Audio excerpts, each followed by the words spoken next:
at the chambers of the National Assembly at the Parliament buildings in Nairobi. And this live broadcast is brought to you by the Parliamentary Broadcasting Unit in partnership with the Kenya Broadcasting Corporation. A warm welcome to you. My name is Kamche Menza. The members of the National Assembly this afternoon are preparing to engage the Cabinet Secretary for Roads and Transport, Davis Chirchir, and this is pursuant to the provisions of Standing Order 42A 6B, which provides for that Cabinet Secretary shall be appearing before the National Assembly chambers to respond to questions, concerns, and matters that are raised by the honorable members. And these matters shall be related to county, inter-county, national, international, or even regional concerns. In this afternoon, as per the order of business for the National Assembly members, the business that will be transacted with regards to question time, the Cabinet Secretary for Roads and Transport, Davis Chirchir, will this afternoon respond to various questions that the members had forwarded to him or to his ministry prior this day. And these questions include the question by the Honorable Member for Gatanga, Honorable Wakili Muriu. And his question to the Cabinet is with regards to the current status of any negotiations for a concession agreement between the government and the Adani Group regarding the management of the Jomo Kenyatta International Airport. The Honorable Member will also require the Cabinet Secretary to state the details on any consultations and public participation engagements that have been undertaken by the Ministry of Roads and Transport regarding that particular matter, of course in line with Article 10 of the Constitution. The Honorable Member for Embakasi West, Honorable Mark Mwenje, also has questions for the Cabinet Secretary for Roads and Transport. This is with regards to the disbursed amount or amount that was disbursed to Cara for the financial year 2023-2024 as at September 2024 for Nairobi City County, and the measures being taken to address the inordinate delay. That is the Speaker of the National Assembly, Honorable Dr. Moses Wetangula, already in the chambers. He will be presiding over this afternoon sitting. Allow me to hand you over to this live broadcast brought to you by PBU in partnership with KBC. Good afternoon. Mheshimiwa, tuombe. Ewe Mwenyezi Mungu ambaye kwa hekima na wema wako umeteua nyadhifa za viongozi na mabunge kwa ustawi wa jamii na utawala wa haki wa wanadamu. Tukusihi utazame rehema nyingi sisi watumishi wako ambao wameridhika kutuita ili tutekeleze shughuli muhimu za jamhuri yetu. Tukuomba uteremshie baraka zako sisi tuliokutanika hapa na utujalie tuyatende na kufikiria mambo yote yatakayofikishwa mbele yetu kwa njia ya haki na uaminifu, ili utukufu na sifa zako siendelezwe na ili kustawisha amani, ufanisi na heri ya nchi yetu na wale ambao hajasawa wamesikabidhi mikononi mwetu. Amen.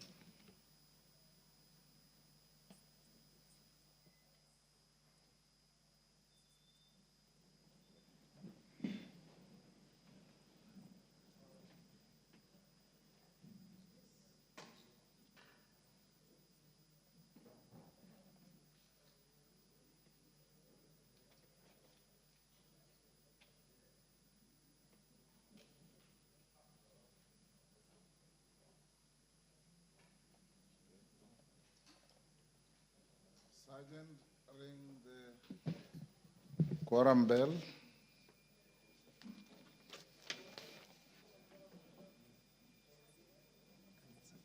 Yes.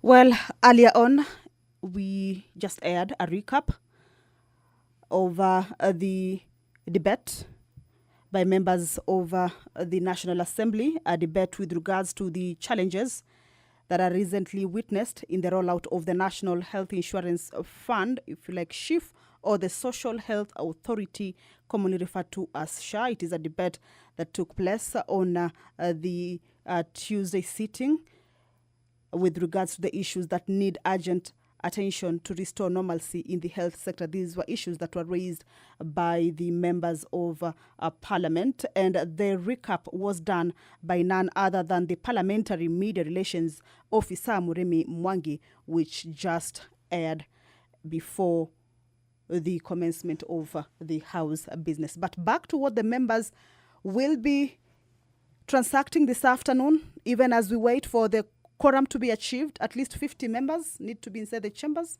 pursuant to the House Standing Order number 34. Members, as you can see, that is the entrance of the chambers. Members making their way into the chambers. This is Kaloleni, Member of Parliament, who has just walked in. Honorable Paul Katana.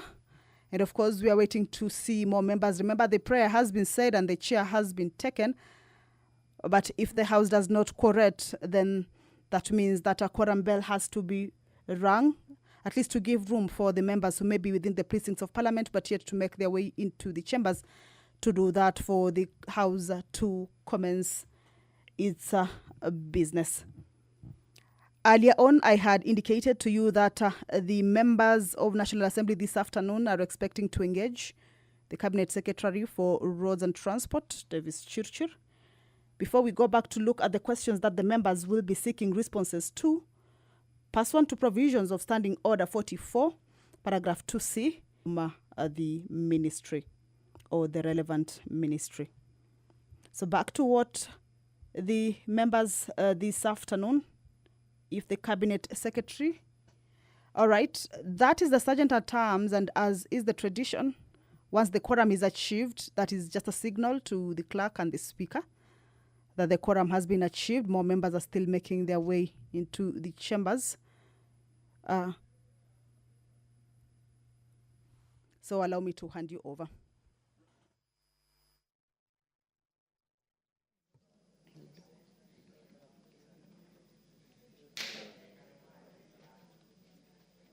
Honorable members on their feet, take your seats.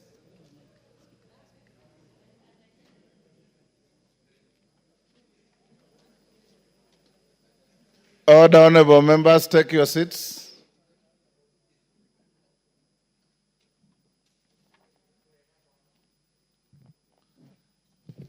Honorable members have a communication to make on the committal of different provisions of the Business Laws Amendment Bill 2024 to various departmental committees. Honorable members, the Business Laws Amendment Bill, National Assembly Bill number 49 of 2024, sponsored by the leader of the majority party, the Honorable Kimani Ichung'wah, EGH MP, was read a first time during today's morning sitting. The bill seeks to amend 9 acts of Parliament, namely the Banking Act, Cap 488, the Central Bank Act, Cap 491, the Microfinance Act, Cap 493, the Standards Act, Cap 496, the Kenya Accreditation Service Act, Cap 496A, the Scrap Metal Act, Cap 503, the Special Economic Zones Act, Cap 517A, the Kenya Industrial Research and Development Institute Act, Cap 511A, and the National Electronic Single Window System Act, Cap 485D.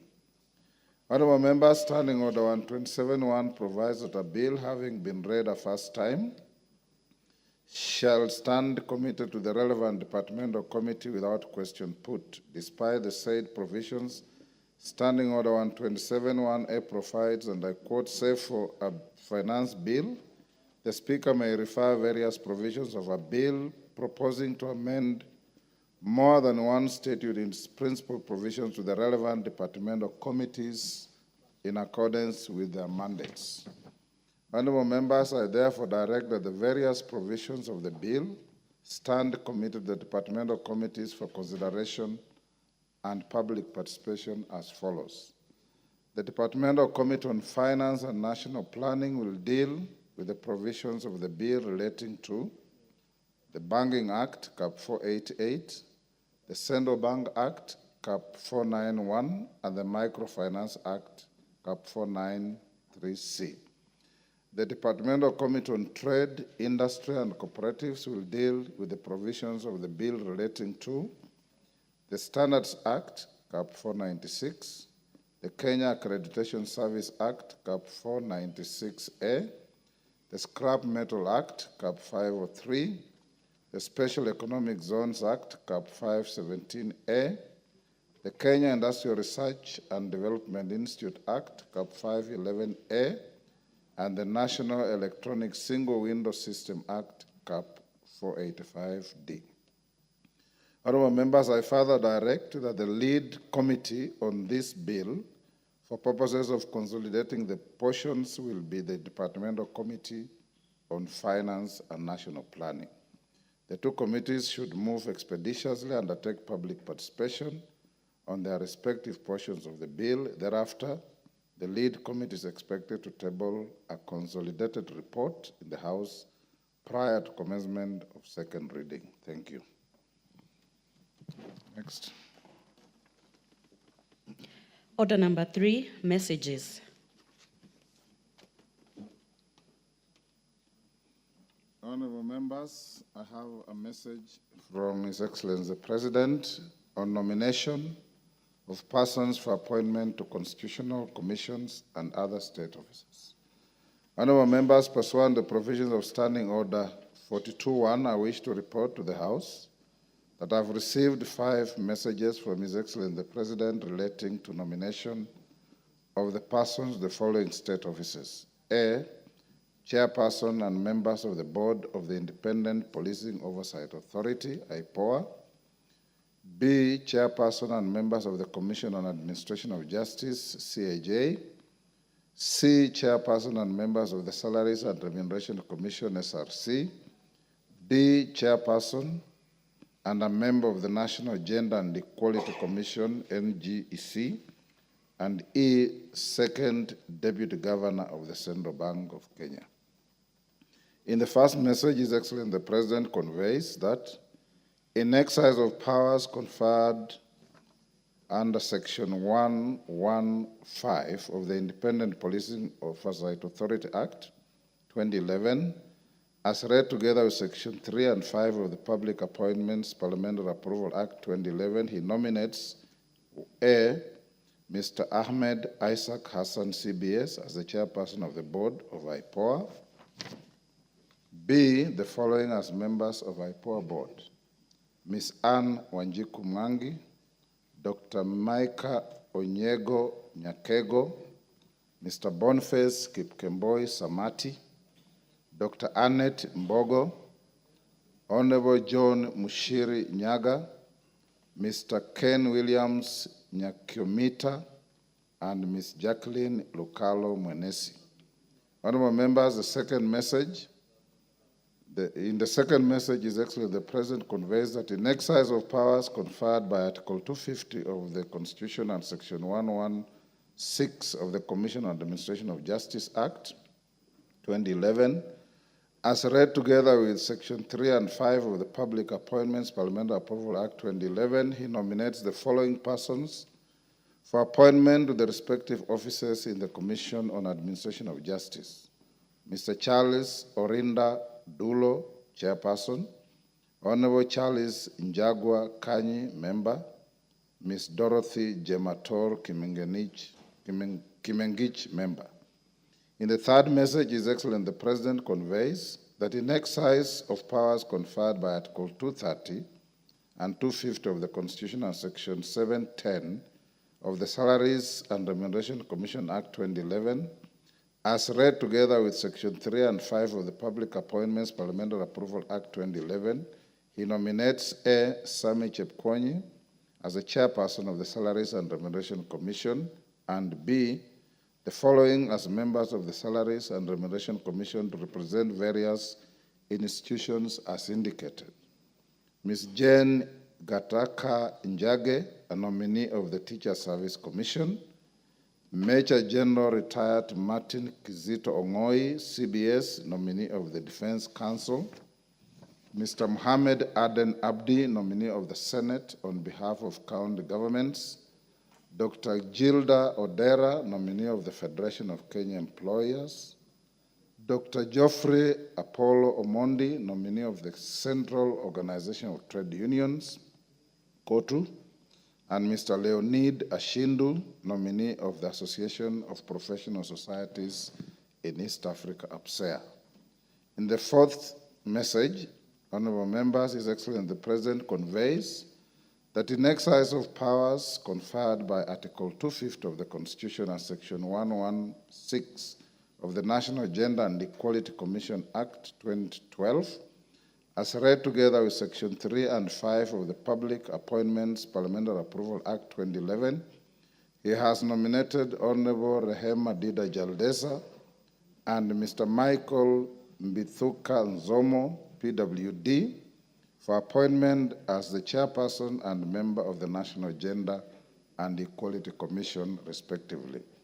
In the fifth message, honorable members, His Excellency the President conveys that in exercise of powers conferred by Section 13B of the Central Bank of Kenya Act Cap 491, as read together with Section 5 of the Public Appointments Parliamentary Approval Act 2011, he nominates Mr. Gerald Nyaoma Arita to the position of Deputy Governor of the Central Bank of Kenya.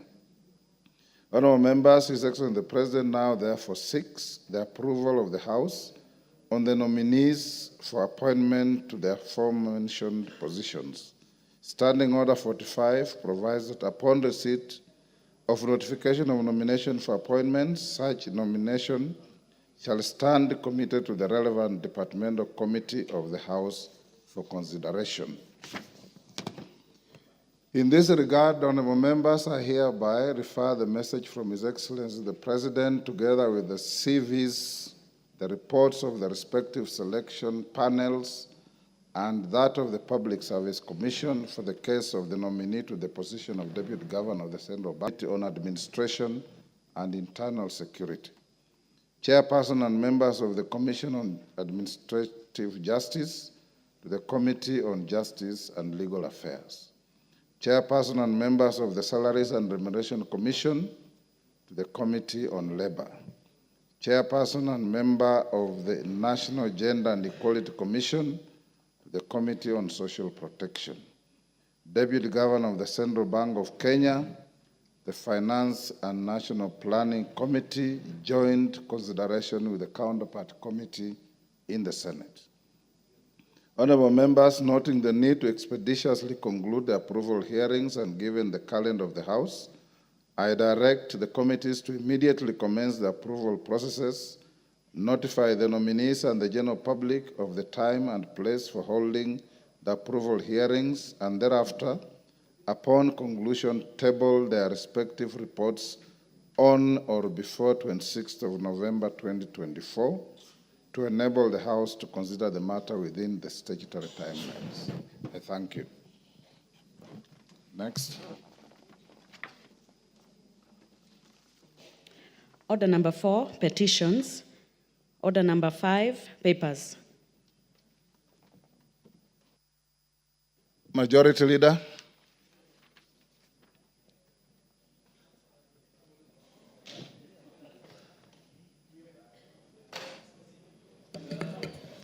Honorable Speaker, I beg to lay the following papers on the table of the House today, Wednesday, November 13, 2024, afternoon sitting.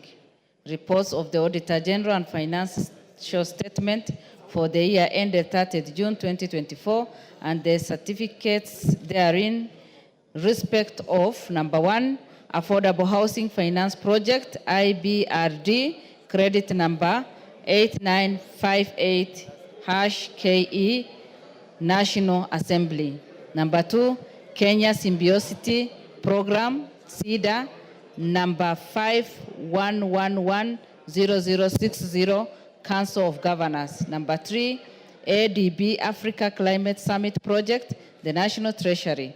Number 4, Eastern Africa Regional Transport Trade and Development Facilitation, IDA credit number 5638 KE, Kenya Revenue Authority.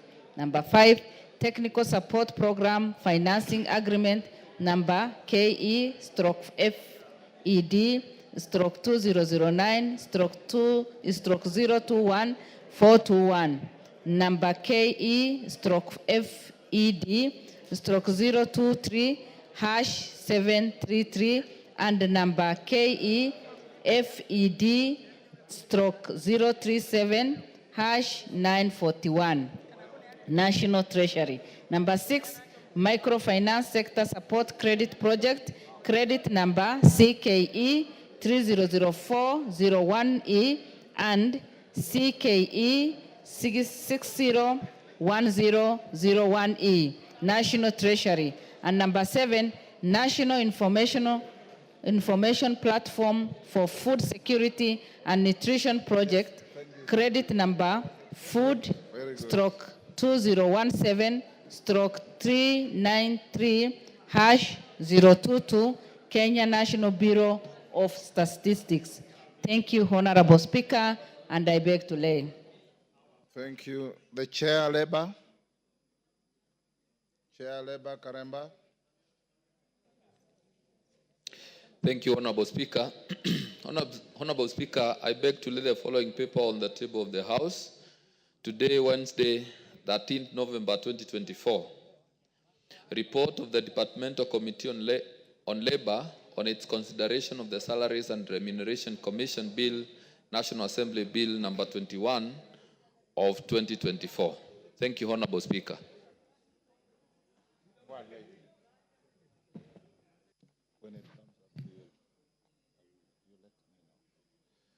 Next, Chair Education. Meli. Yes, Member for Luanda. Maungu is your assistant. Thank you, Honorable Speaker. Honorable Speaker, I beg to lay the following papers on the table of the House today, the Wednesday, 13th November 2024. Reports of the Departmental Committee on Education on its consideration of 1, the Universities Amendment Bill, National Assembly Bill number 38 of 2023. 2, the Basic Education Amendment Bill, National Assembly Bill number 59 of 2023. 3, Universities Amendment Bill number 3, National Assembly Bill number 64 of 2023. 4, Universities Amendment number 5, Bill, National Assembly Bill number 79 of 2023. And 5, the Universities Amendment Bill, National Assembly Bill number 16 of 2024. Thank you. Thank you, Dick. Next. Order number 6, notices of motion. Order number 7, questions and statements.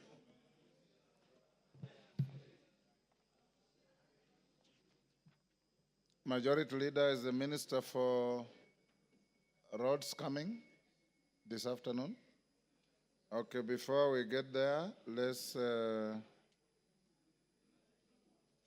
go to order number 8. Yes, Oundo. Honorable Speaker, I don't know whose mistake it is. Neither I was in the table office a few minutes ago. The responses that the minister is coming to give, we have not had the opportunity to have copies in advance so that we can read, understand, and be in a good position to ask questions and even allow whatever you call, to also ask rejoinder questions.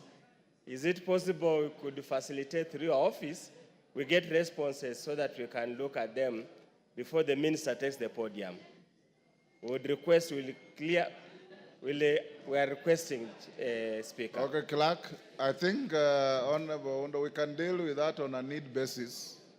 There are certain questions which once the minister answers, the questioner can raise a supplementary relating to the adequacy of the answer.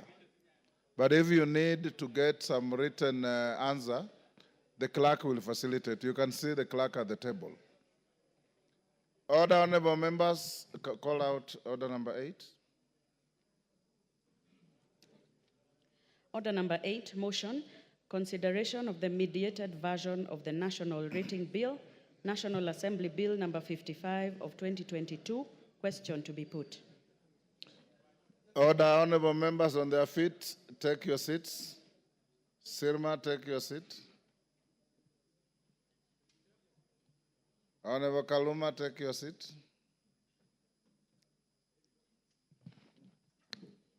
Honorable members, I now put the question at order number 8, which is that pursuant to the provisions of Article 113 of 32 of the Constitution and Standing Order 153, Order Ngong. Order. I repeat.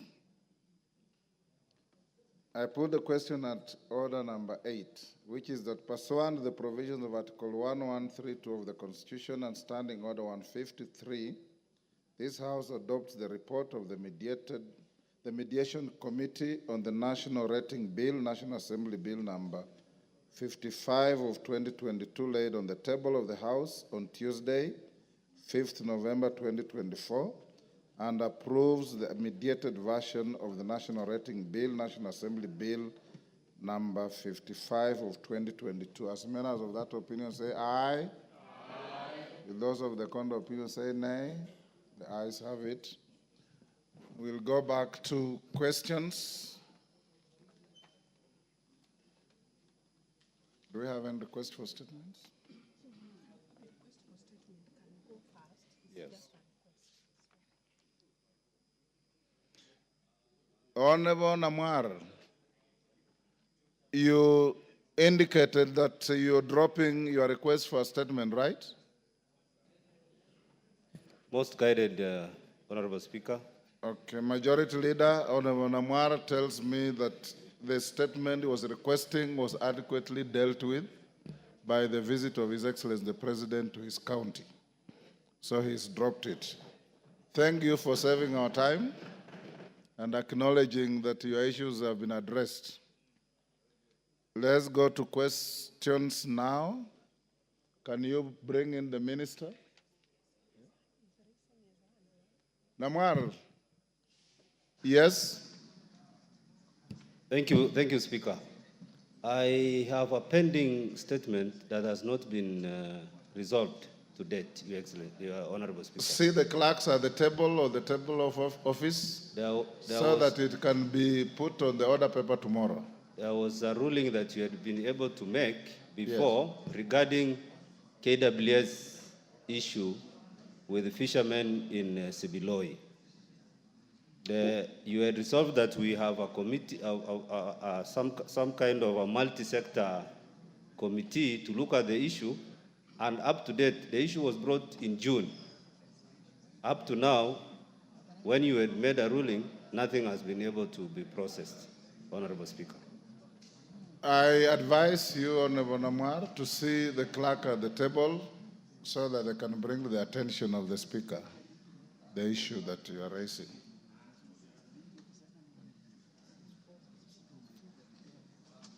Okay, Majority Leader, can you bring in your minister?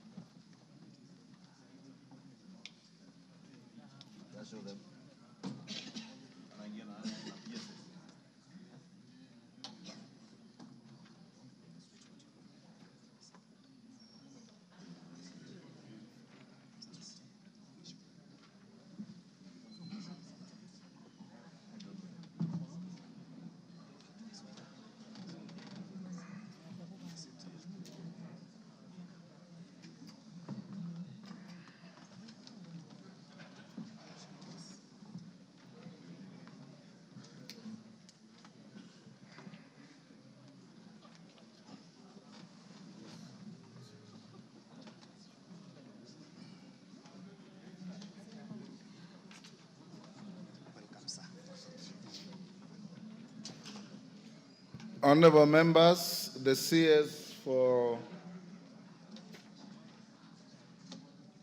Roads and Transport is in the House.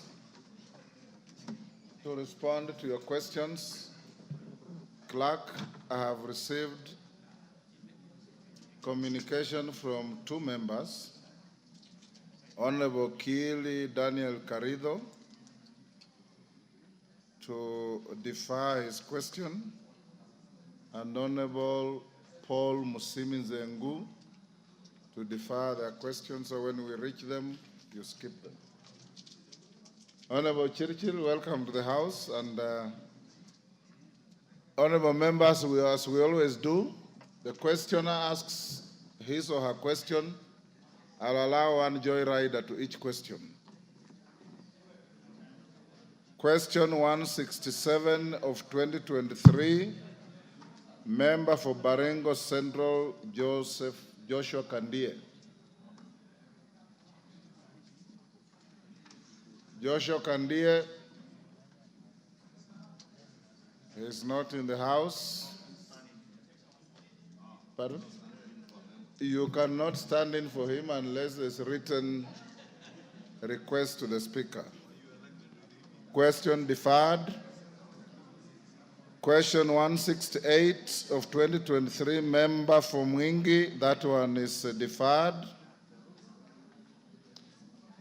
Question 178, member for Kinango, the Honorable Gonzi Rai.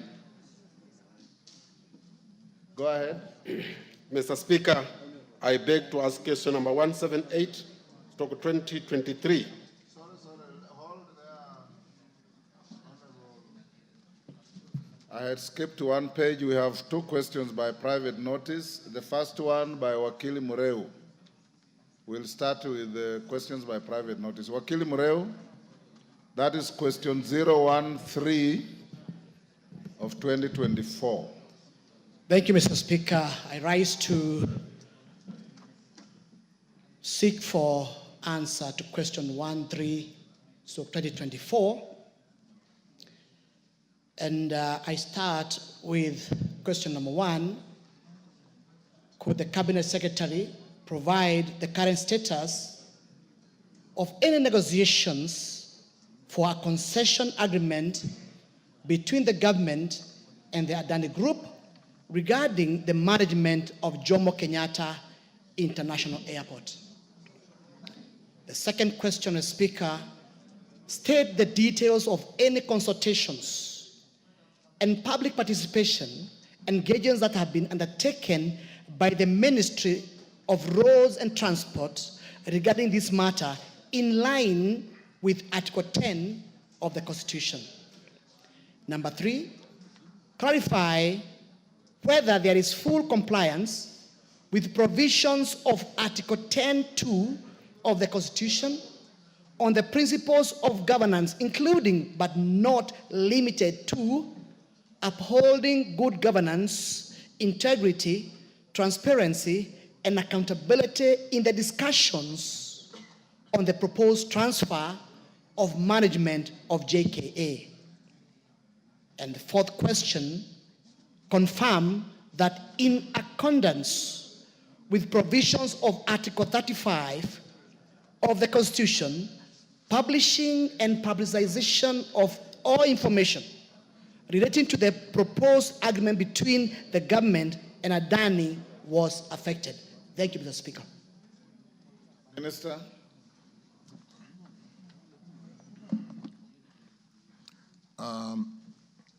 Thank you, Honorable Speaker, honorable members. I'm happy to be in the House this afternoon to respond to the various questions and to be quick and specific to Wakili Mureu's Mheshimiwa's question on Adani and whether to provide the current status of any negotiations for concession agreement. Chair, I want to confirm that all engagements between the government of Kenya and Adani have been suspended by a court order issued on 9 September 2024 in HCJR E199/2024, Kenya Human Rights Commission and Law Society of Kenya, Airports, Kenya Airports Authority, and 4 others. The court issued a conservatory order prohibiting any persons from implementing or further implementing or acting on the privately initiated proposal for the development and operation of JKIA by Adani Holdings Limited, pending the hearing and determination of this application by the court. Therefore, Honorable Speaker, members, there is no concession agreement that has been executed between the government of Kenya and Adani. And as I answer the following questions, I'll be seeking to get the honorable members, Speaker, to appreciate the process of concessioning a PIP. And we will just stop midway ahead of developing and signing the concession agreement. And so we are going through the court process and using that as a public participation process to ensure that we do provide all the information and ensure that all Kenyans are fully appraised on this new investment platform that will bring in foreign investment and help us to grow some of our infrastructural that we need to develop. Honorable Speaker, on the members on the second question, which is to state the details of any consultation and public participation, engagements that have been undertaken.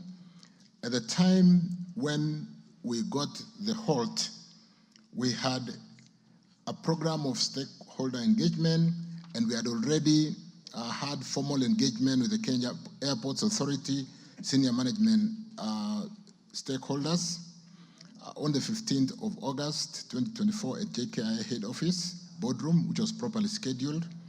We'd had engagements with the KAA, JKIA section heads stakeholders engagement meeting, which was held on 19th August 2024, also at JKIA Cara rooftop conference room.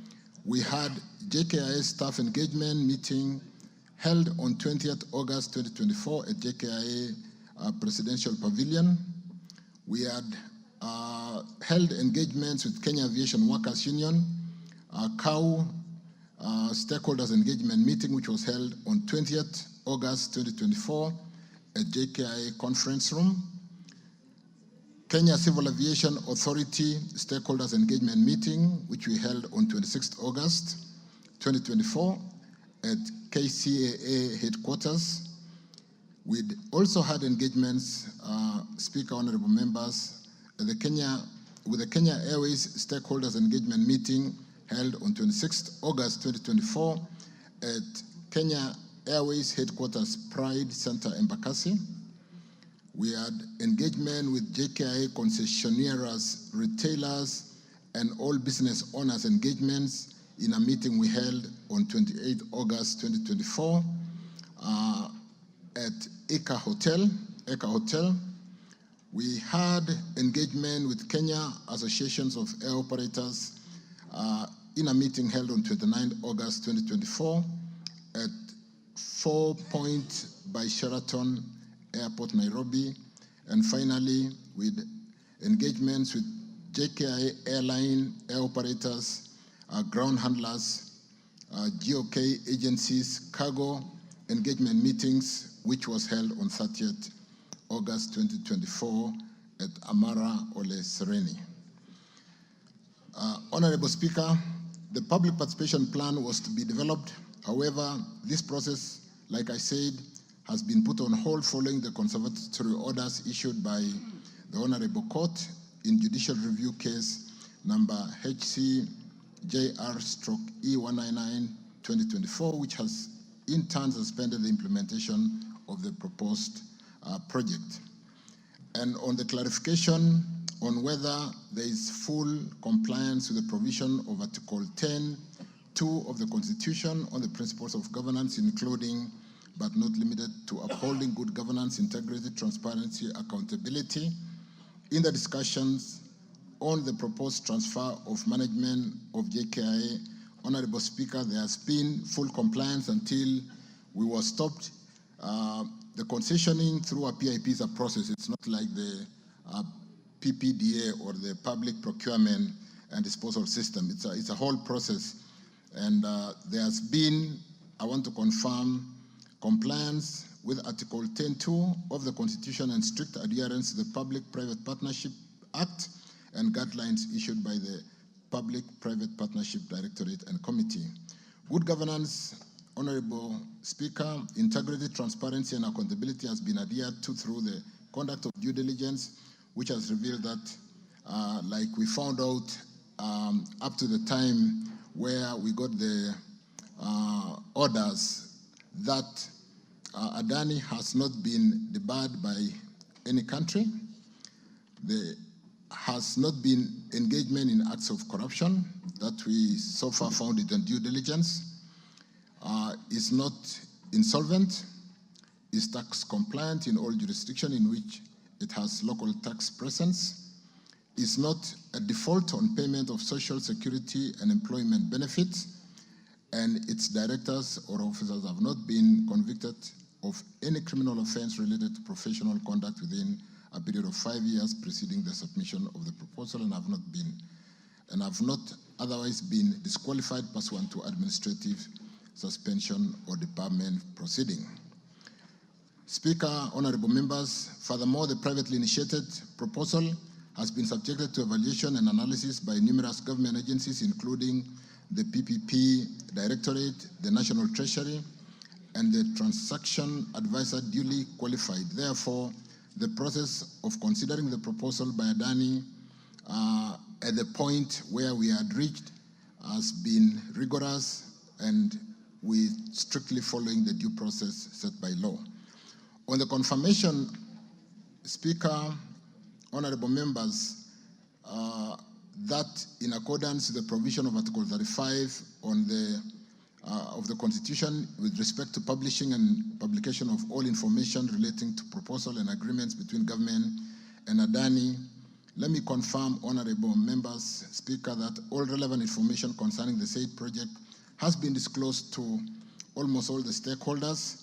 And like I said, we continue to use the court process as a public participation process because the documents are out there. The documents were submitted to Senate when they requested us for those documents.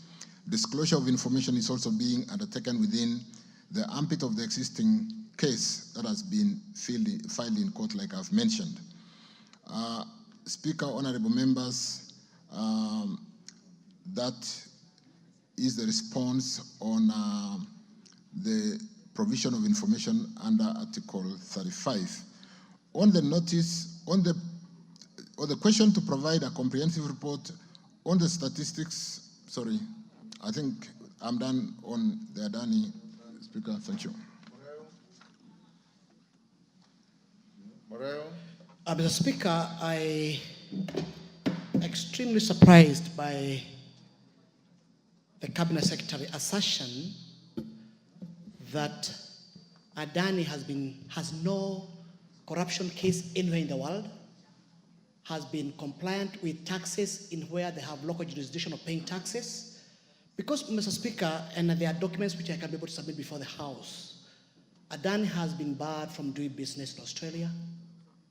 It has been barred from doing business in India, purely for the same reason we're talking about. Therefore, I think here, Mr. Speaker, the facts which have been asserted by the Cabinet Secretary are not correct, and I think they might need to get further and proper details. However, Mr. Speaker, this matter is before the court, and now maybe, since we cannot be able to discuss in much in detail, but I think I just wanted to raise that issues which are not factual, which I would like the Cabinet Secretary to just confirm, and I'll submit these papers before the House. Nevertheless, I do not wish to have this matter discussed further because it is in court, and therefore, but for purposes of record, I'll be able to submit this record before the House. Thank you, Mr. Speaker. Chair will have to look at those papers. Yes, yes, Deputy Speaker. Thank you, Honorable Speaker. Just to be able to guide the House, it's very important that when assertions are made by a member, they must actually prove it. And the only way to get correct information is to get the Ministry of Foreign Affairs to write to those countries' Ministry of Foreign Affairs and receive a confirmation that those allegations that you're making are indeed true. Because the precedent we are setting in the country is we are going to scare away public-private partnership. We are going to scare away investors from Kenya. Because if we do not have money as a country, the only other way to fund infrastructure programs in the country is through public-private partnerships. And so we cannot, as leaders, be the ones scaring away investors. So I think he should be given a timeline within which to confirm that information to the public through the official channels, not by his own rumor-mongering and statements. Pass on your documents to the clerk for the speaker to look at. Majority Leader. Thank you, Honorable Speaker. First, I had wanted the Honorable Mureu to table, because he said he is tabling something. He should, as a matter of fact, table the documents but not show us WhatsApp messages.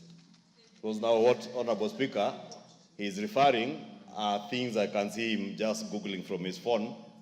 Honorable Speaker, you know, we cannot always treat this House as if we are... Order, Majority Leader. Honorable Mureu, you said, as a matter of fact, that you have papers. That he can table. But yes, I can see you walking to the clerk with your phone.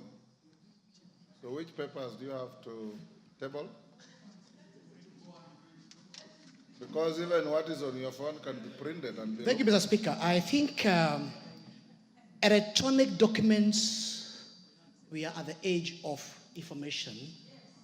And the only, Mr. Speaker, what I just need to do is to have it printed and give it to the clerk. That is exactly However, Mr. what Speaker, I have said. Yes, I have it over here. They have the report, Mr. Speaker.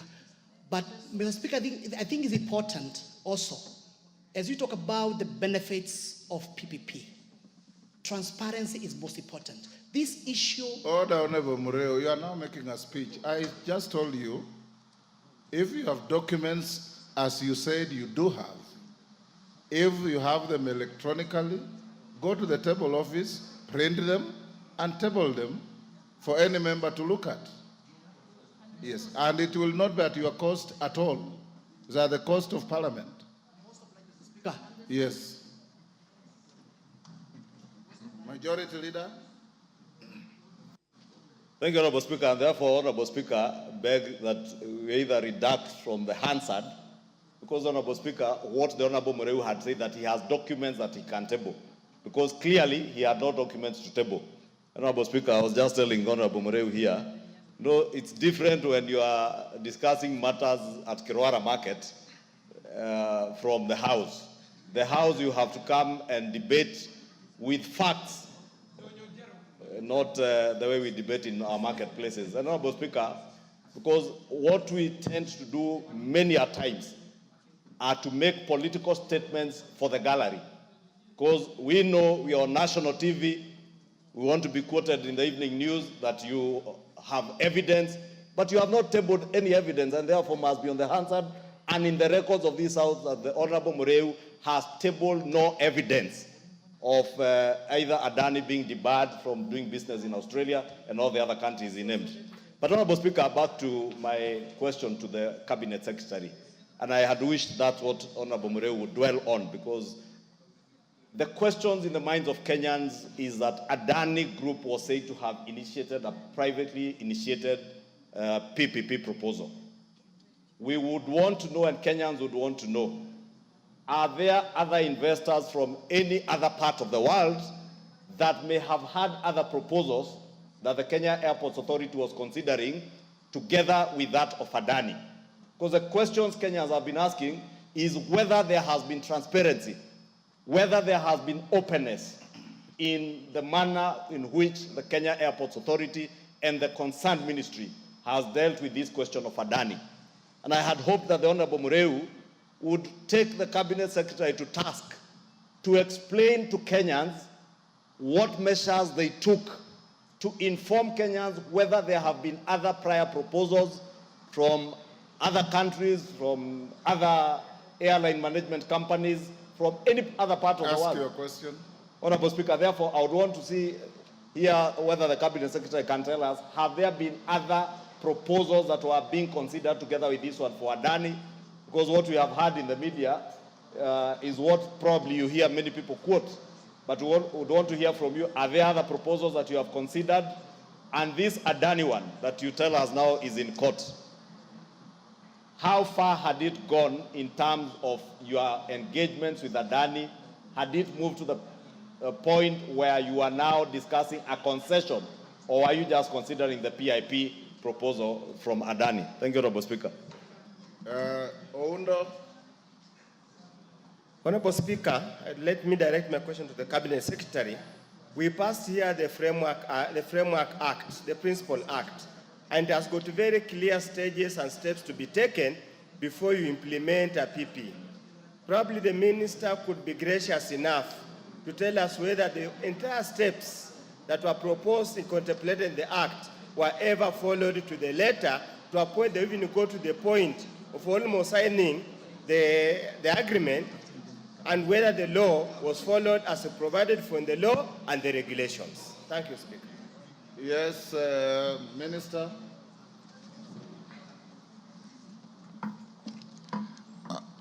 Speaker, thank you.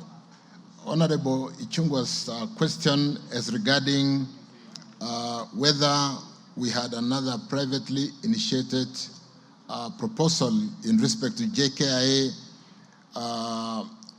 Honorable Speaker, we do not have any other privately initiated proposal in respect to concessioning of JKIA. Honorable members, to run through a PIP, you will need to have done a feasibility study, and it is a serious submission. It is not a piece of letter. So when you submit a privately initiated proposal, it is a very well done piece of work, having looked at the whole scope of the proposal and what needs to be done. So with respect to that, honorable members, we do not have any other privately initiated proposal by any concessionaire in respect to Jomo Kenyatta International Airport concessioning. Or even under PPP, we don't. With respect to Oundo's question, Mheshimiwa Oundo, the PPP, like I said, is not, the process is articulated from the time when you submit. It goes through the due process in line with the PPP Act, which includes PPP approval by the PPP committee, project development phase and feasibility study, the evaluation process of the feasibility study report, the PPP committee approval of the feasibility study, the procurement of a technical assistant, and PPP committee consideration and approval of the negotiated outcome.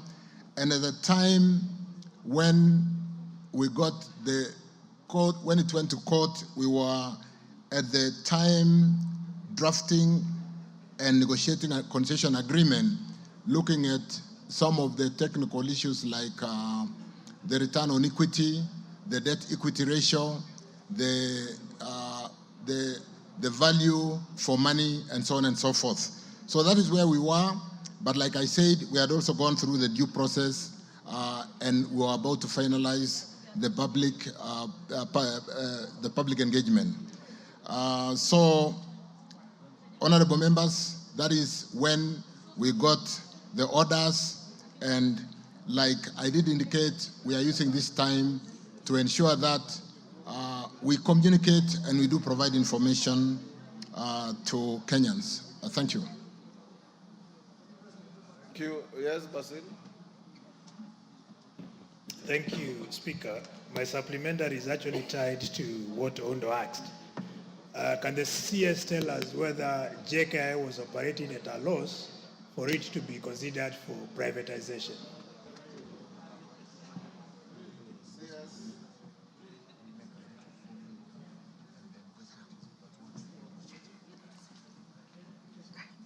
CS.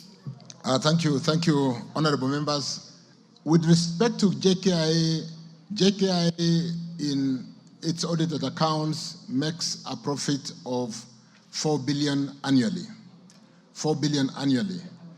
As we are aware of the state of JKI, the fact that we need a new airport, we have really overutilized in terms of the traffic and the population of persons we receive at JKIA, and the investment at JKIA is in the tune of 200 billion. So when you're talking about an investment, Speaker, honorable members, of 200 billion, and your bottom line is 4 billion, and the fiscal headroom for an asset which is 100% owned by government requires that kind of investment, the only route to go is the PPP route, where we bring in foreign investment through PPP. Thank you. Thank you. Yes, Mwenje, I want to move to the next question. Thank you, Honorable Speaker. Mine is a quick one. In light of this transaction with Adani, perhaps the Cabinet Secretary can just explain to us what happened with the deal that existed with Kenya Airways and JKIA, which we got the feeling that it was dying, but we've never gotten a comprehensive report on what happened with that specific transaction. Thank you, Honorable Speaker. Yes, Minister. Let me just very quickly, Speaker, honorable members, that remind the House that that bill was withdrawn by this House. Thank you. Thank you. We'll go to the next question. Honorable Mureu, these papers have got no authentication. There is no indication where they're coming from. And for now, I'll disallow them. If you find a way to have them authenticated as to their source, their content, their veracity, and their accuracy, then we'll deal with it. Next question, Mark Mwenje. Yes, Honorable Kaluma. Point of order, Speaker. Honorable Speaker, the Honorable Muriu has made a very serious claim against an investor seeking opportunity to invest in the country in our constrained economy. And Honorable Speaker, is not a light matter. Under Standing Order number 91, if you cannot duly substantiate the claims you make, then that claim, number one, must be expunged from the records. But number two, Honorable Speaker, the maker of that unsubstantiated statement must withdraw and apologize. Honorable Speaker, I'm saying this because I have information that while Honorable Muriu Mungai is saying this Adani company cannot engage in any investment in this country, as we speak, this company is engaged in very big infrastructural projects, including in New South Wales, Australia. Mega projects, mega and bigger than this one here. Honorable Speaker, we cannot have a situation where we as leaders of a country operating in this difficult economic environment come, throwing rumors there about entities which should be investing in our country. And that is the platform of public-private partnerships. The idea that we don't have our own money to do everything in terms of development we want to do. And so we invite people who can invest and benefit the public as we go along. Honorable Speaker, even if it were to be said that this company had a problem in some country, as leaders, it can only alert us to secure our deal and to secure our national interest better, not to exclude. So this rumor mongering, Honorable Speaker, I wanted to request you that having been confirmed, and it is very unfortunate, Honorable Speaker, that Honorable Muriu, who is a prominent lawyer, senior lawyer, can come before this August House with newspaper cuttings whose motive you never know. From Wamunyoro, I don't know which newspaper. I don't know what Wamunyoro is. Yeah. So Honorable Speaker, could it be expunged from record because it has a company I have already which we would directed rather that deal with. the documents as they are, and from advice from the table clerk, they are inadmissible. We go to the next question, and Murray, I've told you what to do if you want to be believed. Mark Mwenje. Thank you, Honorable Speaker. Before I ask my question, Honorable Speaker. I'll move to the next question. On the same issue? Okay. Honorable TJ Kajwang. Mr. Speaker, you know... Can you mute Mwenje? Yes. You know the member for Homa Bay is my law partner, and I always don't disagree with him on very serious issues. But as a ranking member, as I am, and I heard that from the Deputy Speaker, is it in order that members of this House should talk down other members on issues which are substantial, which are being spoken both outside and inside, to refer that members are rumor mongering?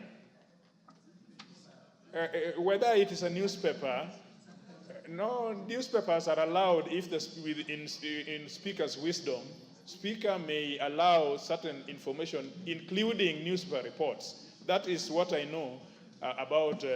I'm just wondering, for the decency of debate in this House and for the respect that members have on each other, a gentleman such as a member for Wakili, as he is, should a whole presiding officers face him and tell him that he is rumor mongering, when actually he is stating issues which are both passionate in this House and outside. That is the context of my Thank you, TJ. I've already given direction on the matter, and Wakili Mureo, being a senior lawyer, knows what to do with his documents. Mark Mwenje. Thank you, Honorable Speaker. I rise to ask the 14th question by private notice of this year. Could the Cabinet Secretary, 1, provide a comprehensive report on the amount disbursed to Cara for the financial year 2023-2024 as of September 2024 for Nairobi County, and the measures being taken to address the audit delay? Second question, give reasons for the delay in full disbursements of the road maintenance levy funding during the financial year 2023-2024 for Nairobi City County to the Kenya Rural Roads Authority, Cara. Honorable Speaker, as the CS rises to ask, we had requested last time to expand this question, not just to apply to Nairobi City County, but to the entire country as well, with your indulgence. Thank Minister.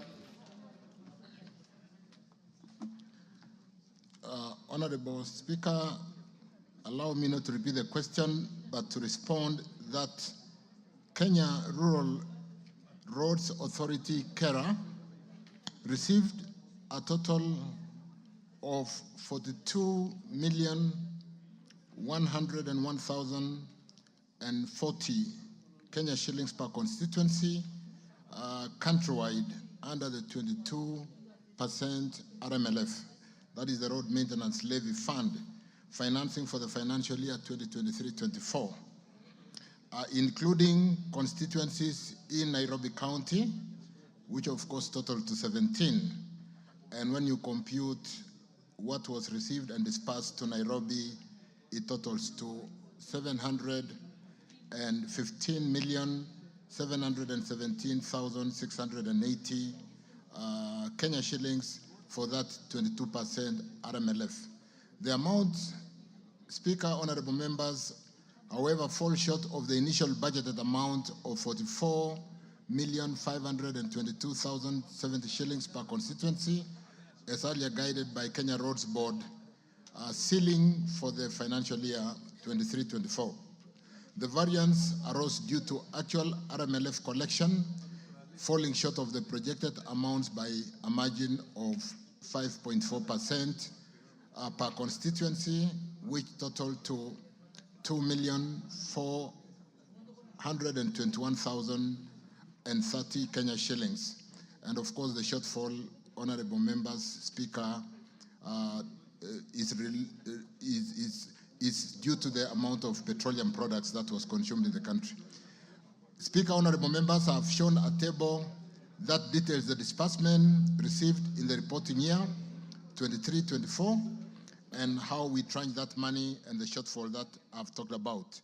Similarly, under the 10% RMLF funding, the authority received 17,107,109 Kenya shillings per constituency against a budgeted amount of 20,237,304, which was based on KRB ceiling provided for the year. The total amount received for the financial year under the 10% RMLF was therefore 290,820,853 against the expected funding of 344,034,168, representing a variance of 15.5%, honorable members. With respect to the table that basically articulate that 10% RMLF funding, I've shown that in that table where we basically showing the 10% RMLF that was released at 17,107,109 for each constituency as shown in the table. With respect to the second question, the Kenya Roads Board collects the road maintenance levy on a continuous basis and disperses to the recipient agencies through the ministry.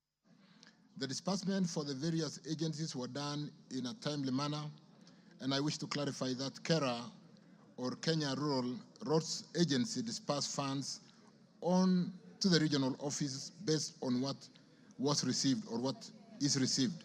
The funds for Nairobi City County, honorable members, and all other constituencies were therefore remitted and will continue to be remitted promptly. Thank you, Speaker. Thank you, honorable members. Mark Mwenje.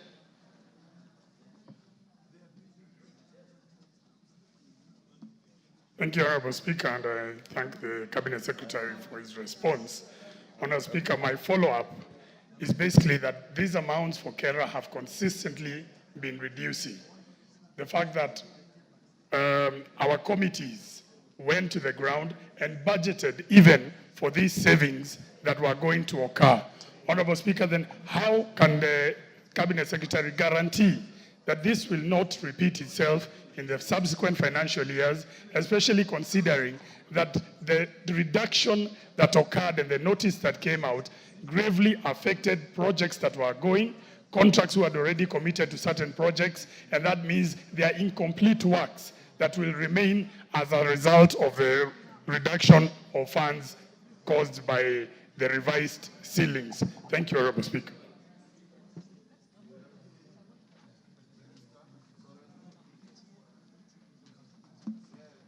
Lodge.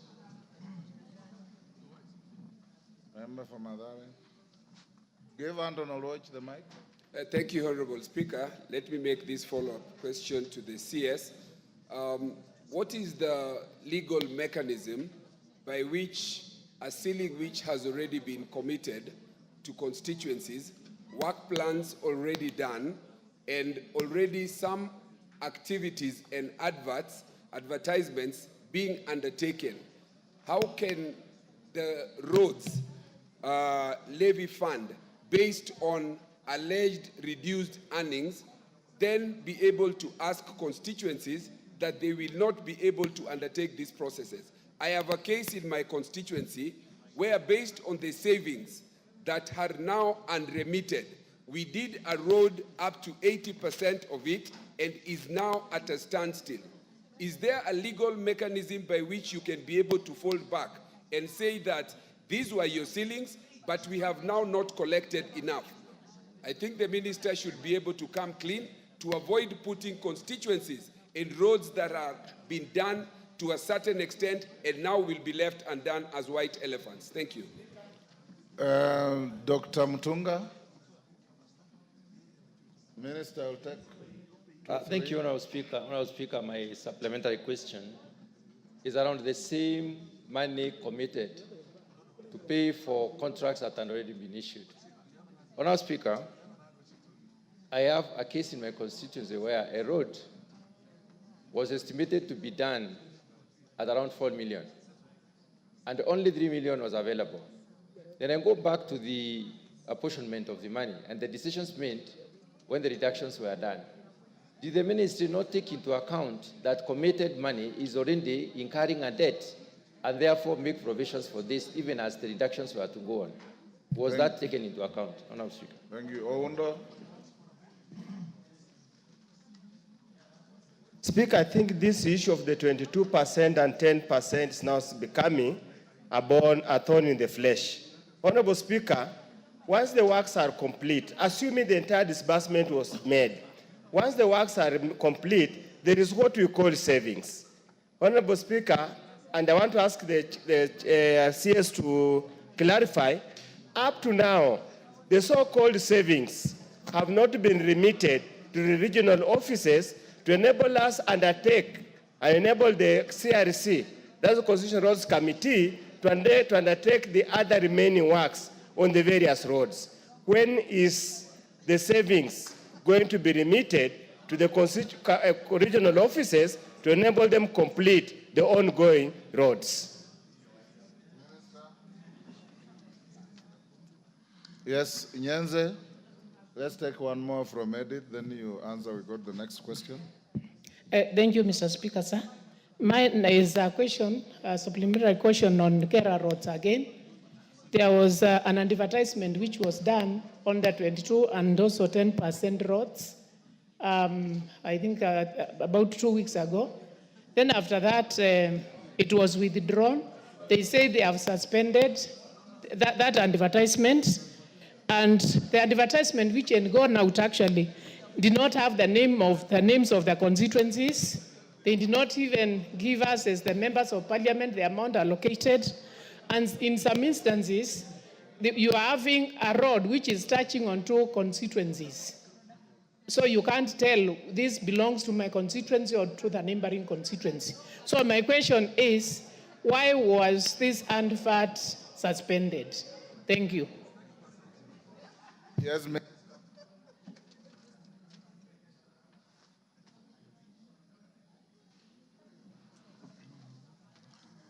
Thank you, Honorable Speaker.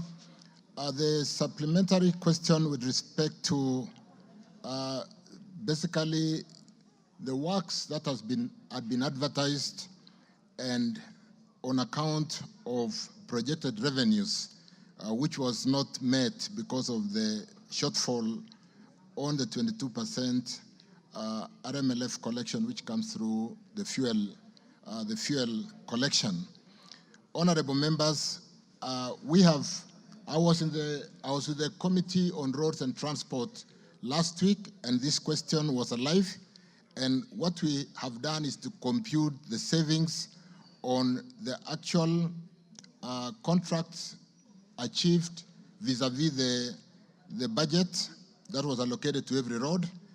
And my team, honorable members, which is here with me, are computing the savings to be able to address the shortfall and therefore mitigate the challenge that the members face over projects that have been advertised, committed, and works done. And as of yesterday, I think Cara did pass through the board the amounts due to the shortfall and will be dispersed shortly. I think that will address the question of the shortfall with respect to the challenge that arises when budgeting is not properly done. We'll need to really look at estimates on what we think we should be able to collect on RMLF due to the volume of petroleum that the country will consume and ensure that we do not run into this challenge. But as regarding the shortfall or whether the RMLF is reducing, I think in the subsequent questions we'll see the RMLF growing from 2019-2020 and progressively all the way to almost 100% growth by the year 2022-23. So the challenge of overestimating the revenues, going out to tender for roads on estimates that may not be achieved. We'll work very closely to ensure with EPRA and the people who give us the estimates for the petroleum products that will be consumed so that we do not get into that situation. But like I've said, as of yesterday, the board of Cara met and approved the shortfall based on the savings and will be able to mitigate that challenge. With respect to Edith Nyense's concern of the suspended suspended advertisements which had gone out. I think we are going to re-advertise by next week. That's what I'm advised. And therefore, we'll be able to address that challenge. Let me, in the course of this sitting, I'll get more details. And if that is not satisfactory, I'll be able to address that. Thank you. Kandia. Thank you, Honorable Speaker. I rise to ask question number 167 of 2023. Could the Cabinet Secretary explain the criteria used by Kenya Road Sport to determine the amount of funds to allocate to each constituency? 2, could the Cabinet Secretary provide a detailed analysis of monies that Kenya Road Sport has disbursed to all the 290 constituencies from the year 2019 to 2023? 3, could the Cabinet Secretary provide a comprehensive list of roads each of the 47 counties that Kenya Road Sport has allocated monies to in the recent past? Thank you, Honorable Speaker. CS. Thank you, Mr. Speaker. Thank you for the question, Honorable Joshua Kandia. Honorable members, Section 6 of the Kenya Roads Board Act number 7 of 1999 lays out how the Roads Maintenance Levy Fund, RMLF, is allocated to the road agencies, more specifically Section 6, 2D1 and 2 of the KRB Act, that's the Kenya Roads Board Act, stipulates the following allocation to constituencies: 22%, honorable members, which shall be deposited into a special bank account to be called Constituency Road Fund Account, to be maintained by every constituency of the allocated funds, and is allocated equally to all constituencies in the country and to be administered by the Rural Roads Authority. Another 10% of the allocated funds is set and allocated for the maintenance of development of link roads between constituencies, like was mentioned by Honorable Edith Nyensa, and to serve as government counterpart funds in funding works on rural roads to be administered by, again, Kenya Rural Roads Authority, and that the said percentage or percentum shall be equally distributed to all the constituencies, like the 22%, where Kenya Rural Roads Authority has the mandate. Honorable members, each constituency received RMLF funds in the last 4 financial years as shown in that table.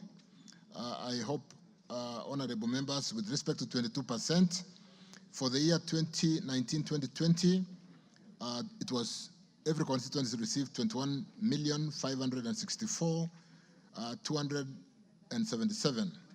The following year, 2020-21, each constituency received the 22% portion at 22,642,491. And in the year 21-22, each constituency received 25,319,331. And in 2022-23, each constituency under the 22% received 42,598,809. And similarly, I have tabulated the receipt amount under the 10% critical link roads for the 4 financial years. And the totals, like I said, have moved progressively in 2019-2020 from 31,366,221 to 61 million in 2022-23 to 61,961,904, which is some good progression. Honorable members, Section 19(4) of KRB Act mandates the board to consolidate the annual roads works program submitted to it by roads agencies into annual public roads program. You will normally see the APRP for approval by the Cabinet Secretary for Roads and Finance. The roads funded in each constituency are detailed in the approved APRP for Cara for the previous 4 financial years, which I've attached. And Speaker, allow me to table the annual roads works program as requested.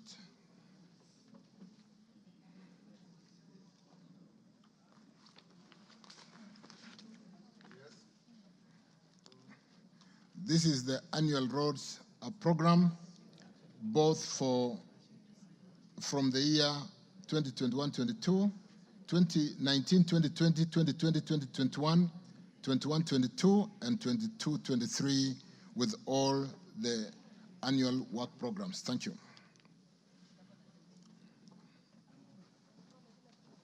Thank you. Honorable members, other honorable members, before we go to the next, Honorable Elisha, order.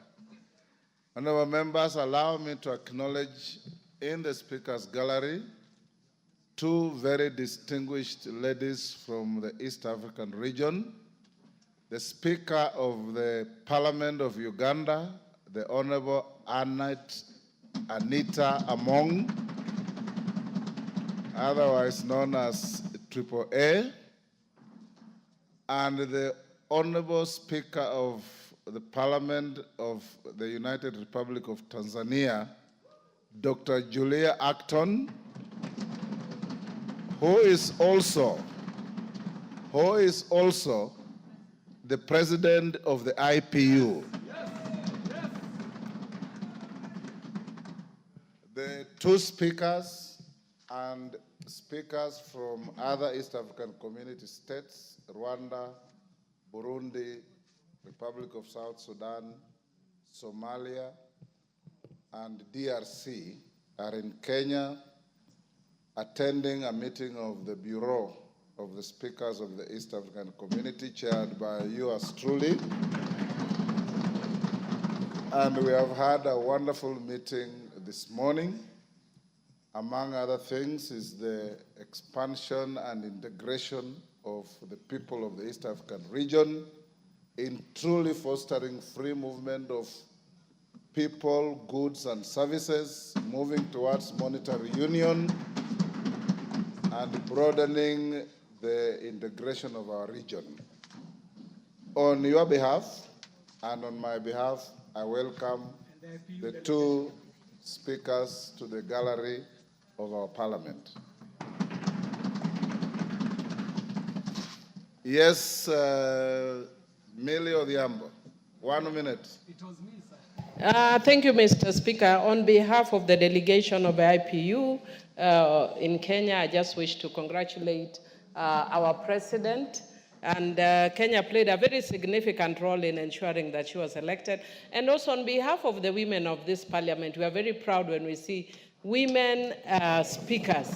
And we are looking forward to the next speaker, we don't want to remove you, but the next woman speaker sitting there.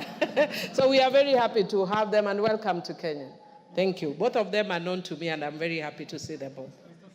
They are women, all right, but they are speakers out of their competence, beyond the agenda. KJ?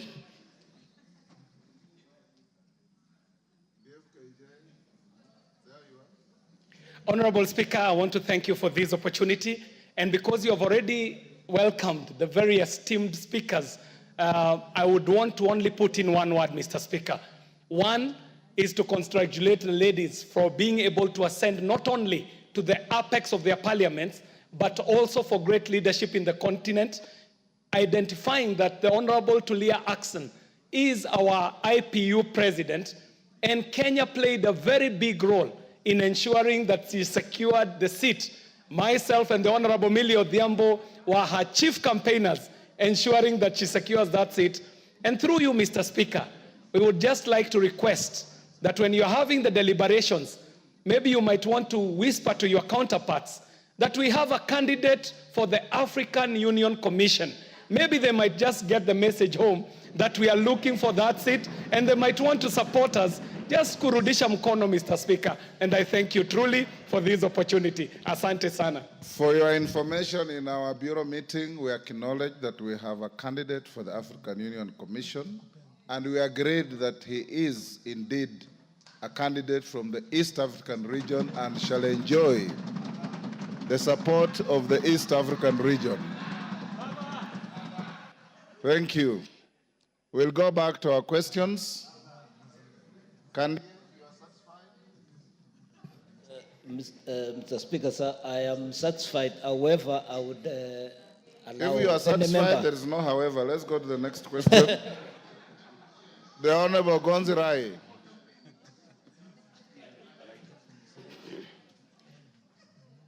Mr. Speaker, I rise to ask question number 178/2023 and says, could the Cabinet Secretary explain why Kenya National Highway Authority, KENA, issued demolition notices against the Mnan Road Trading Center buildings approved by the Kwale County government in 2020 and constructed away from the Mombasa-Nairobi Highway into brackets A109 Road Reserve as clearly depicted on the approved map of the highway. 2, explain why owners of the buildings purportedly earmarked for demolition by KENA were not involved prior to the issuance of the demolition notices and clarify whether they shall be compensated before such demolition if the ministry plans to expand the highway. 3, provide copies of updated maps, if any, illustrating the changes done to the road reserve dimensions of the Mombasa-Nairobi Highway into brackets A109. Thank you, Mr. Speaker. CS. Thank you, Honorable Speaker. Thank you, Honorable Konzirai.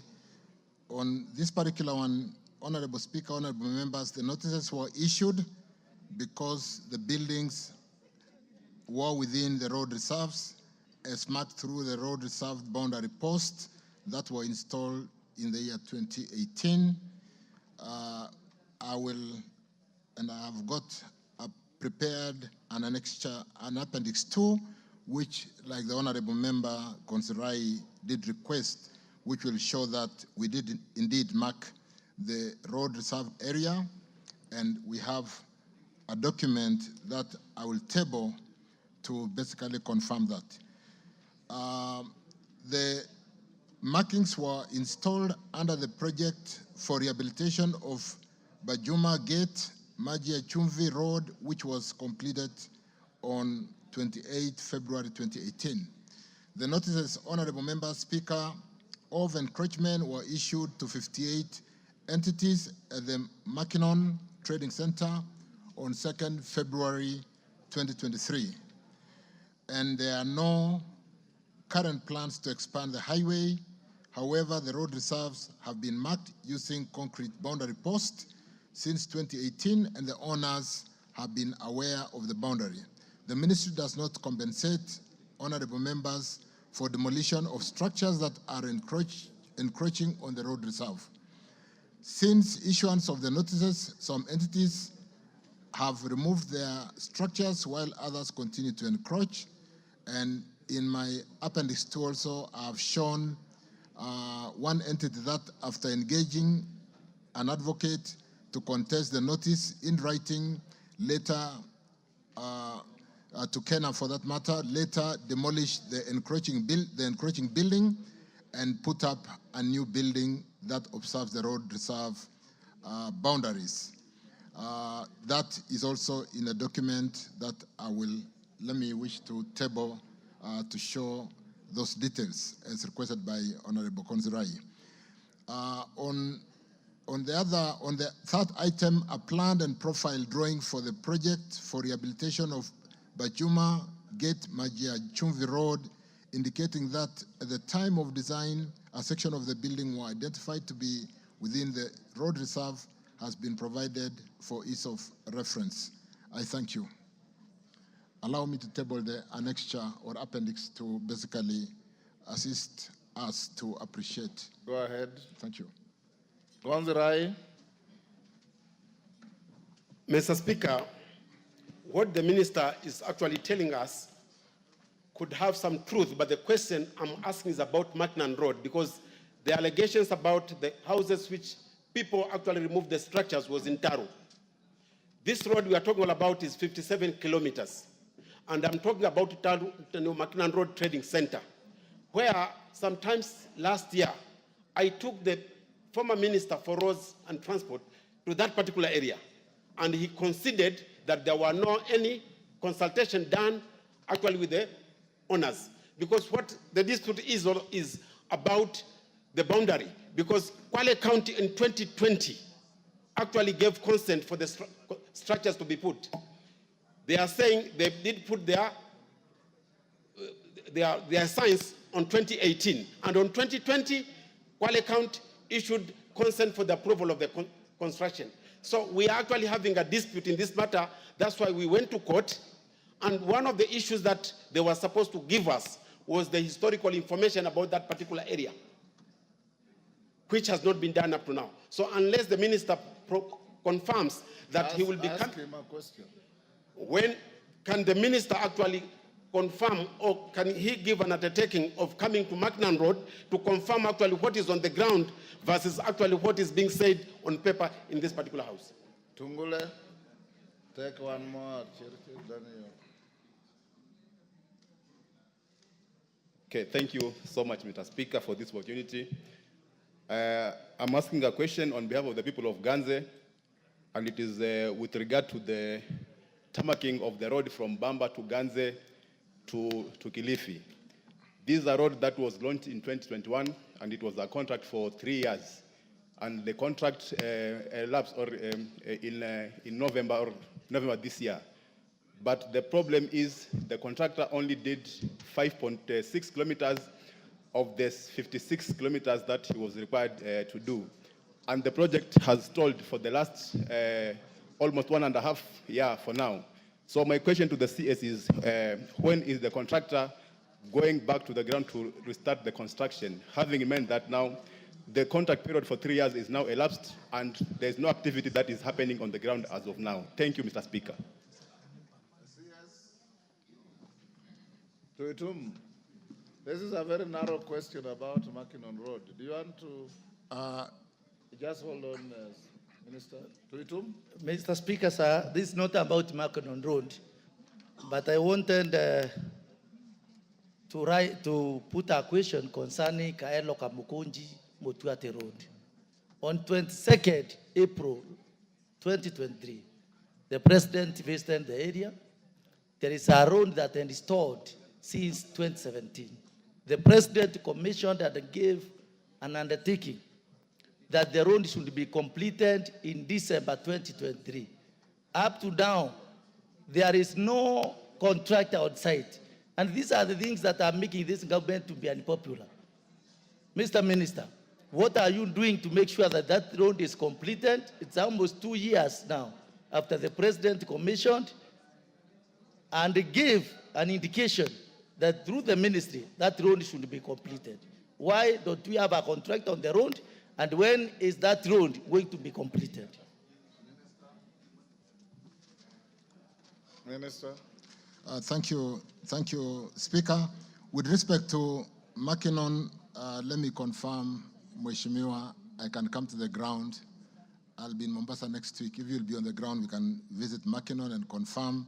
We'll work more closely with the county government to make sure that we do not issue conflicting information. So Mnan, I'll outside the chamber, liaise with you on when we can meet on the ground within the market. With respect to the road, the 2 roads in Kanze and was that Ahero? Correct. Honorable members, we've had a challenge for ongoing projects and starting new projects. And without being general, honorable members, allow me to reiterate what I did say during my confirmation hearing before this House that the pending bills that sits today at about 175 billion is a priority we are working on to ensure that we do settle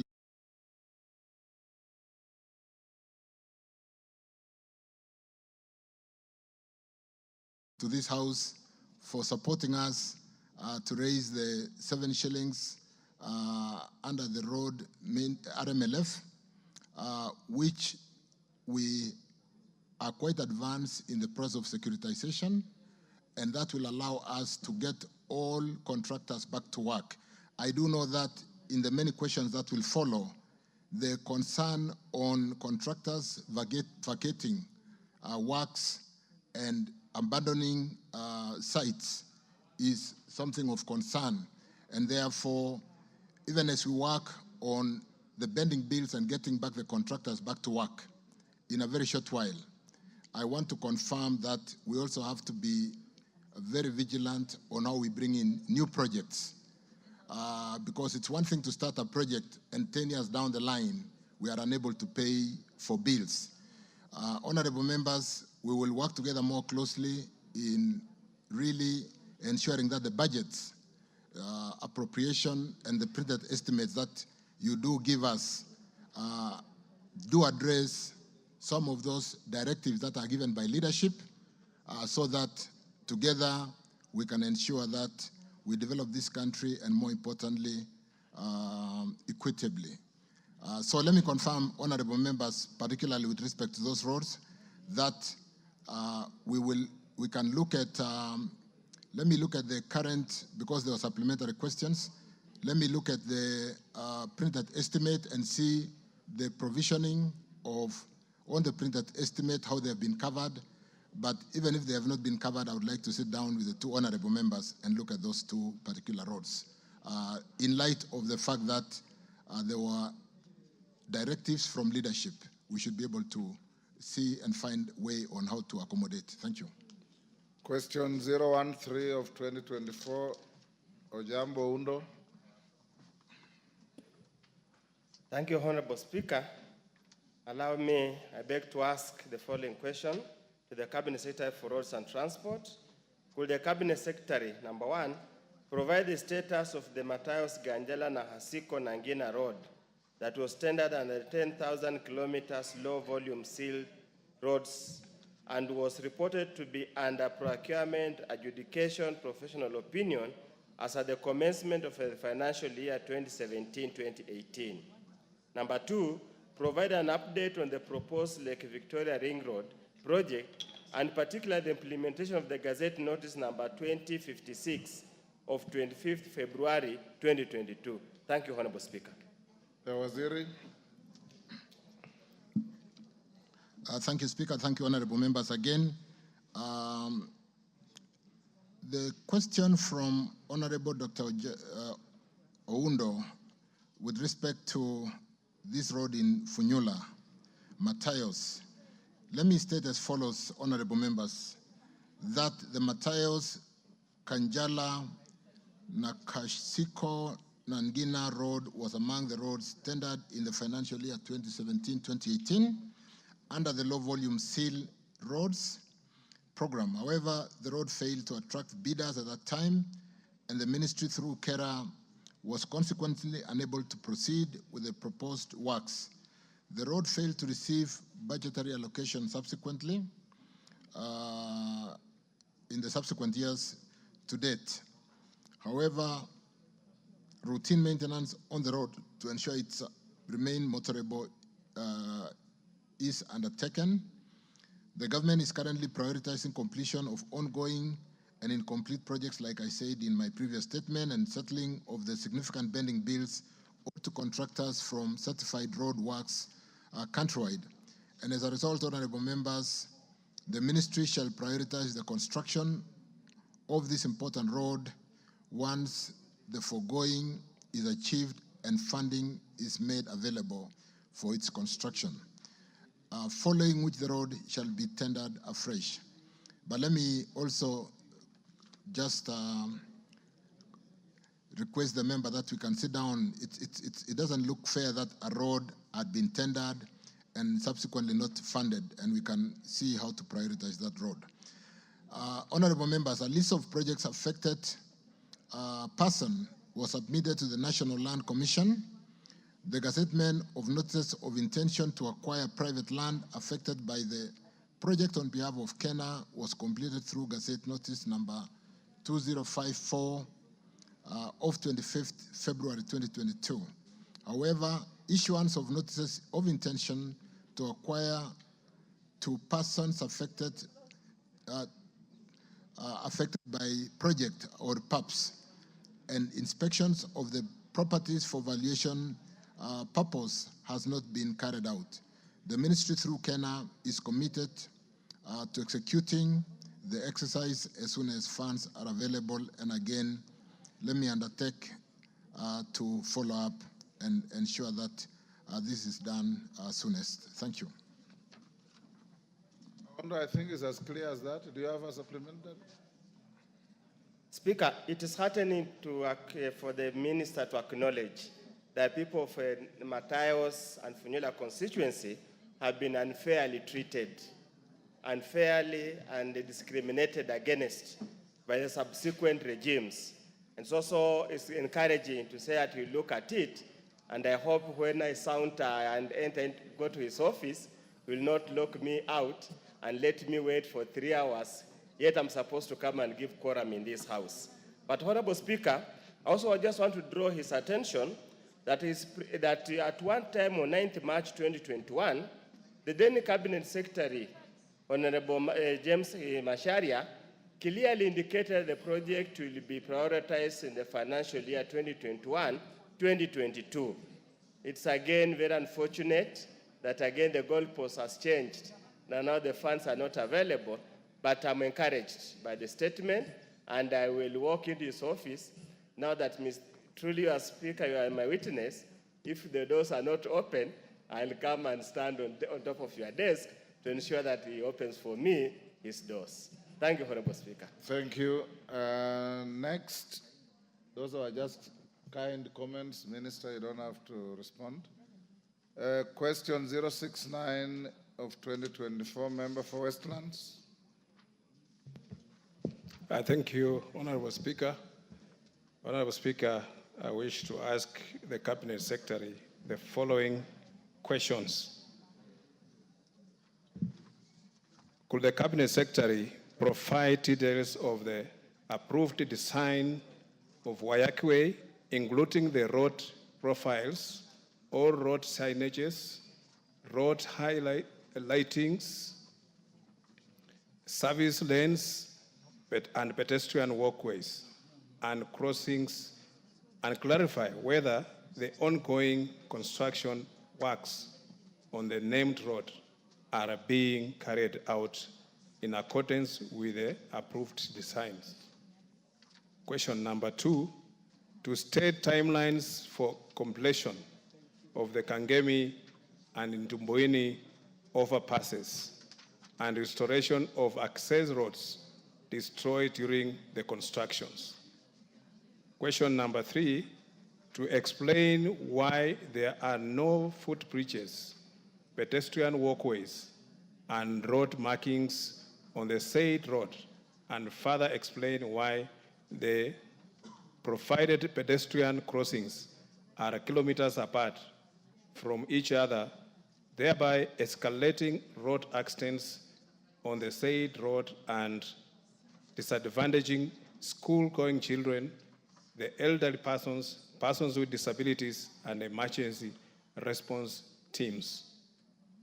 Question number 4, to explain why the ministry approved the construction of Westlands roundabout footbridge without incorporating a ramp for persons with disabilities, and state whether there are any plans to have one installed. Thank you, Honorable Speaker. Minister. Thank you, Speaker, and thank you, Honorable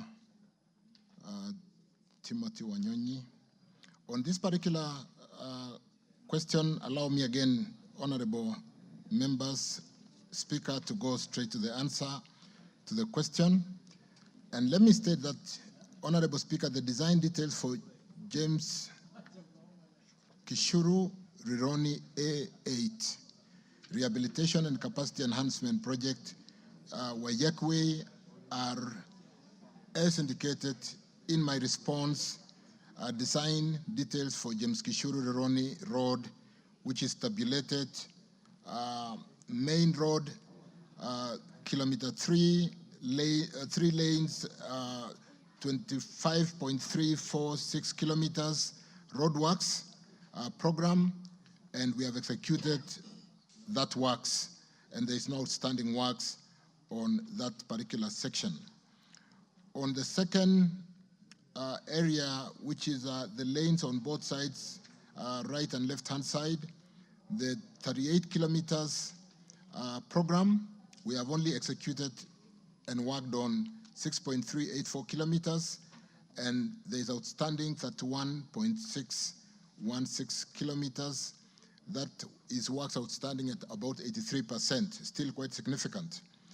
On the collector road, or the feeder road, which is 21.2 kilometer, we have finished works on 11.28 kilometers, and we have 9.92 kilometers to go, some 46% of works outstanding. On the interchange, slip roads and ramps, where the number of kilometers is 20.86 kilometers, we have basically scratched the ground only with 0.2 kilometers, and we have 20 kilometers to go, 99% outstanding. On Gitaru Falls Clover interchange, which is 5.594 kilometers, honorable members, we have done 1.953 kilometers, and there is 3.637 kilometers to go, which is 65%.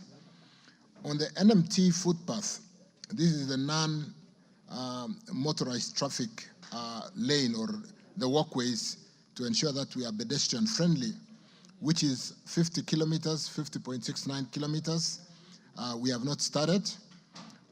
On access to government facilities, Nairobi School and Kefri, we have also not started. We have some 4.3 kilometers to go to do in that section.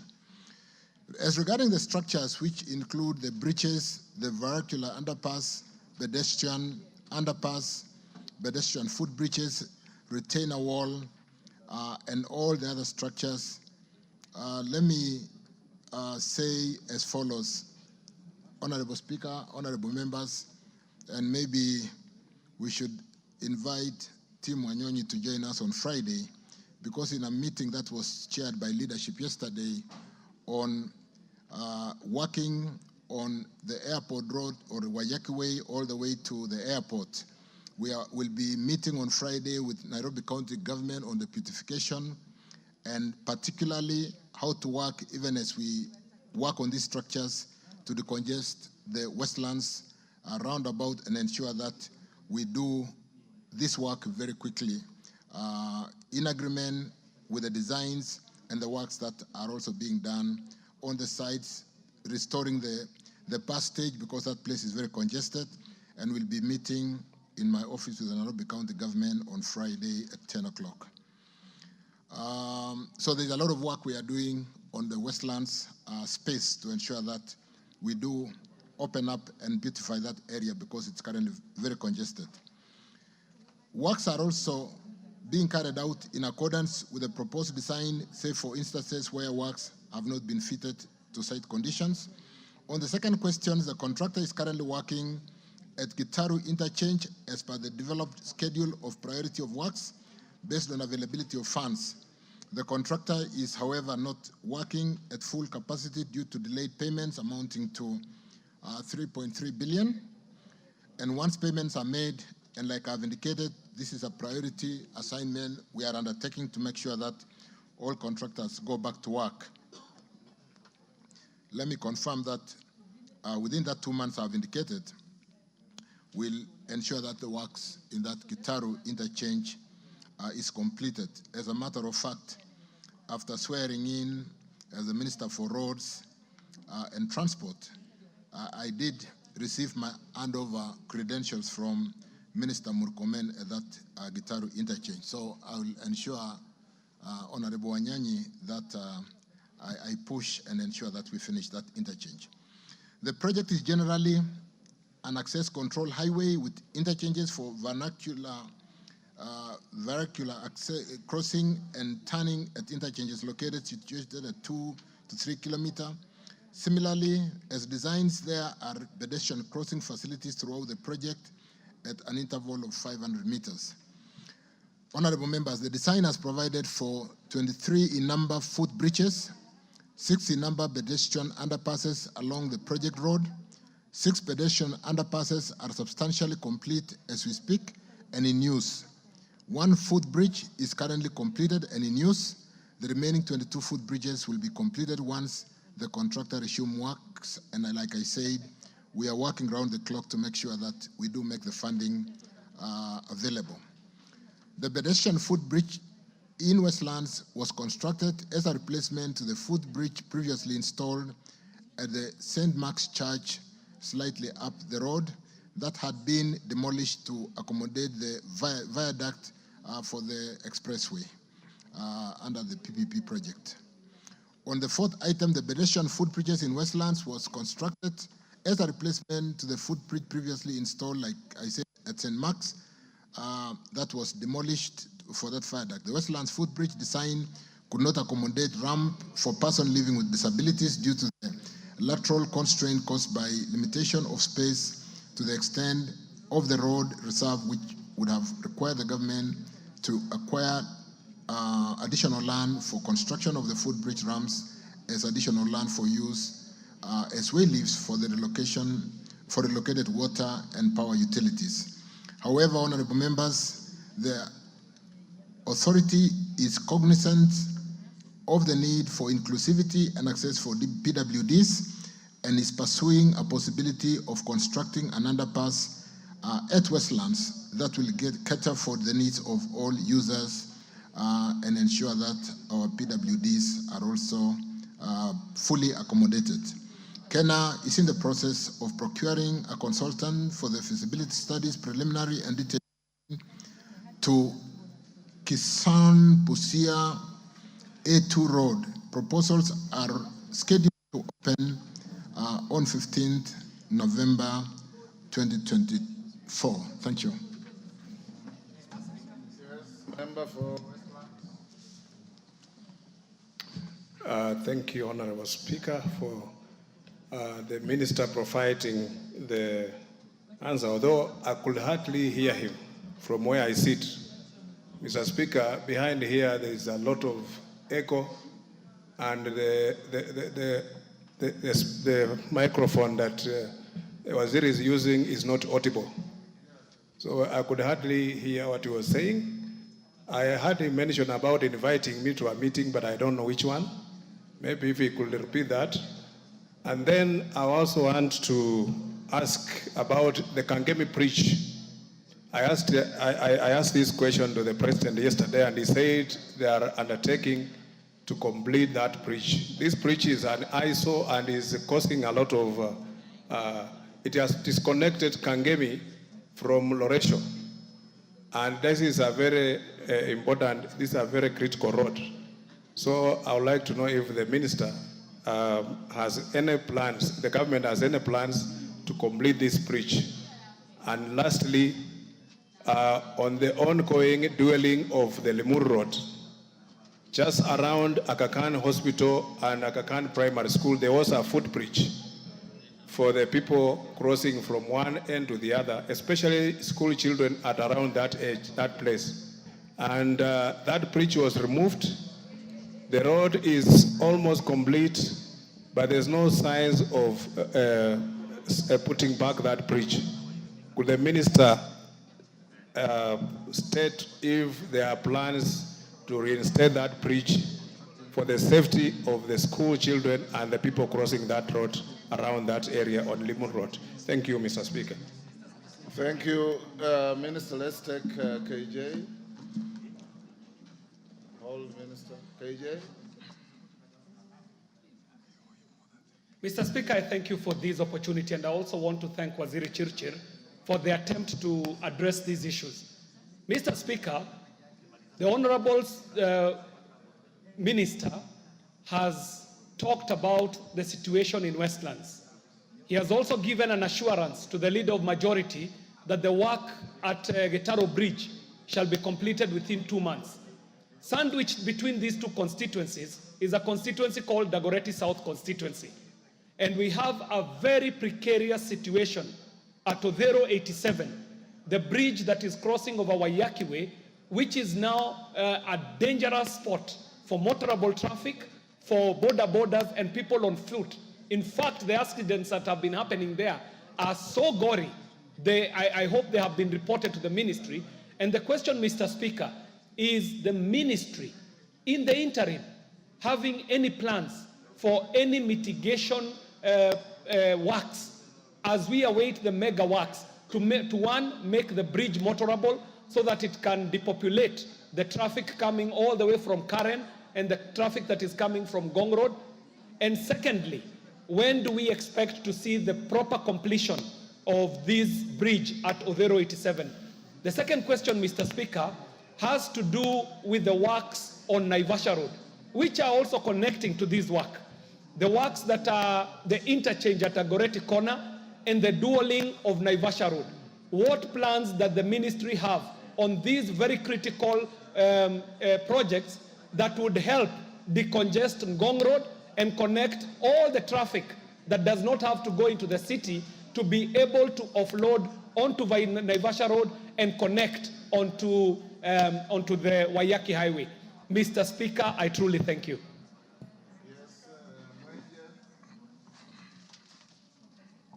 Thank you, Honorable Speaker. I wish to write on just, in addition to what the Honorable Member for Westlands has said. Honorable Speaker, there is a road, Outer Ring Road, which has now become one of the most dangerous roads for pedestrians who are crossing. And also there's Kangundo Road, the Honorable Speaker, that is undergoing expansion.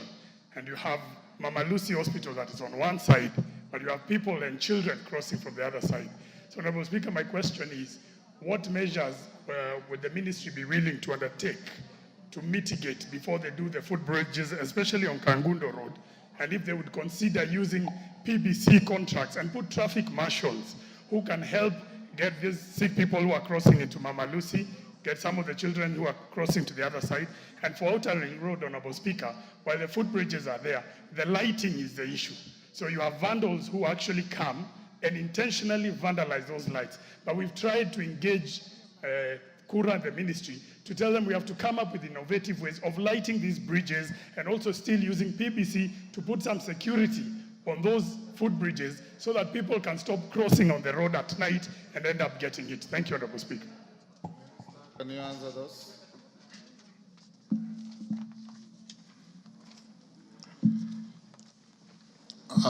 Thank you, Honorable Speaker. Honorable Wanyonyi, I did indicate that Westlands around... Are you able to hear the minister now? Thank you. I did indicate, Honorable Speaker, Honorable members, that with respect to Westlands roundabout and the congestion that we all see with the matatus and the kind of challenge with the road works which is uncompleted, there's so much that we are doing. I did indicate, Honorable Chair members, that the leadership did call us for a meeting yesterday with the county government, and we will be having a meeting on Friday to not only look at how to quickly finish the works that have been planned. And I do know that you did ask for drawings. We have very well articulated drawings on what we want to do.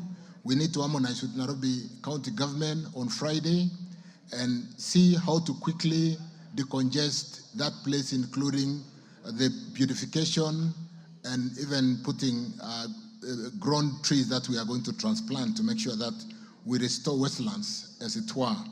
So I did indicate, Chair, that if Honorable Tim Wanyonyi is available on Friday at 10 o'clock, you can come over for a cup of tea in my office and we'll transact the business of the Westlands roundabout and that particular area all the way to the Kangemi Bridge challenge, where we currently need to pay some approximately 200 million on that particular project. The China which is the contractor on this particular road corridor, has a pending bill of 3 billion. And like I did indicate, this is the priority we are working on to ensure that all contractors resume work in all our counties in Kenya. With respect to Limuru Road, Dagoretti South, KJ, Gitaru, the Udhiru 87, and the Naivasha interchange. I want to, honorable members, KJ, I'm answering your question. So, honorable members, with respect to Dagoretti South challenge, as we do that interchange, there's a lot of work that we are undertaking to open up the city.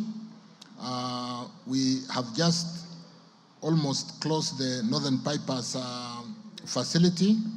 I want to confirm that we really need to work on opening up the whole of that area as we finish that Gitaru interchange to ensure that the Dagoretti side also do benefit. And we can spend more time with Honorable KJ to look at the specific program that we need to work on to ensure that we decongest the city with all the bypasses that we are building so that we can have movement of goods and movement of people facilitated quickly. With respect to Naivasha, is that Naivasha Road interchange, is that the Dagoretti corner? And the dueling of Naivasha Road, I need to, can I get a response on that? While I address the Mwenje question, Honorable Mwenje on Outer Ring, where with the Mama Lucy Hospital, I do agree with Mheshimiwa. Let us work on lighting, and that is not a big ask to work on lighting, to work on marshalling of traffic, and to improve how people access the hospital across that wide corridor. We should be able to pay attention to that, and I'm here with my team. We will work on that, and I undertake to basically reach out to Mheshimiwa Mwenje and address that. Thank you, honorable members. Thank you, Honorable Maluli Njendi. Maluli Njendi, question deferred. Stephen Mogaka. Stephen Mogaka, question deferred. Dick Maungu. Thank you, Speaker, for the opportunity. I raise question number 78 of 2024.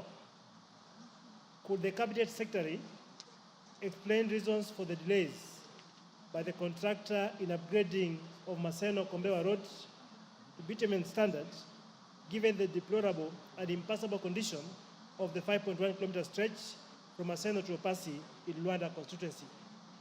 2, state the measures that the ministry has put in place to ensure that construction of the said road resumes as soon as possible and further state completion. Thank you.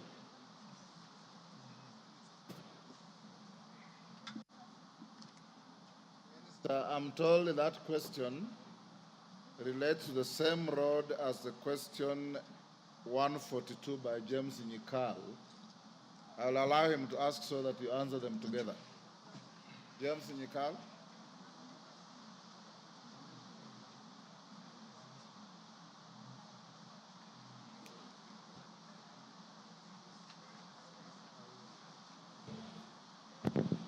Thank you, Mr. Speaker.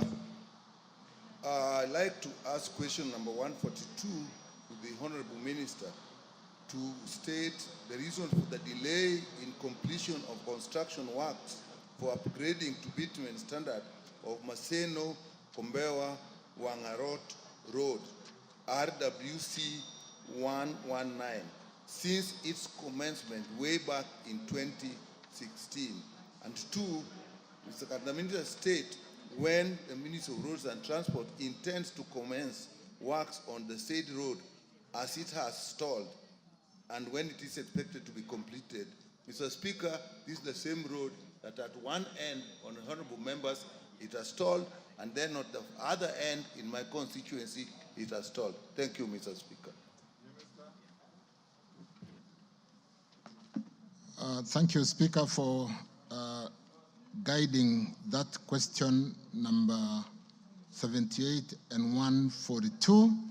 And honorable members, let me respond to the fact that I acknowledge that the completion of this particular road, Maseno-Coma project or road project, has delayed beyond its construction completion date of 2021.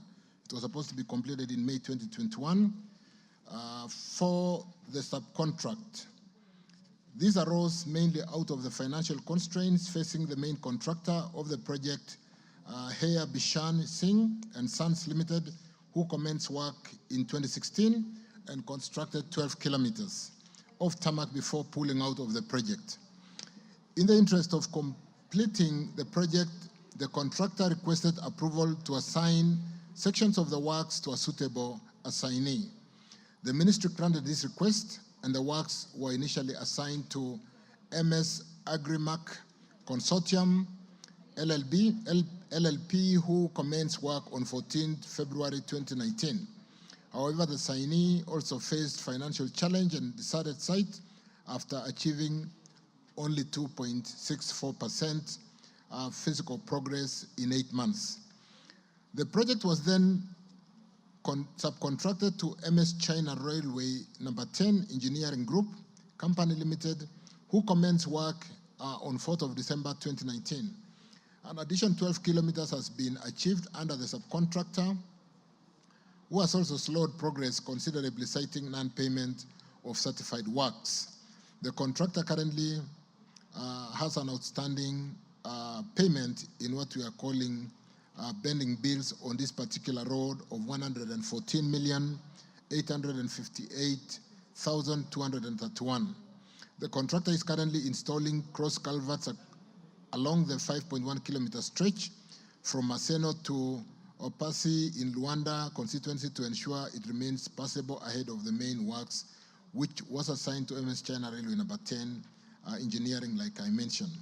The overall physical progress of works for the entire road project is today 68%. To date, with 24 kilometers constructed to bitumen standard. The ministry on the second issue has prioritized the payment of all pending bills, like I indicated earlier, including those of this particular contractor, MS China Railway Number 10 Engineering Group, to facilitate a full resumption of work at this project. Towards this end, honorable members, the ministry has paid some 54,975,670 Kenya shillings in the current financial year to the contractor, which was the allocation for the project this financial year, and has received a commitment from the contractor on the resumption of the works as efforts are made to settle the remainder of his payment as soon as necessary. So, honorable members, again, we're working around the clock to raise funds through securitization. We will then come to this House for voting or allowing us to spend that money once we receive, and ensure that we get back all contractors back to work. Pending bills is a big issue, and like I said, and I reiterate again and again, it is our top priority, and we are working on that. In fact, I did chair a meeting at 7 o'clock this morning to look at the timelines on when we can walk, and we're beginning to see the end of the runway with respect to how we can resolve this challenge. Thank you.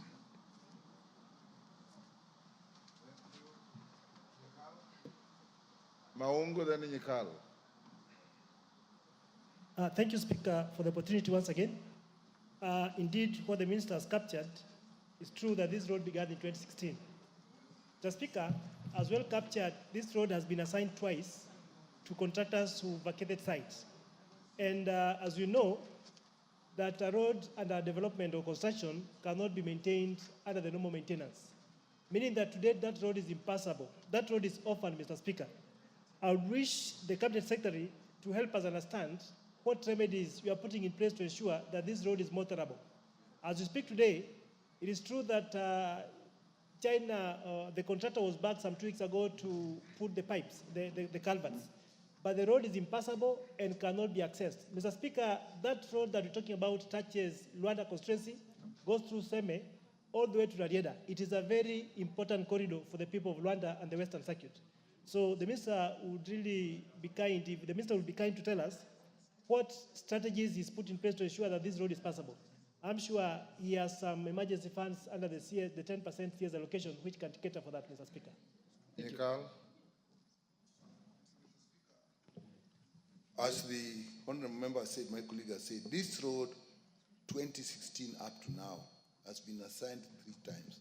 First of all, it was a higher Bisansi, then Agrimax, and now China Railways. And Mr. Speaker, although the honorable minister is saying 54 million has been paid, the information I have, because I'm following this lady, the contractor actually says even with that, it's not going back on site, particularly on the final bit towards Kalandini, 5 kilometers.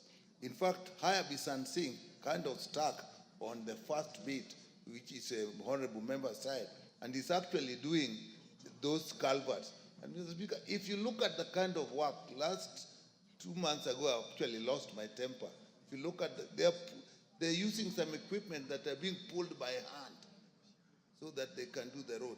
So I think, Honorable Minister, I think you need to actually take more keen. This road actually connects through Luanda Kutieno all the way to Mbita and actually all the way to Sori. So it's actually a very major road and it's stuck on this side. So can we really know, this 54 million was paid. Is this China Railways really going back to work? And is Hayabi Singh really able to complete the Maseno site? Yes. Thank you. Thank you, honorable members. I did meet China Railway number 10 Engineering Group, and it is a company of capacity. Having met them to basically sensitize them on what we are doing to settle all the pending bills, and having paid the 54.9 million out of the 114 million outstanding, honorable members, let me undertake to ensure that this particular road, with this contractor that I said is a contractor with capacity to make the road motorable. I'll work on that. Between today and Friday, I'll have made the contractor to ensure this road is made motorable. And more importantly, because the contractors are beginning to see hope in what we are doing to pay the pending bills, ensure that they accelerate work. Because even then, the outstanding, in spite of the fact that we owe them 3 billion in total on this particular road, having paid the 54.9 million, the outstanding, about 50% of that, the same amount, we should be able to get them back to work. And I want to confirm, Dr. Nikal, that this contractor will get back to work. I'll work on that. Thank you. Yes, Kajwang, then Makali. Mr. Speaker, permit me to ride on this. This is the gateway to my rural home. If you come from Luanda, it is the only direct way through Uyoma in Rarieda constituency, and as you get to Beta through the ferry. So it is a very important road for which I am interested. Mr. Speaker, I listened to the Cabinet Secretary, and I'm sure that he's working on it. But this concept of assignment, I think let us now deal with the issue of principle first. Because as you hear, he is saying that there is a contractor who was on that road, then there was a subcontract to which it was assigned. We have had problems with this concept of assignment. An assignment is not a subcontract? Well, they understand it of course it is not, but they understand it in the roads ministry as a contract, as a subcontract. It is a contract. The question, Mr. Speaker, I'm asking is that these people who benefit from assignment, who are themselves independent contractors, and the ministry approves that in transaction between the main or the principal contract to the other, that is where the problem is. Because the first person has billed that bill 1, and that bill 1 is the most it is the most substantial part of the funds which would go into that road. When this other person to whom it is assigned takes the contract, the person basically he takes the contract with the terms and conditions, but there is no money with which the whole thing can be done. So this is the issue, that this second person definitely is not able to complete the road. So, Mr. Speaker, would the minister consider to determine the contract, to terminate the contract? The first contractor, in terms of principle, the first contractor, when he fails, the Bishan saying, they should have terminated that contract and then sought for a new contract in all its terms and conditions. So are you challenging the validity of the assignment? I am saying that the question in principle is what is a problem in finishing this road. Okay. Could the minister consider that instead of going this assignment principle, to terminate a contract and then re-advertise it and get new people under the terms and conditions that the ministry would approve? Thank you. But Honorable Kajwang, if the members are interested in the road being completed quickly, is in an assignment faster than a retendering? Because a retendering will go another 1 year. An assignment is just a legal instrument, which as a good lawyer you know. But anyway, Makali, okay.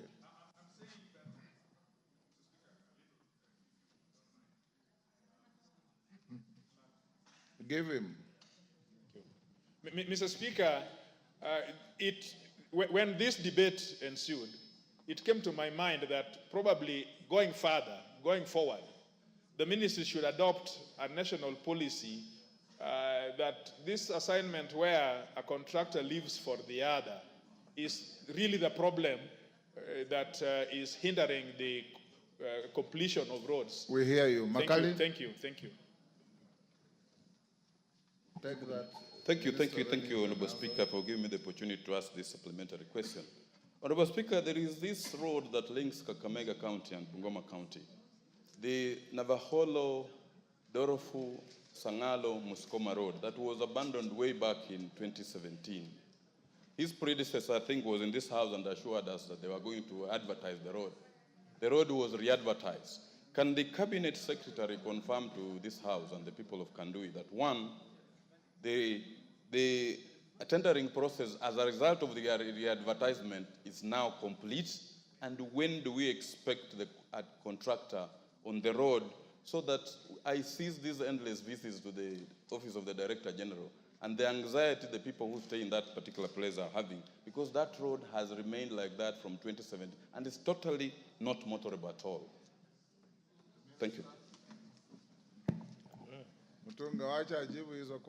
Thank you, Speaker. Thank you, honorable members. Let me take the concern on assignment of the road, which is basically the assignee, let me state, takes the full responsibility, including providing performance guarantee for the works that has been assigned.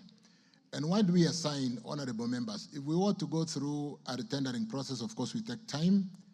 But secondly, and more importantly, you want to maintain the old rates.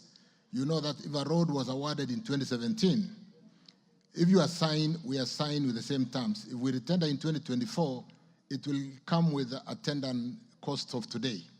So there is merit in assigning where there is a contractor willing to be assigned. And like I said, with a company like China Railway Number 10 Engineering, they do have capacity. I did indicate that I had a meeting with them last week. I'm going to call them again. The outstanding amount of about 50 million is not much. I'll make sure we start with making the road motorable. A case in question, for example, is when we did this road from Kwale to Kinango to facilitate movements of the constituents to come to Mashujaa Day. And we did ask the contractor to make the road fast motorable so that as they do the road to pitment standard, the road is in very good moram condition. I will undertake to ensure that China Railway Number 10 makes this road all the way to Luanda motorable, fast, and secondly, as an assignee with full responsibility and performance being assigned to them, do really finish the road now that we have a contractor, which I said is a contractor with capacity. And finally, we are equally working and ensuring that we pay all the pending bills in due course as we work together to support the securitization of the 7 shillings. With respect to Navukolo, Mheshimiwa Makali, I'm told the same has been completed, an intention of award, the tendering process, an intention of award issued, a letter of award has been, intention of award has been done, and subject to those number of days lapsing, the award should be done by 14th November 2024, which is tomorrow.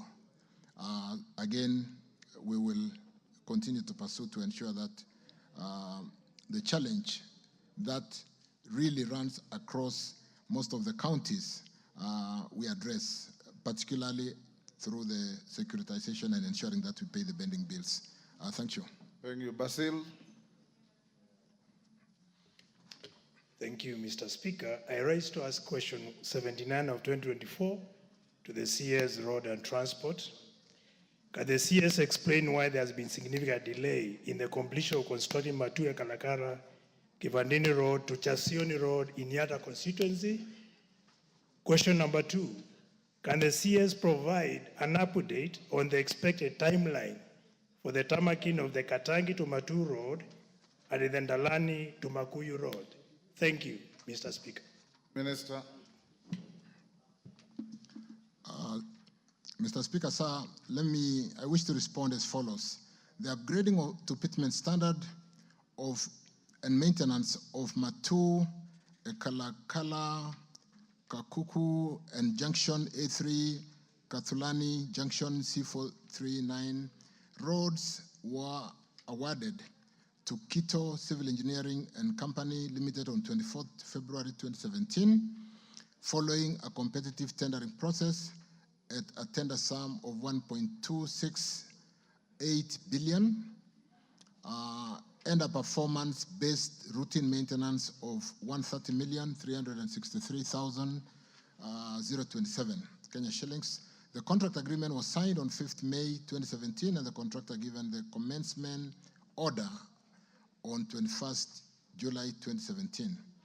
The contract commenced on 19th August 2017, and the works were scheduled to be completed 30 months later, which should have been 19th February 2020, with a defect liability period of 12 months. However, the contractor demobilized and abandoned works, forcing the employer to subcontract the works to other contractors. The following is how the project was subcontracted and the progress so far. 8 kilometers of the 40 kilometers on Matu Kalakala Kaguku section has been subcontracted to MS Daima Construction Limited to fast-track process. The subcontractor has completed up the first seal of the first 4 kilometers and has done 1.7 kilometers for second seal service dressing. So far, he has raised a certificate for payment and is awaiting to be paid to continue work.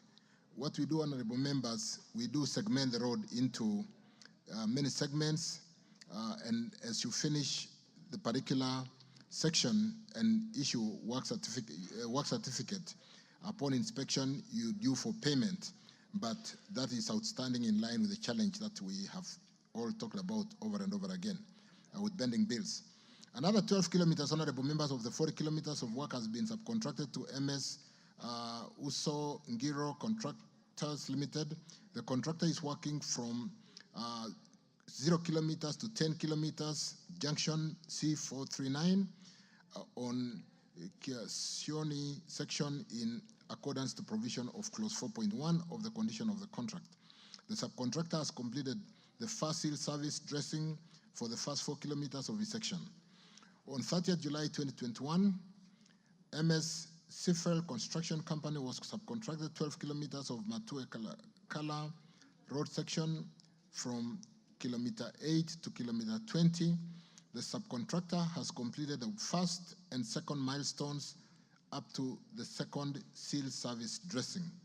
And on October, honorable members, 14, 2021, MS Kitho Civil Engineering Company Limited was instructed to reinstate the road section from 12 kilometers to 16 kilometers to its original state before he abandoned work.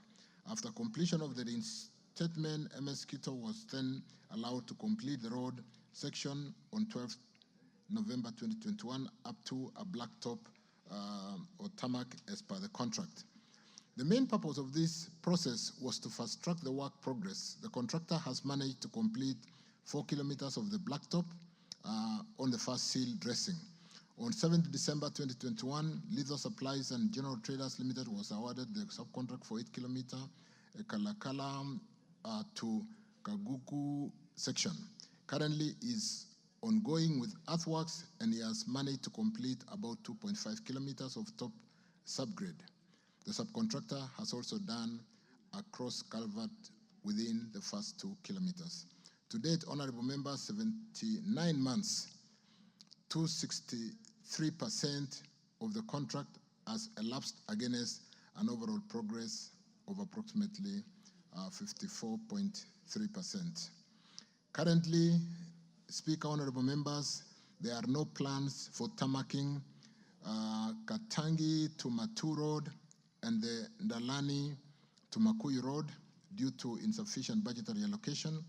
However, there are plans for routine maintenance and spot improvement. The allocation for CP Muranga, Kisiki, Ndalani, Sophia Road in the financial year 24-25 is Kenya shillings 6,816,949, and for Matu, Kathiuni, Igombe, Katangi Road is 12,268,999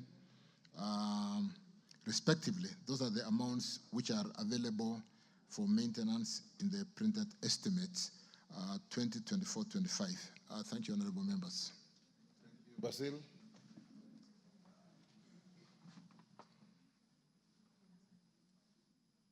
Give him the mic. Thank you, CS, for the response.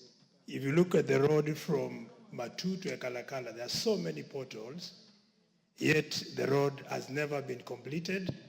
So we ask, why did the engineers, were there poor quality supervision on the road? Number two, there are several Maram Ips that have been left between Kivandini to Chasioni Road, making motorists not be able to use the road.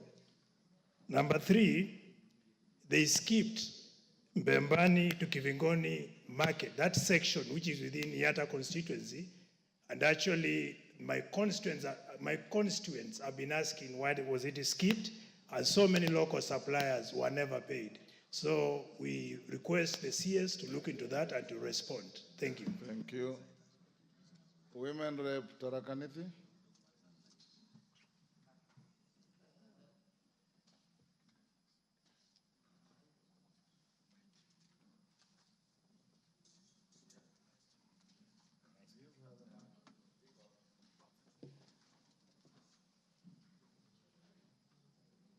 Give her the mic. You are assigning the wrong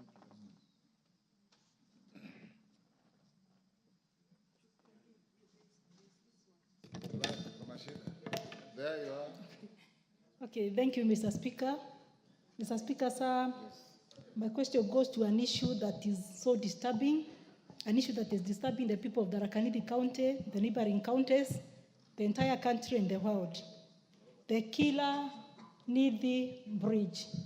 Mr. Speaker, 100 as a month ago, without the people of Tharaka-Nithi and the entire country burying their relatives from the Nithi Killer Bridge.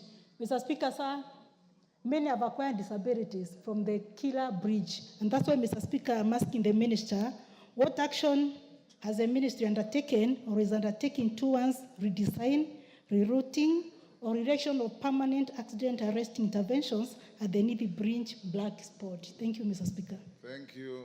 Mutunga again. Let me give people who have not asked Mutunga. Thank you, Yes. Mr. Speaker. Mr. Speaker, I have several roads in Tigania West, and none of them has works going on. Mr. Speaker, I do not want to speak about St. Anne, Kagaene, Myompon, because I want a meeting with the minister. But Mr. Speaker, my desperation is that the capture of this road has always been avoided. I would like the minister to know that I have written, I have talked to the ends of the institutions, and they do not capture these roads. Mr. Speaker, during the last state visit, Cara, in his wisdom, scrapped the tarmac of one road because of the potholes and on the fear that the end of state will pass on that road. Up to now, there is no center allocated to that road. It's not in the books. Mr. Speaker, there is another road from Kiajai to Isiolo. You are making a speech. Ask a Mr. question. Speaker, what I would like to make the minister to tell us, when we went to health, to energy, he had a very clear way of rationalizing. We would like to know whether this rationalization formula is going to be operated on or rather utilized in the Ministry of Roads and Transport. Because, Mr. Speaker, what we have is total discrepancy in terms of allocation of resources in the roads. You realize that some constituencies have no roads, while others have got 7 or 8 roads. So there is a problem in this country, and we need that problem solved. What is the promise of the minister? Again, is a road that I... Order, Mutunga. Mr. Speaker, let me explain this particular one. Let him finish. Give him to finish. Mr. Speaker, there is a road which I forced upgrading. I went to the National Roads Committee Convention, the National National Roads Board Convention, and they pushed for movement of a road from Cara to Kenya. In other words, from to be in Kenya. That road has not yet been gazetted for 3 years in a row. I would like to know why the road has not been gazetted as at now. Rueda, but you guys, you MPs also be fair to the minister. He's come with answers on questions that were asked. Now we are springing questions from every part of the country. But go ahead. Asante Speaker. Ni vile mwakilishi wa wananchi na wakituona hapa leo tuko hatujauliza, tukienda huko tutakuwa tuna shida. Mwanzo nimpongeze waziri. Waziri ni muungwana sana. Tukienda ofisi yake tunapokelewa vizuri. Nataka tu waziri ajue kwamba Lamu Mashariki nafikiri ndio eneo bunge peke yake Kenya haina hata inchi moja ya barabara ya lami. Hata inchi moja hakuna. Na barabara zetu za Lamu Mashariki ni 3. Ni Mtangawanda tu Kizingitini, ambayo hiyo najua mwaijua. Naomba tafadhali muhakikishe mtuambie zimefikia vipi mikakati yake. Angalau na sisi tuwe tuna lami. Barabara ya pili ni kuanza Hindi tu Kiunga, ambayo ni kilomita kama 120.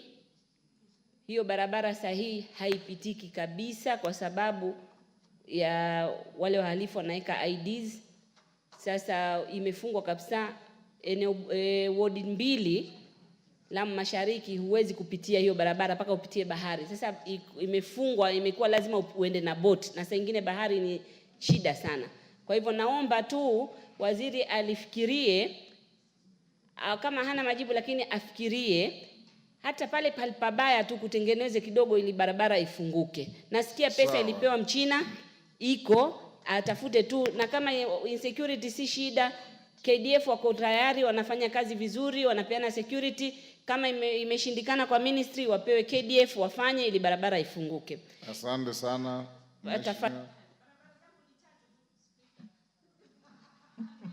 Giver. Bwana Spika, kwetu Lamu Mashariki mazingira tofauti. Sisi maeneo yetu sio ile nyinyi mnaita land mass, sisi ni water mass. Sasa kwetu zaidi kwa ministry yenu pia tunahitaji sea wall, yani zile ukuta za bahari.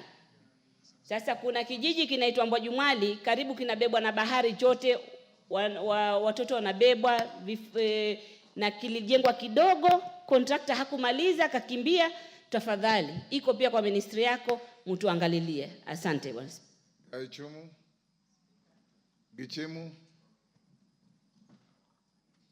Member for Gishugu. Yes, thank you, Honorable Speaker. The people that I represent of Gishugu find themselves in a situation akin to Honorable Basil's. And I don't want to go to because the minister or the CS has already given an elaborate plan on how to revive the roads that have already stalled.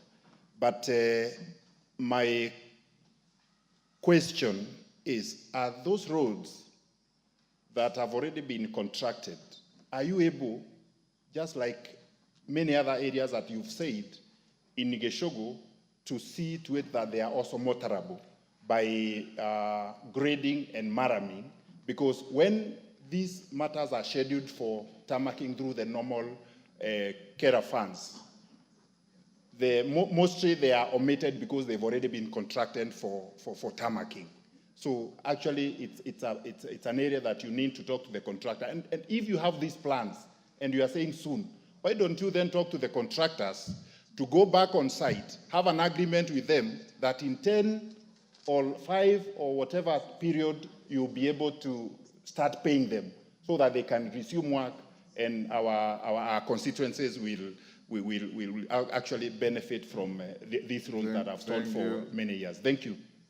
Mheshimiwa, these are general questions. Asante Mheshimiwa Spika. So you should give a general policy direction.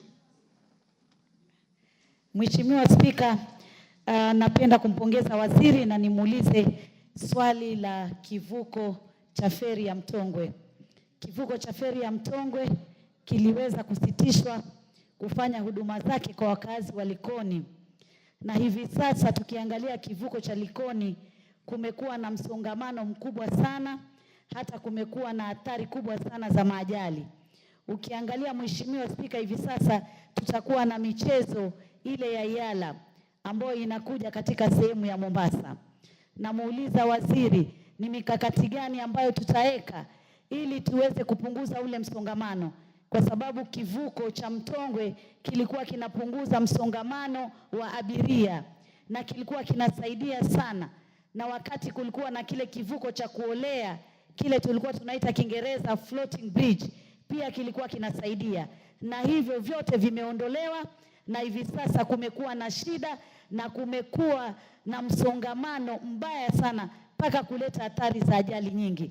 Swali lingine la mwisho ni barabara ya Dongo Kundu ambayo tunashukuru serikali wameng'ang'ana kutengeza barabara hii, na imebakia hatua kidogo sana iweze kufunguliwa rasmi na Mheshimiwa Rais Daktari William Ruto.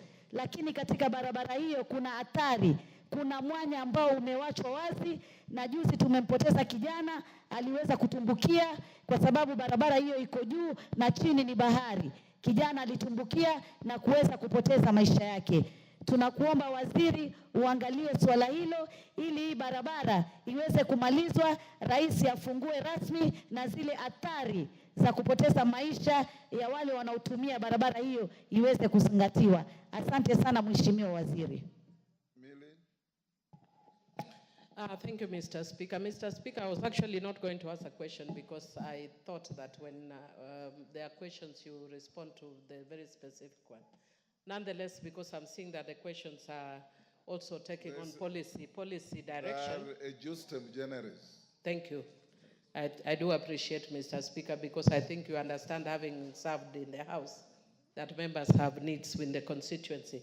I want to ask a question which is similar to what the Honorable Fogishugo has raised. And for me, it's really a policy issue that when you have commenced construction and then you stop because of lack of funds, it shouldn't be within the charity of the minister, but a policy issue in the ministry that you must allocate funds. Like right now, the road between Sindo and Bita is actually only about 2-3 kilometers. I was there last week, but you spend almost 1 hour because they actually messed up the road. We cannot allocate it in Kura. But when this young man called Morara wants to attack, he goes to my constituency, even though he went on the Karoli side. But because maybe Karoli is still relatively new, he was attacking me, saying, Millie, what are you doing? I'm not the one doing those roads. It's the national government.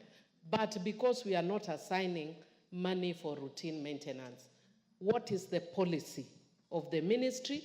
And if you don't have a policy, can you come up with a policy for just regular maintenance so that it's not dependent on policy, on charity of a given CS, but it's a given that it must be allocated. Even if you want to do that road right now, I can't do anything. And it's a small portion that we can do with Cara. Thank you. Betsimba. Asante sana Mheshimiwa Speaker kunipa fursa. Minister, you will compress all this into a policy direction. Asante sana Mheshimiwa Speaker kunipa fursa ya kuweza kuuliza swali la ziada. Je, waziri anaufahamu barabara katika eneo bunge la Kisauni ambayo imeanza Kiembeni ipitie Mwakirunge kwenda Rabai? Na Mheshimiwa Rais alikuja kuanzisha rasmi barabara hiyo inayojengwa na Cara. Alipoondoka Mheshimiwa Rais, matingatinga yote yaliondoka yakamfuata. Anazo habari hizo na ana mipango gani kuweza kuendeleza hiyo barabara badala ya kumwekea aibu Mheshimiwa Rais? Thank you. Let's have answers to those.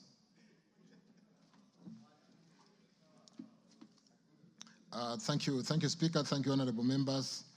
I think Honorable Millie summarized it very well that we should have a policy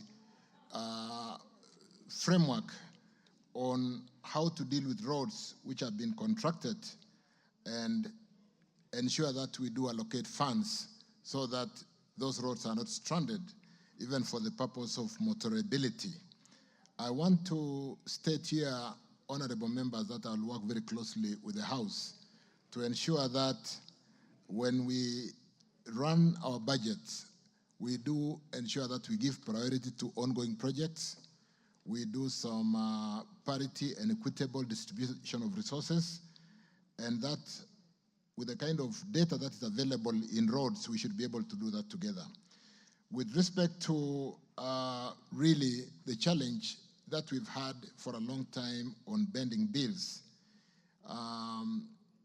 the support that we've received from this House on the 7 shillings additional road maintenance levy, and which I have confirmed we are fairly advanced in securitizing to ensure that we raise some 170, 175 billion Kenya shillings, we should be able to get all contractors back to work. But more importantly, even as we do that, and because there is a really, you can have sight of the entire runway on this particular project, we will push the contractors to make the roads motorable. Talking to a road like Sindombita, I want to confirm, Millie, that that particular road will now not stop. We are working on it. I don't know, but majorly because we are raising the funds to pay all the contractors. We had a bending bill on that road of about 540 million Kenya shillings on certificates issued, but there was only an allocation of 270 million. Having paid the full amount, you can see the contractor still with a hole of 300 million, but I've equally had a meeting with civil engineering construction company, the same company that did the road from Kwale Kinango, and I can assure us that because of what we are doing on securitization, a lot of contractors are seeing some hope, and we are able to get a number of them back to work. So a road like Sindo Mbita, I can assure honorable members, just to pick one, that it will not stop. With respect to Gishugu, Banagishimo, we will, like I've said, maintain. We are seeking to ensure that the contractors make the roads motorable. Traditionally, contractors should provide a road for users during construction. So we cannot be constructing a road, leaving heaps of soils. We then abandon works because of non-payment, and we leave the road not motorable. So we are going to, it's an agenda. I gave the example of Kinango Kwale, where we made the road really good on Moram, so that as they work on the tarmacking, and even albeit the challenge of pending bills and payments, the road or the users of the Kenyans users do not face that challenge. Honorable John Mutunga, I want to confirm, like when we met, that we're going to address the various challenges on the road programs in the country. We have built a good database that can help us to work together with the House to ensure that we do have a very amicable way of allocating funds to ongoing projects, to roads across the whole country with some level of equity. Captain Ruwaida, thank you for congratulating me, equally to a number of members who have congratulated me today. I want to confirm that we'll work very closely together. Mtakawanda Road to Kisingitini, we'll tender it next week. We'll put it to tender next week. With respect to, I'm just saying, I mean, there's a lot of tendering happening next week. And with respect to, I think I mentioned Tigania West for John. With respect to, what was the other, Tharakanithi Bridge, I want to confirm we are all concerned about this Tharakanithi Bridge, and we are paying a lot of attention. We have installed a lot of bumps or humps on the road. We have installed signage and will continue to improve. We have separated the uplink traffic from the downlink traffic. We are in the process of finalizing the redesign for the new bridge, which is currently ongoing, and we will put funds. You are aware that leadership at every level has made commitment to correcting Nithi Bridge. We don't like the name Killer Bridge. We should get it back to Nithi Bridge. And so we are paying attention to that. Our potholes on this road that is complicated and that we have had to assign or give to so many contractors, Matu, Ikalagala, I want to confirm that we will work on the potholes. Like I've said, we'll make the roads motorable. And with the 4 or 5 contractors on site, the issue of pending bills and the fundraising we are doing through securitization, we are going to pay attention and ensure that these small sections with all these contractors, Sifel, Kito, Usongiro, and so on and so forth, address and do what they are supposed to do. The floating bridge in, where is this? In Mutongwe. We removed the floating bridge in Mutongwe because it had its own challenges. We know the challenges we are facing with the Likoni ferry, but luckily, Mishimbogo, we are finalizing the Dongokundu Kibundani Road, which is basically finished. I think we are almost seeking a date for official commissioning of that road. and we will move most of the traffic. We'll work together with the leadership. I was in Mombasa last week, and we had a session with the governor for Mombasa, Abdul Swamad, and we want to work together to see how to decongest Likoni Ferry, how to even provide some land around the ferry as a holding ground, which I do know that Kenya Railways did lease out to some other investor, and we are working to address that small challenge. So, honorable members, let me just say that allow us to work in another 1-2 months, max 3 months, to sort out the pending bills through securitization of the 7 shillings. I want to thank the House, Honorable Speaker, honorable members, for the support we have received in the securitization process. This will go a long way in sorting out the pending bills, which amounts to about 174 billion today. And we can get all the contractors back to work. We'll be more cautious, we'll be more careful to ensure that we do not get into that situation by assigning new projects where there is no revenue or investments or cash flow to support maturing work certificates. So, honorable members, thank you for your support. I will continue to receive you to address the specific roads in the various counties in this great country. I will continue to receive you in my office as I continue to learn. Today, I'm just 90 days in office, and I think I was asking myself what I will possibly have to say on the 100th day, but we'll continue to work together. Thank you very much. Honorable members, we've done 3 hours on question time. I want the question by Sarah Correa to be the last for today, and invite the minister to be back here in 2 weeks to answer the remaining questions. So, Sarah Correa, ask your question. That will be the last for today. And Sarah, before you ask, take your seat. Members, tomorrow, Malulu, your question will come after 2 weeks. All of you who are on the order paper, we have bills also to deal with. And I think we have extracted sufficient material from the minister today. He will be back here in 2 weeks. Before Sarah Correa asks the question, tomorrow we have a Kamkunji at 11. All of you and those who are not here, be here for that Kamkunji. And ministers, you go to answer the last question. Remember to remain engaged with the Baraki Club for Yala Games. Sarah Correa. Thank you, Speaker. I rise to ask question number 127 of 2024. Can the minister state the reasons for delay in completion of construction works on Doldol Nanyuki Road in Laikipia North constituency?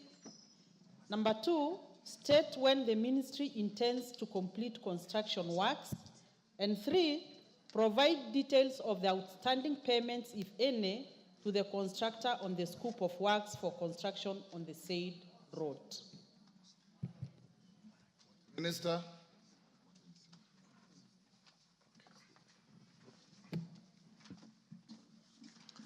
Thank you again, honorable members.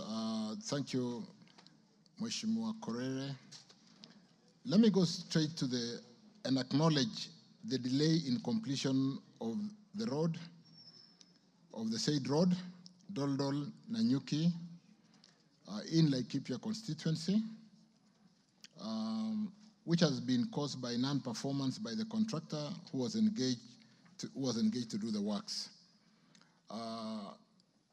Shipili Enterprise Limited has been slow in the process, and we have had several meetings in order to engage him to expedite the works.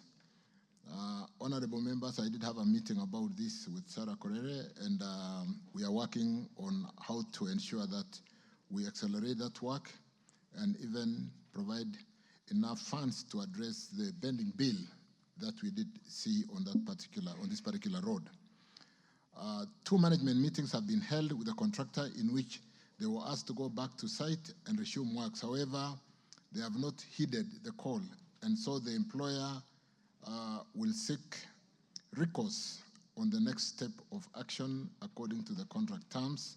The scope included the following: site clearance to include heavy bush clearing, tree and stump removals, evacuation and filling for structures, culverts and drainage works to include majorly new culverts installation, grading and graveling works to include light grading of the whole section and then spot graveling. Road furniture repairs maintenance to include installation of 20 in number concrete bollards. The contractor has no outstanding payment. Sorry, I did indicate that they had outstanding payment. I think the point was the funds allocated to the road is something that we discussed with Mheshimiwa, and Mheshimiwa, we need to have another cup of tea. Thank you. As regarding the Mbaraki Stadium, honorable members, I have worked very closely with Mheshimiwa Osoro and Faith Gitau, Mheshimiwa, and Mbaraki progress today is 80% complete. We have challenges, small challenges on the sitting area and the common amenities like toilets and the changing rooms. I want to confirm that as of yesterday, I did hold a meeting and we are looking at NYS moving in to do most of the handiworks. Kenya Power supporting us in doing most of the lighting. But I want to confirm that the tartan is the asphalt, the tarmacking of the places that needed to be asphalt, and the tartan to be installed will be shipped and it will come in on time and the stadium will be ready.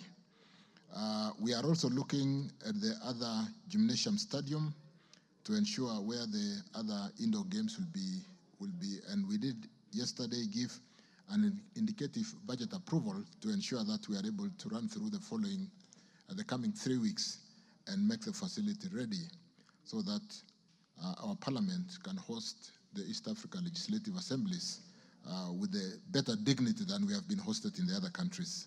So I'm on top of it with Bwana Osoro, with Gitau there, and thank you for your support. Thank you, Speaker.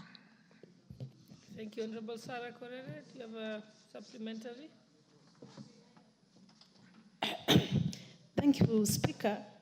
And Speaker, I want to acknowledge indeed that the Cabinet Secretary has himself taken up the issue and called me severally about the road. But again, CS, I want to inform you and plead with you with a lot of humility that the people of Laikipia North are suffering, untold suffering, because of the status of that road. Waziri, just the other day we lost 2 people who were shot by bandits, not very serious gunshot wounds, but wounds that they would have been saved if they would have reached Nanyuki in good time. But because of the status of that road, they couldn't. It is also clear that Shibili Construction Company does not have the capacity to go back to that site.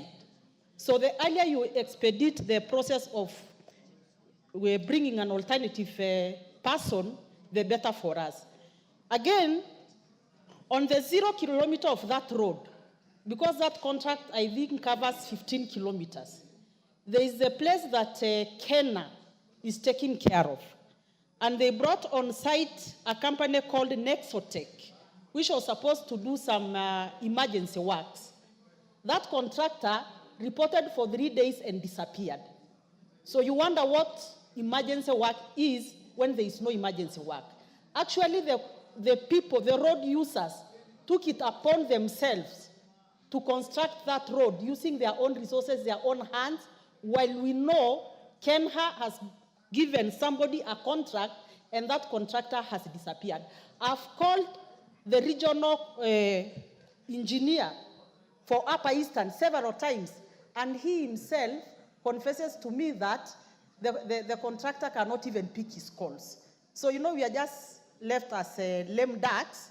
You don't know what we are waiting for. Again, In Laikipia North CS, Laikipia North is the biggest constituency. It is bigger than Laikipia East and Laikipia West combined. There is no road network. The road that connects Timao, Locusero, all the way to the constituency headquarters at Doldol is completely washed out. It is a road that is under Kena in the Upper Eastern. Waziri, we need, if nothing else, we just need some first aid, because that road goes through Mgogodo Forest. We know the history of Mgogodo Forest and banditry and insecurity, so it is a very critical security road. For the Doldol Nanyuki Road, I appreciate that even His Excellency the President is so committed to see that road constructed. And Waziri, you know, for the first time, if that road is constructed, the people of Laikipia North will feel that independence has actually come to Laikipia North. Honorable Cabinet Secretary, I'll give the next speaker, and then after that we can close. So the Honorable Member for Chesumei, you're the one who's going to say something, but hold on. What's your point of order, Honorable Junet? We are not giving we're not taking any more supplementary questions. You have come in too late. So Honorable Member for Chesumei. Thank you, Madam Speaker, for giving me this opportunity, and I rise to ask the CS what the ministry is doing to ensure that the contractor assigned to Danger Chemuswa Road, which has not only stalled, but there is no maintenance ahead of works in that particular road, and that road is not passable and not motorable at all. And that road, when CS, was launched actually way back in 2016 by the Uhuru government, and up to now it has not taken off. There is also a road, Chepterit Chepkober Kaiboi, which is on Kenha, that has also stalled, and apart from it being stalled, there was maintenance ahead of works on that road, but the contractor decided to just take the machines midway and say that he doesn't have enough money for that road. Baraton's Mobo Road under Kura is another concern on a CS. That road is around 8 kilometers, and we had agreed actually being allocated 1 kilometer every year, but for the last 2 years that road has also stalled, and now there is no maintenance on the remaining part of the road, which is impassable. Lastly, there are 2 bridges CS, and those ones have caused fatal accidents. People were buried the other day on the Makonge Baraton Bridge, which right now is very, very dangerous and impassable. And I don't know what the ministry is doing about it. And another one called Samo Kamurguiwa Bridge, amongst many, many of those bridges. Lastly, there's a road which had been allocated funds on GOK called Captel Chomisia, which we had asked for funds when the previous minister was in office. Actually, it took time, and the other day it was awarded, but the works have not started. The only problem is that road took too long until there was a CSR from Kipchabo Tea Estate. That road right now is motorable and good, but there's an adjacent road which is very bad, and we had requested the RD to change or to do something so that we do not waste the taxpayers' money, and it seems they are saying that their hands are tight. So why would we actually lose money on the road of Captel Chomisia while there's an adjacent road that is not good, and this one else has been done? So please intervene. Thank you so much. Honorable Cabinet Secretary, I think those are the last questions. I think that Honorable Marianne Aldai, I think already the substantive speaker has already ruled that that was going to be the last intervention. All other questions will be brought up in 2 weeks' time when the Cabinet Secretary comes to the House. I think that was the agreement. Proceed, Waziri. Thank you, Honorable Speaker. Because these are substantive questions, let me beg to come with comprehensive answers in the next sitting within 2 weeks. But for Mheshimiwa Paul Biegon's question, the challenge on Danger Chemuswa, I think Chepterit Keses, is it Lesos, that junction C36, Mo University, which is also with China Railway number 10. If you took time to look at the appropriation, you'll realize that the bending bill on this road is, I've just checked quickly, and the bending bill is at 734 million Kenya shillings, 734.3 million Kenya shillings. We only appropriated 91.3 million. So even after paying the 91, which we haven't paid because of exchequer release, but we are working on that, we'll still have a 600 million plus. We've taken it as a road of interest, and we are trying to get the contractor back to site. In fact, this is why I was seeing this contractor partly last week. He has undertaken that if we pay him another 300 million Kenya shillings, he should be able to resume work and accelerate work because, like I said, he's a contractor with means, and he has got many other contracts across the country. We are working around to ensure that in the next few days, he's back at work. So we are working on his payments. We want to make sure that we bring down that bending bill, even ahead of the securitization funding. We'll bring that bending bill down by about 50% and get him back to work. For the other detailed questions, allow me to come with detailed answers as we continue to work together. And I think even in 2 weeks, I would probably be reporting how far we are on the securitization and getting all the contractors back to work, ensuring that, first and foremost, all the roads are motorable, so that even when they down the tools, they do not really hold us at ransom. Honorable members, let me thank the House for the engagement this afternoon and commit that I will do my best to ensure that we do provide infrastructure that will support the economy in terms of movement of goods and movement of people in the way modern economies do provide infrastructure for their population. Thank you. Thank you, Cabinet Secretary. I think you may take your leave. Honorable members, I think we'll move to the next order.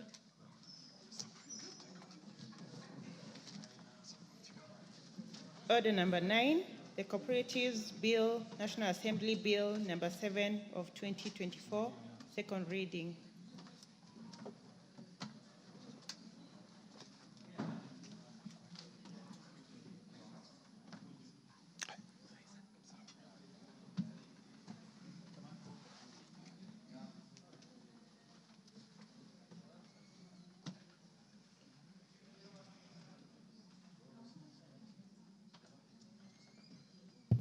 Honorable Osoro, you may proceed. Thank you very much, Honorable Speaker. Honorable Speaker, I beg to move that the Cooperative Bill 2024 be read for the second time. Honorable Speaker, the bill as presented before this House seeks to provide for a legal framework that promotes a sustainable and competitive cooperative sector for socio-economic development in a devolved system of governance, and also to give effect,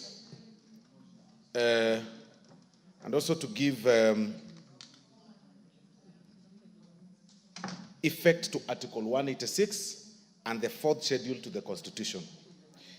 The bill, Honorable Speaker, also seeks to promote uniform norms and standards in the registration, regulation, supervision, and management of cooperatives, and also establish a framework for constitution and cooperatives among counties. Honorable Speaker, this bill further seeks to establish the Office of the Commission or Commissioner for Cooperative Development at the national level, and the Office of the County Director for Cooperatives at the county level, and also it provides the intergovernmental cooperative relations.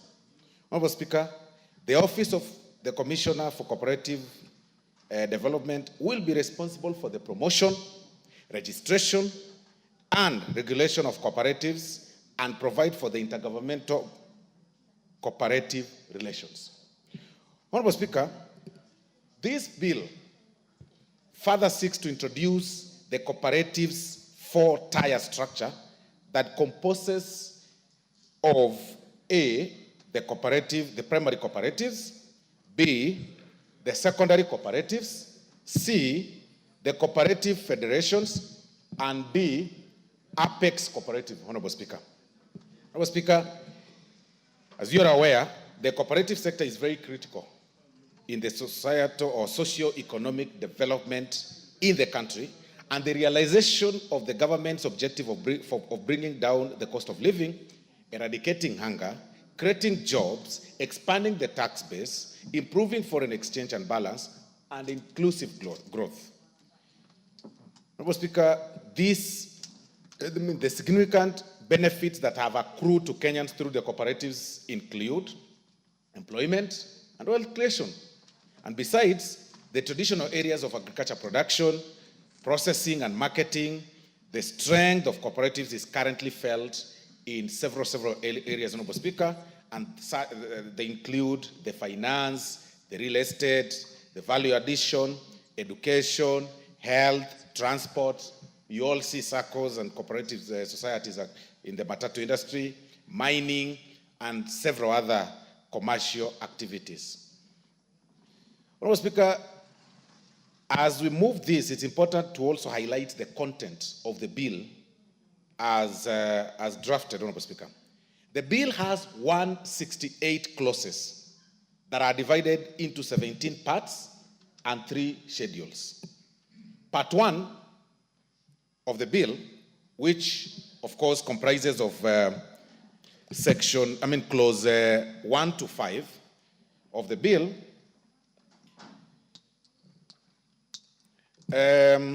provides for the preliminary matters, including the short title of the bill, and it also provides for the interpretation of terms used in the bill and the object of the act. It also provides for the guiding principles in the implementation of the act and the application of the act.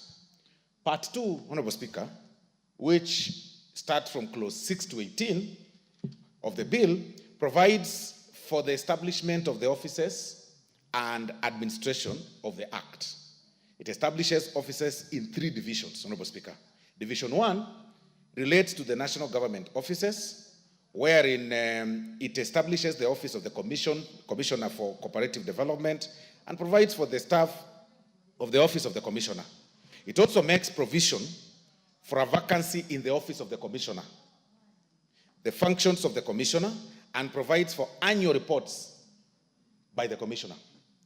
Division 2, Honorable Speaker, relates to the county government offices. It establishes the office of the county director for cooperatives and provides for the staff of the office of the county director for cooperatives. It also makes provision for the vacancy in the office of the county director for cooperatives, the functions of the county director for cooperatives, and provides for the annual report by the county director for cooperatives, Honorable Speaker. And finally, Division 3 of that very particular section relates to the Intergovernmental Cooperatives Relations Technical Forum, and also establishes the Intergovernmental Cooperatives Relations Technical Forum and provides for its functions and meetings. Part 3, Honorable Speaker, starts from clause 19 to clause 27 of the bill, provides for the structure of cooperatives in Kenya. It establishes a 4-tier structure, which provides for the primary cooperatives, as we had earlier said, secondary cooperatives, cooperative federation, and an apex cooperative. It sets out the types of primary cooperatives that may be registered and prohibits multiple objects in primary cooperatives, Honorable Speaker. It also provides for the objects of secondary cooperatives and the objects of cooperative federations. It provides for registration and subscription to the apex cooperative and the role and functions of the cooperative, of the apex cooperative, Honorable Speaker. This very particular clause, part, which is part 3, Honorable Speaker, provides for the annual reports of the Apex Cooperative and registration, regulation, and cooperatives of operations of the Apex Cooperative, Honorable Speaker. Part 6 of the total of the bill, Honorable Speaker, starts from clause 28 to 43 of the bill, and it provides for registration of cooperatives. It includes the procedure for registration, restriction of registration of cooperatives within the same common bond, and limitation on names of cooperatives, Honorable Speaker. It also provides for the registration of cooperative and its bylaws and a certificate of registration as evidence of registration, Honorable Speaker. This very particular part, part 4, provides for the requirement to display a cooperative certificate of registration and change of name or loss of the certificate, Honorable Speaker.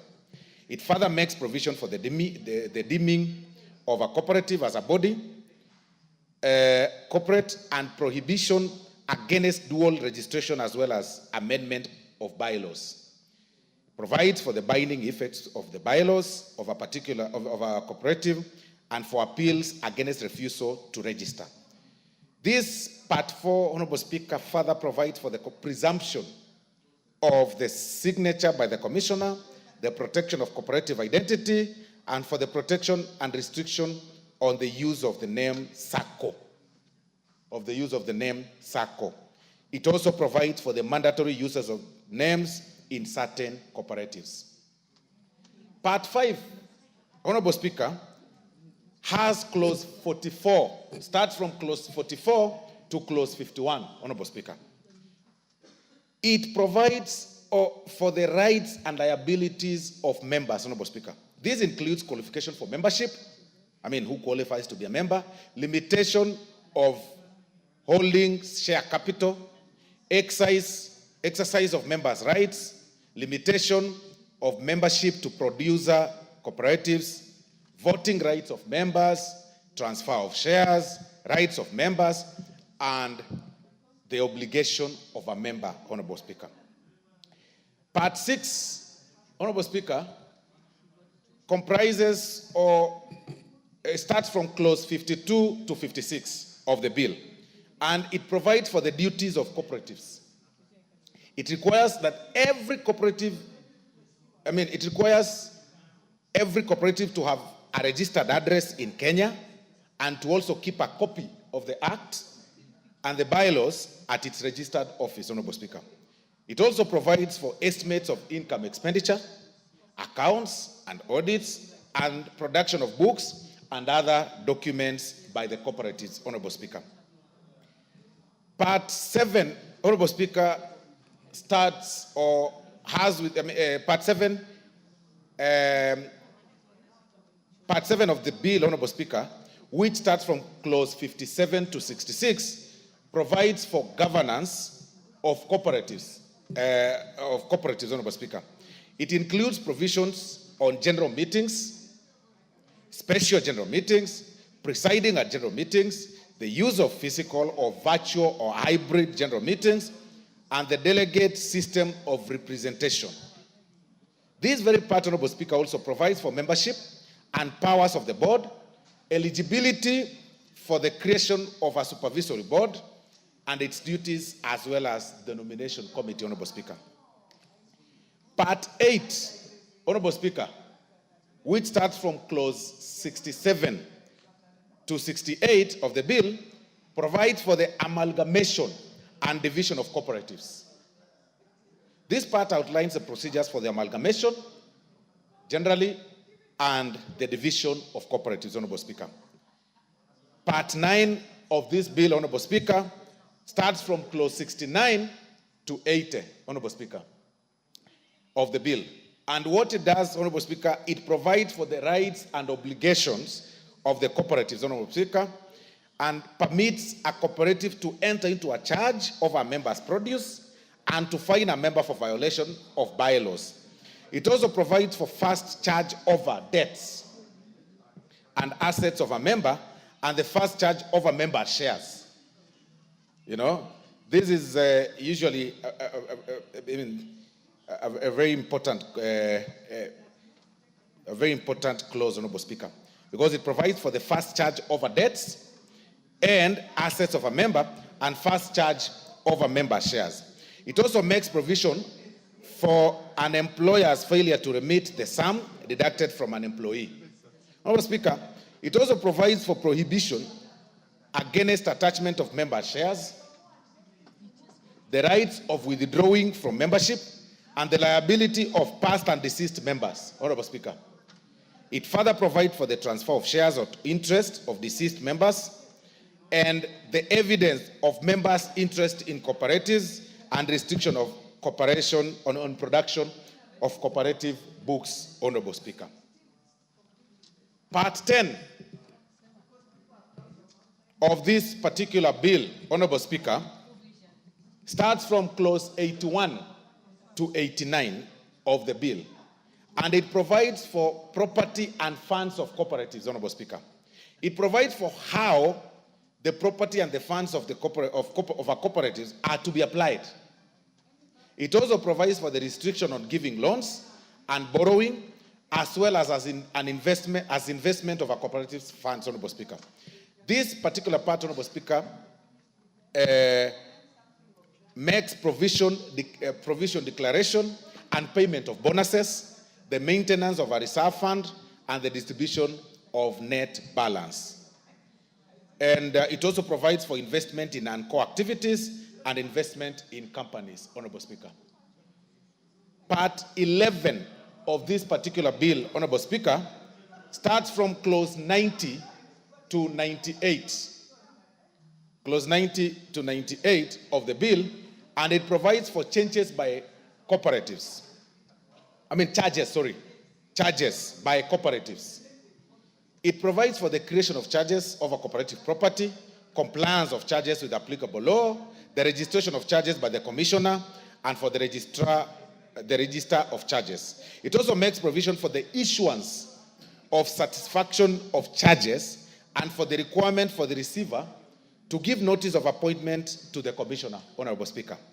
It further makes a provision for the requirement of a cooperative to keep a copy of instruments of charge at registered office and for the register of particulars of charges, Honorable Speaker. It further provides for the right of members and creditors to inspect the register of charges. Part 12, Honorable Speaker, of this bill starts from clause 99 to clause 105. 99 to 105, Honorable Speaker. Remember we said that, clause 99 to 105, sorry, of the bill.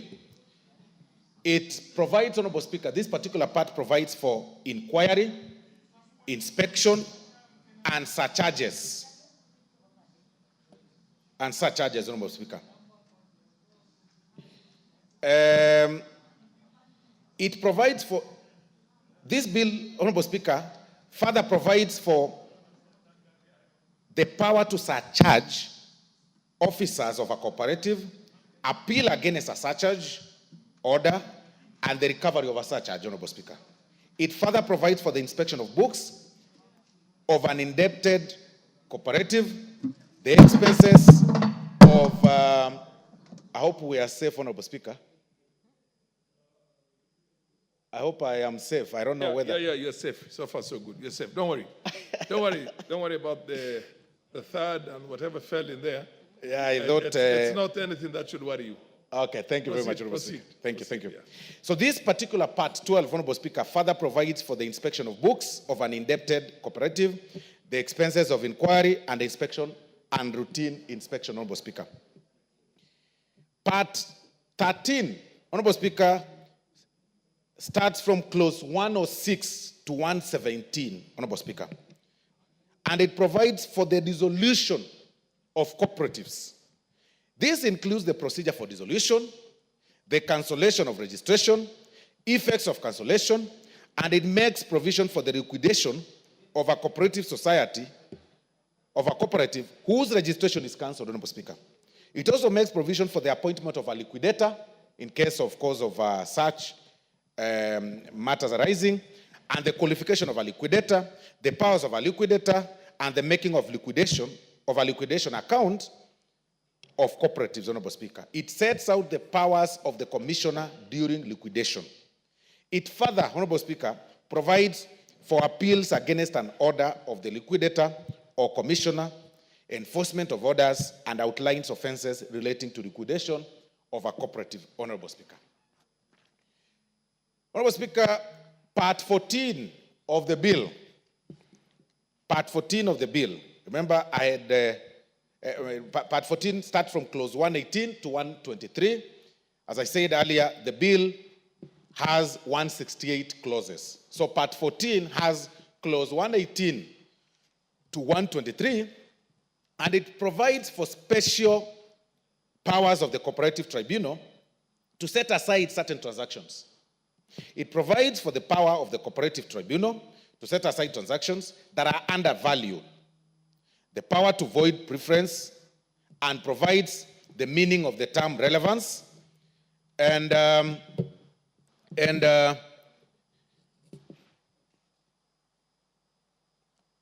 meaning of the term relevant time used in clause 118 and 119 of the bill. It also makes further provisions for orders under clause 118 and 119, ancillary provisions, Honorable Speaker.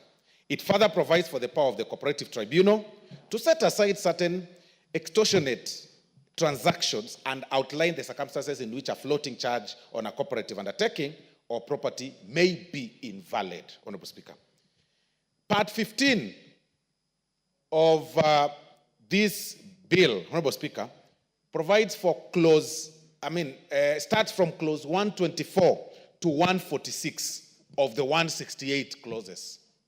And this particular part, Honorable Speaker, provides for settlement of disputes. It establishes the Cooperative Tribunal and provides for the appointment of its members, Honorable Speaker. It also sets out the remuneration and term of office for members of the Tribunal, of Cooperative Tribunal, and further for the gazettement of members of the Tribunal when a vacancy in the office of the Tribunal may arise, Honorable Speaker. It further provides for the jurisdiction of the Tribunal, registries, sittings, and proceedings of the Tribunal, Honorable Speaker. And it further provides for orders by the Tribunal and general offenses at the Tribunal, and grants the Tribunal unlimited geographical and pecuniary jurisdiction. Unlimited geographical and pecuniary jurisdiction in matters cooperative disputes, Honorable Speaker. It provides for the quorum, Honorable Speaker, and benches of the Tribunal, conflict of interest, and voting at the Tribunal, Honorable Speaker. It further provides that the powers of the chairperson may be exercised by the vice chairperson and for the appeals to the High Court from the Tribunal, Honorable Speaker. This part also, Honorable Speaker, provides for the chairperson's power to appoint a cooperative assessor at the Tribunal and for the contempt of the Tribunal. It further provides for the appointment of the deputy registrar of the Tribunal and the rights or the right of parties before the Tribunal, Honorable Speaker. And finally, on this particular part, Honorable Speaker, it provides for the immunity of officers of the Tribunal and for the alternative dispute mechanism at the Tribunal, Honorable Speaker. Honorable Speaker, Part 16 starts from clause 147 to 162 of the bill and contains general provisions. And this further, of course, provides for procurement and disposal in cooperatives, enforcement of ethics and integrity in cooperatives, cooperative self-regulation, credit information sharing, intercooperative borrowing, cooperative capital raising instruments, remuneration to officers and members of a cooperative, Honorable Speaker. This particular part, Honorable Speaker, further establishes the cooperative, the Cooperative Development Fund and delegates to the Cabinet Secretary, Honorable Speaker, the power to make regulations, Honorable Speaker.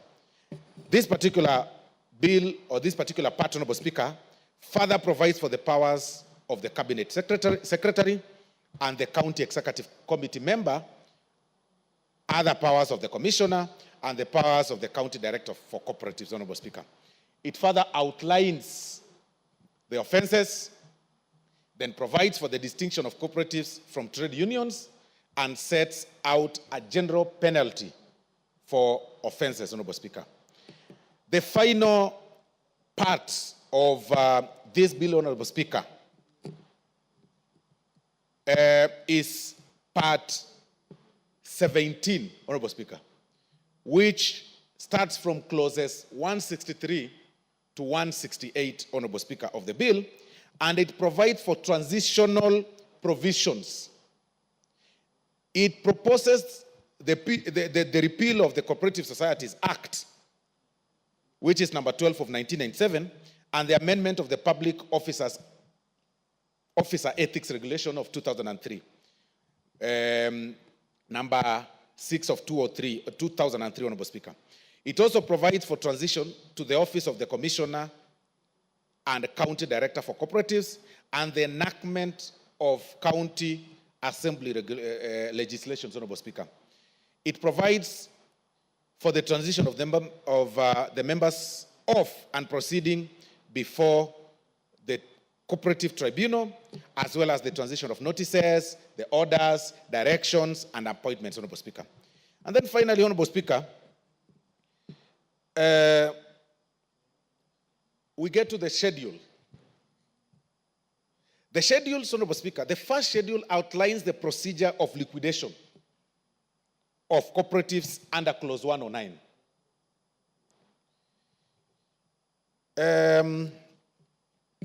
The second schedule, Honorable Speaker, outlines the preferential debts in relation to the payment of debts for a cooperative under liquidation. While the very final one, Honorable Speaker, the third schedule, outlines offenses relating to conduct before and during liquidation and criminal proceedings relating to other offenses under Clause 117, Honorable Speaker. Honorable Speaker, it's important for honorable members to know the aims and purpose of this bill. After highlighting what the entire bill provides for, Honorable Speaker, it's important for members to know that the very first part of the bill aims to update Kenya's cooperative sector, which is introduction, framework, aligning it with modern socio-economic and governance structure as envisioned by the Constitution, Honorable Speaker. By doing so, it intends to further socio-economic development within a developed system, Honorable Speaker. The core objective of the bill, Honorable Speaker, seeks to propose the establishment of both the national level commissioner for cooperative development and the county level, Honorable Speaker, of county directors for cooperatives, Honorable Speaker, with each office promoting intergovernmental cooperative relations, Honorable Speaker. And the legal consistency, Honorable Speaker, of this particular bill is rooted in Article 186 of the Constitution and is part of the broader national cooperative policy. Its intent, Honorable Speaker, is to harmonize cooperative governance across counties and also ensures uniform standards while respecting devolution, Honorable Speaker. There are key committee observations that arose during the formation of this bill, Honorable Speaker. Clarity on cooperative structure. That is one. The bill introduces a tied structure for cooperatives, or a tier structure of cooperatives, Honorable Speaker, which has now primary, secondary, federation, and an apex cooperative, Honorable Speaker, to streamline the operations and represent members of interests effectively at different levels, Honorable Speaker. The question of alignment with devolution also arose from the committees of observation, Honorable Speaker, and it emphasizes on cooperatives or cooperation between the national and county governments, which aligns and it makes sure that it aligns with devolved governance structures or governance principles, empowering counties to participate in cooperative oversight and support, Honorable Speaker. It also, the observation also, Honorable Speaker, was on the enhanced governance and financial management, where the bill seeks to address governance challenges such as transparency, accountability, which also include the establishment of supervisory boards and nomination committees in cooperatives, Honorable Speaker. Now, the fourth point, Honorable Speaker, that should be very keen is addressing sectorial challenges, Honorable Speaker. Governance and financial resilience. The bill aims to improve the cooperative governance by embedding principles of transparency and strong financial oversight, thereby protecting members' investment, Honorable Speaker. Market access and capacity building is also another point, Honorable Speaker. And through clear operational structures, cooperatives, Honorable Speaker, will better access markets and resources. Enhanced training for cooperative members and leaders is also prioritized to elevate sector standards, Honorable Speaker. The fifth very vital point, Honorable Speaker, is the economic and social impact of this particular bill, Honorable Speaker. By empowering the local communities, the bill positioned to significantly benefit rural communities. And this is done by strengthening local cooperatives, thus contributing to job creation and economic empowerment at the grassroots, Honorable Speaker. And the long-term sustainability is also a very important virtue and factor in this bill. And the provisions in the bill, including the development of a cooperative development fund, aims at ensuring that cooperatives remain economically sustainable and environmentally responsible, Honorable Speaker.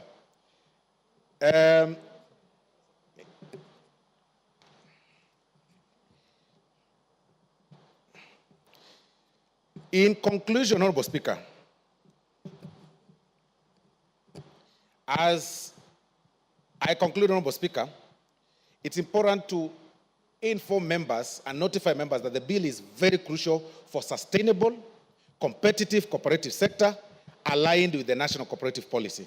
And by passing this legislation, Honorable Speaker, the National Assembly will have supported a modern cooperative sector that upholds cooperative principles, strengthens economic inclusion, and fosters unity across Kenya, Honorable Speaker. So in conclusion, Honorable Speaker, I therefore request or wish to request the honorable members to support the bill so that we can have a comprehensive legal framework for promotion, for management, and regulation of cooperatives in Kenya in a devolved governance structure, Honorable Speaker. I therefore, Honorable Speaker, beg to move and ask the substantive leader now who is back in the House, the leader of majority, to second the bill. Thank you very much, Honorable Speaker. Leader of majority. Thank you, Honorable Speaker. And let me begin by thanking the Majority Whip for moving this bill on our behalf, and I rise to second. Honorable Speaker, as the Majority Whip has said, maybe even before I say what he has said, let me take this opportunity to thank the Honorable Marianne Ketanyi and the Committee on Trade, Industry and Cooperatives for the immense work they've put. Honorable Speaker, if you look at this bill, it's a bill that has over 168 clauses, Honorable Speaker, notwithstanding the schedule. Therefore, the committee did put in a lot of work to consider all these provisions clause by clause, and they tabled a report in this House yesterday, which I believe, as the Honorable Soro has pointed out, some of the observations the committee that did observe in their consideration of this bill. But it's an important bill, Honorable Speaker, because it is giving effect to Article 186 of our Constitution and Schedule 4 of the 2010 Constitution, Honorable Speaker. I know Article 186 set out the respective functions and powers of both the national and county governments. And you know, Honorable Speaker, the work of oversight of our cooperative societies was vested by the Constitution under Schedule 4 to our county governments. But the national government also has a huge responsibility. And therefore, part of what this bill is doing is to give effect to that, the provisions of the Article 186 and the fourth schedule of the Constitution, to ensure that there is uniformity in the standards and norms of how we register our cooperatives, how they are regulated, how they are supervised, and in the management of all these cooperatives under a good framework and legal framework that will ensure that our cooperative societies, Honorable Speaker, because they are an important and integral part of the management of our economic affairs, especially from the grassroots, Honorable Speaker. Many of us, even in this house, are cooperators.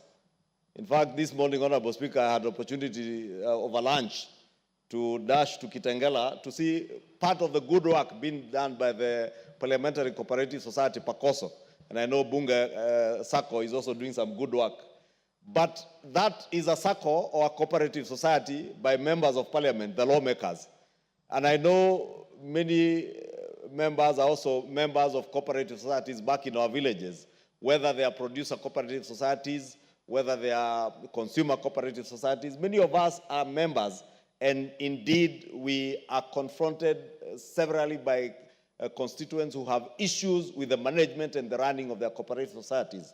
Honorable Speaker, the members of the Trade and Industry Committee who engage with this bill will tell you that part and parcel of the problems that bedevil the coffee sector today is a poor management of our cooperative society in the coffee sector. And this bill has come now to fix those problems in management and governance of our cooperative societies. But be it as it may be, Honorable Speaker, because county governments with the advent of the 2010 Constitution were charged with the responsibility of registration of some of these cooperatives,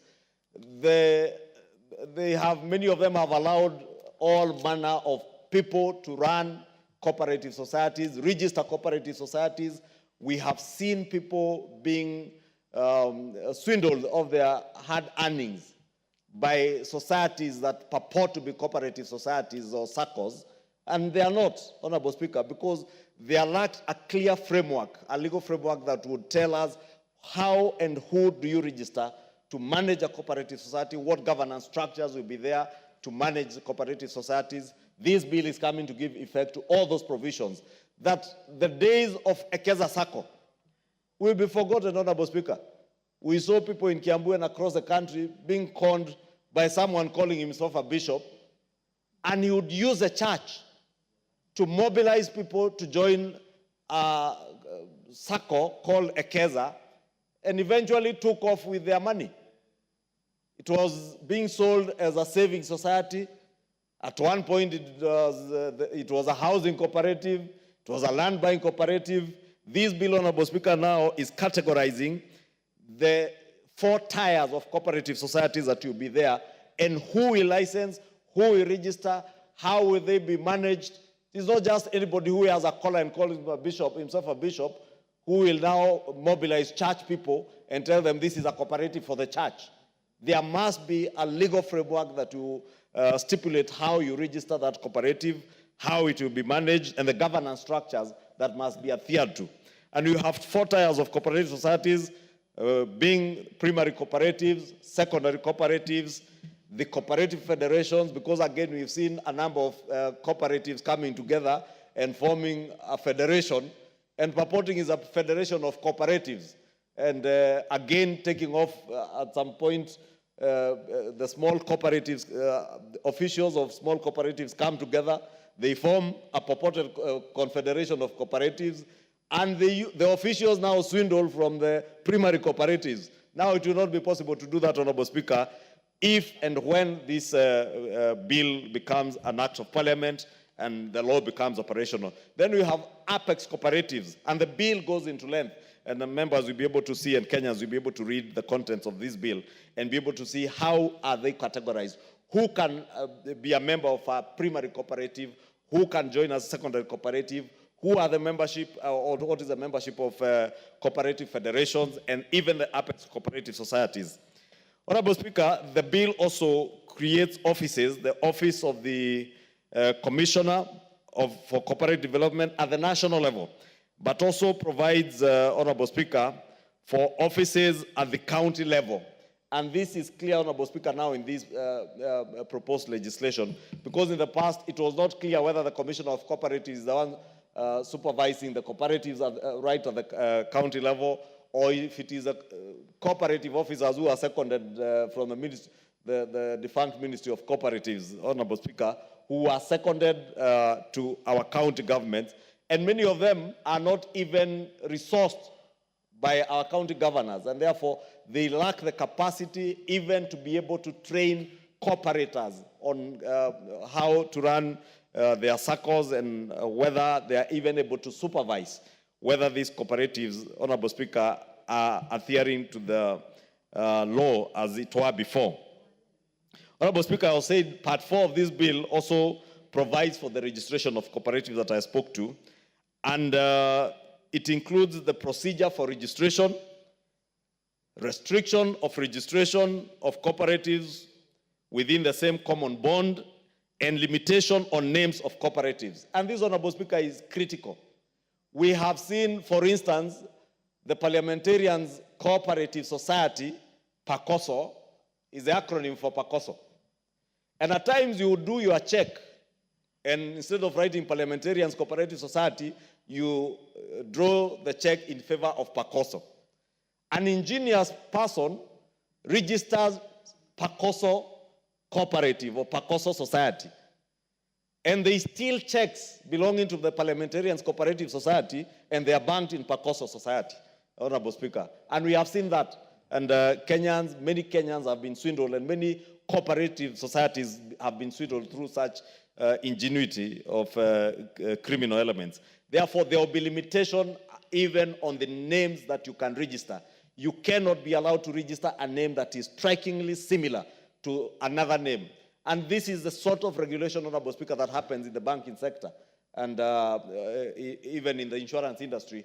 And it is that sort of very prudent financial management that is now being brought into the cooperative sector, because even the cooperative movement in this country is dealing with people's finances. And therefore, there must be stringent regulations in terms of registration, how you restrict who can register. It cannot be that any other person can wake up any day and form a cooperative society, collect money from people in terms of deposits, then 3 months down the line, you disappear with people's deposits, Honorable Speaker. That will now not be possible under this new law. Honorable Speaker, we have also seen the mushrooming of what were called land buying companies, land buying cooperatives, and people come together and form land buying societies, and they collect money, go and buy land in some far-flung corner where land is valueless.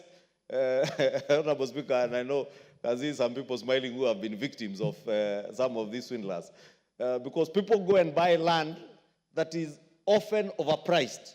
Honorable Speaker, this bill provides very stringent measures as to how those who are registering housing cooperatives, how you will manage people's societies. If you are registering a cooperative, Honorable Speaker, as a land buying cooperative, then there are stringent measures as to how you will do that.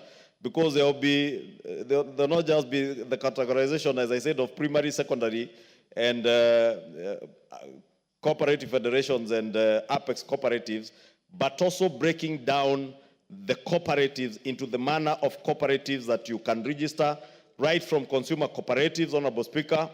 You have producer cooperatives, you have housing cooperatives, you have savings and credit cooperatives. Then there are also savings and investment cooperatives. Because in the past, savings and credit cooperatives, which are the SACCOs, then savings and investments, like those of us who are members of Safaricom SACCO and other SACCOs, and others like myself who are members of Muhasibu SACCO, that because they are professionally managed, they have an investment arm that deals, if, for instance, it is land buying and housing development. Many of the very well professionally managed cooperatives have their investment arms. It's now possible even to register a cooperative under this law as a savings and investment cooperative. If you want to deal with just savings and credit, then you can have that. If you are in housing, there are housing cooperatives, there are producer cooperatives, for instance, for our farmers in the coffee and tea sectors that are producing, transport cooperatives, Honorable Speaker, in the matatu sector, border sector, and tuk-tuk that has become very famous now across the country.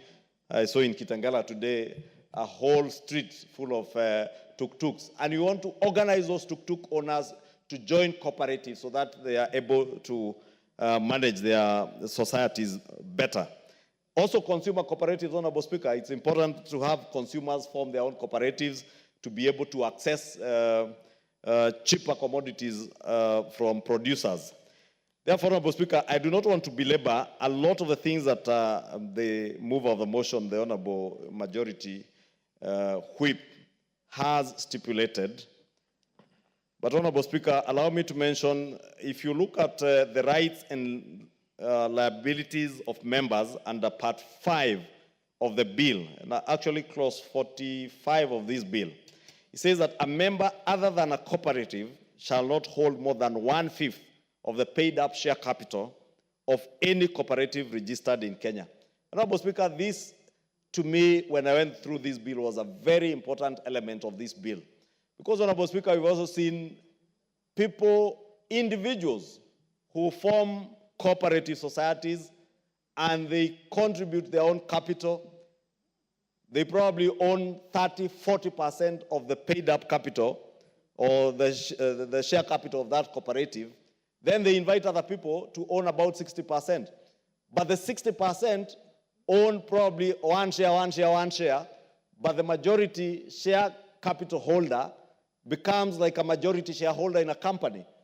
And that is not the essence of a cooperative movement.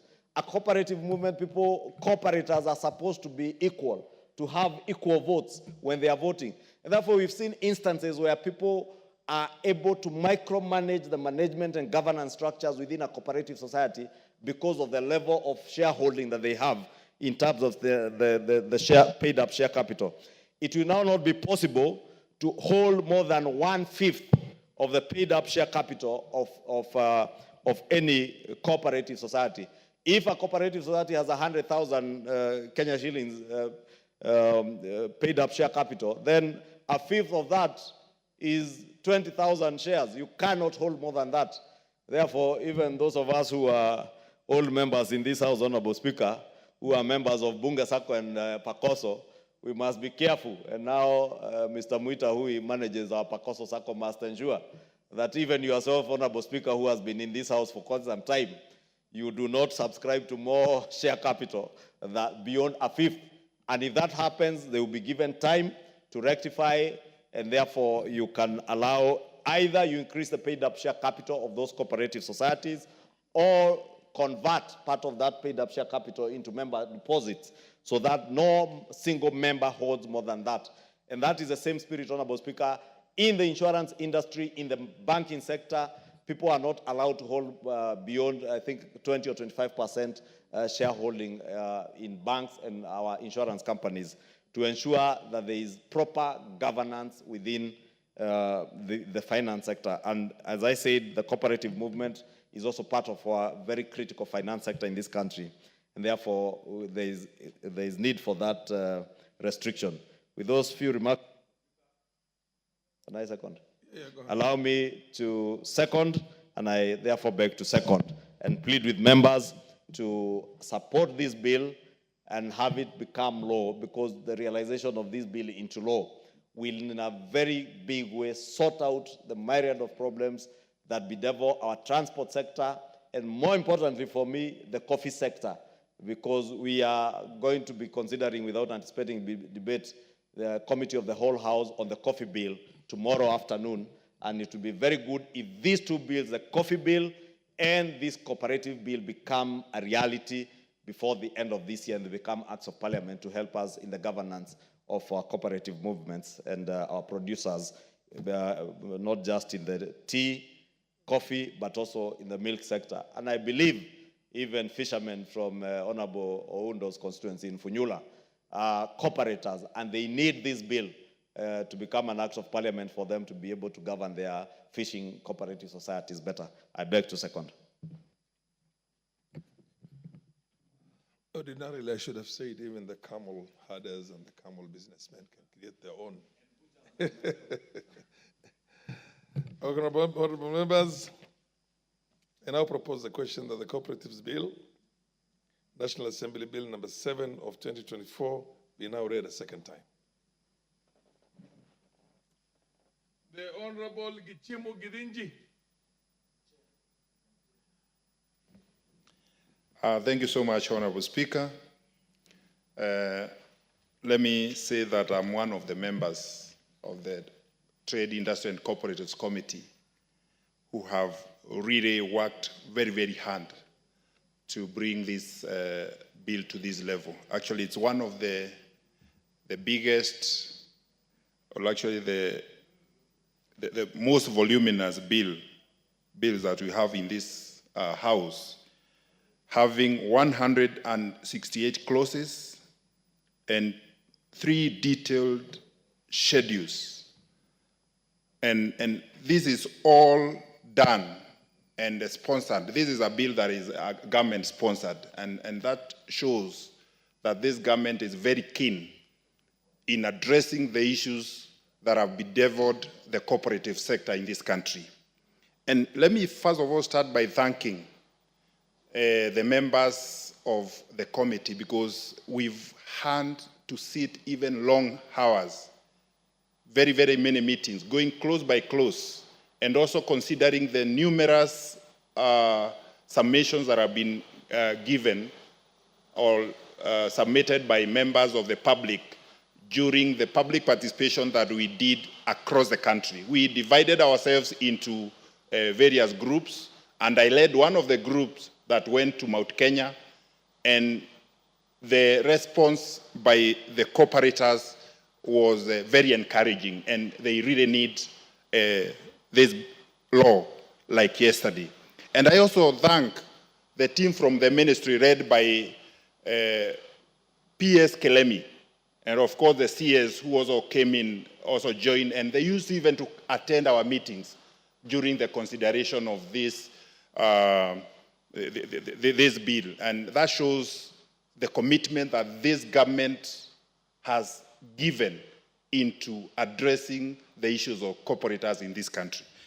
And I'm also excited because my farmers from Geshogo, coffee farmers, will benefit a lot from this bill, because those issues of governance of cooperative societies and many other cooperative societies, including dairy cooperative societies, or will now be addressed by this bill. And, Honorable Speaker, now going into the meat, let me say that this bill asserts the supremacy of the members of the cooperatives during the general meeting as the supreme authority of a cooperative in making decisions. And it also addresses the issues of whereby cooperatives have been sometimes operating even without a registered office. Briefcase cooperatives will be a thing of the past once we pass this, because this bill requires that there must be a registered office whereby members can access their books of accounts, they can be able to access all the details pertaining a cooperative society. So that will actually, it's a very, very progressive matter. And looking at the Cooperative Act that is being repealed, this Cooperative Act was enacted in 1997, 27 years ago. And we are living in a very dynamic economic situations, and not every other person is straight in this space. And that is why this bill, when it talks about that proper books of accounts must be kept according to international standards, that also will require cooperative societies to employ professionals to be able to run their affairs as CEOs and other staff who will be running this cooperative society. So those books of accounts, the law that we are making also demands that they should be audited annually according to, again, international standards. That is a space that most of the cooperative societies have been failing, because some have been taken like individual or personal cooperative societies. And another issue that will be addressed is on matters taking loans. This bill requires that any decision by a cooperative society to take any loan must be approved by the members at a general meeting.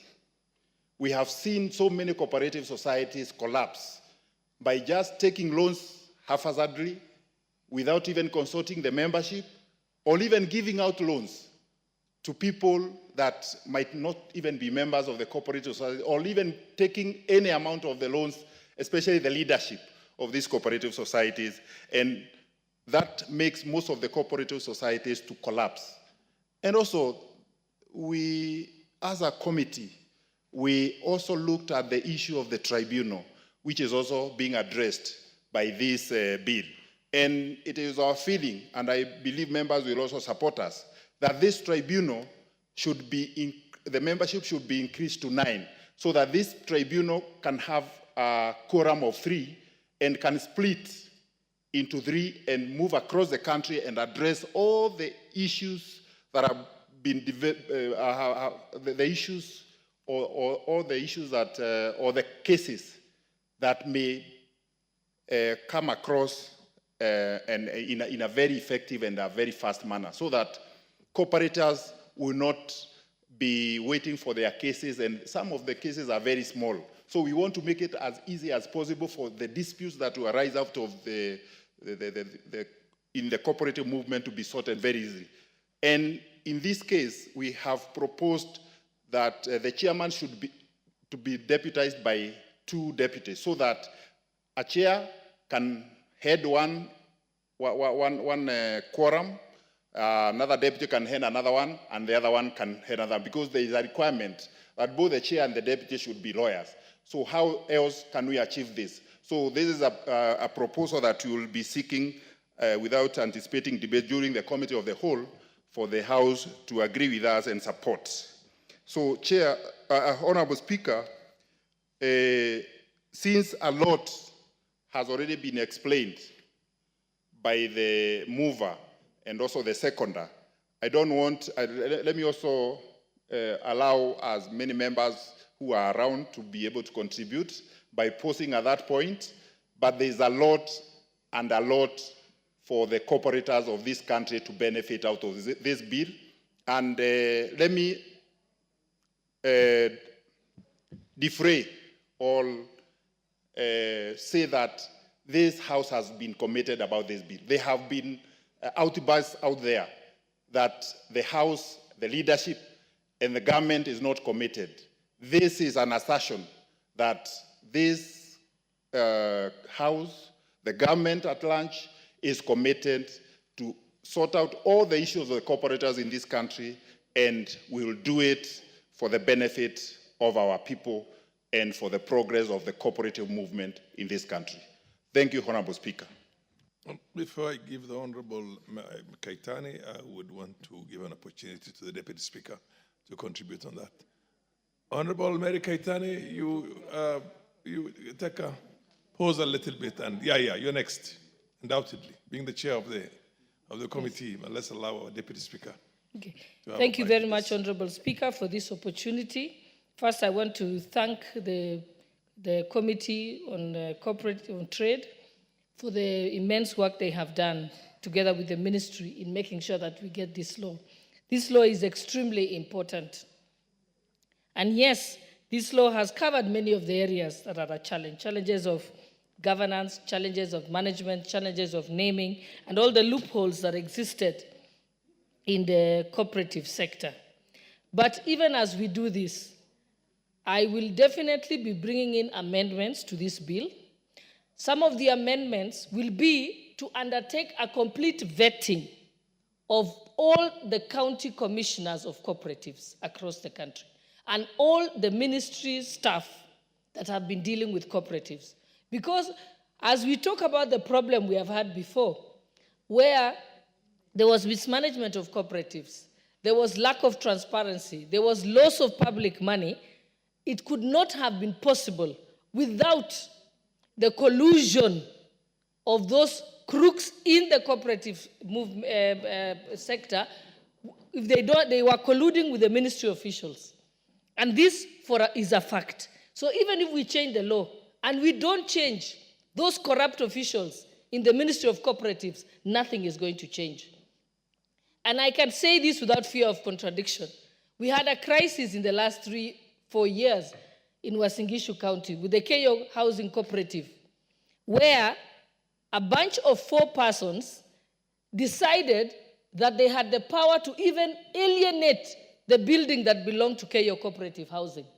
And they were able to do so, continue to collect the rent and mismanage the building, all in the full view of the Commissioner of Cooperatives in Uasin Gishu County and the Commissioner of Cooperatives in Elgeyo Marakwet County, because that is where they were domiciled.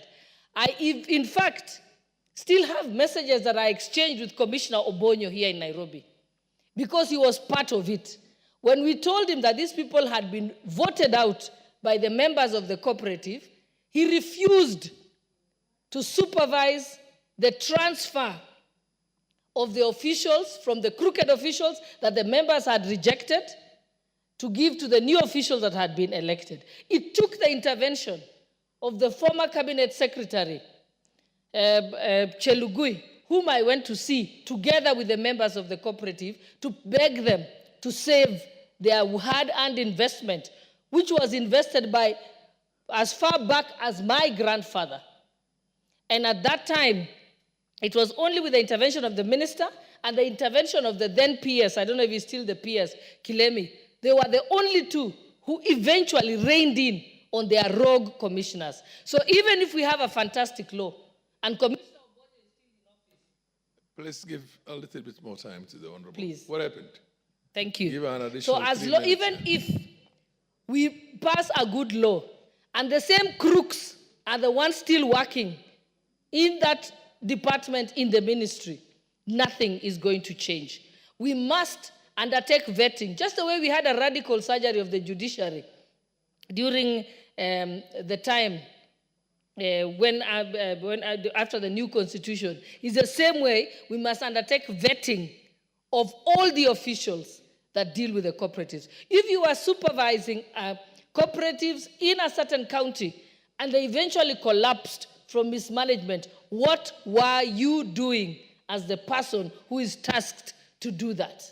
It means you colluded. So there is no way that any of those officials could have proceeded without the ministry officials. So I will be asking for an amendment so that we can undertake a vetting as part of the process of repealing the old law and coming in with a new law. Thank you, Honorable Speaker.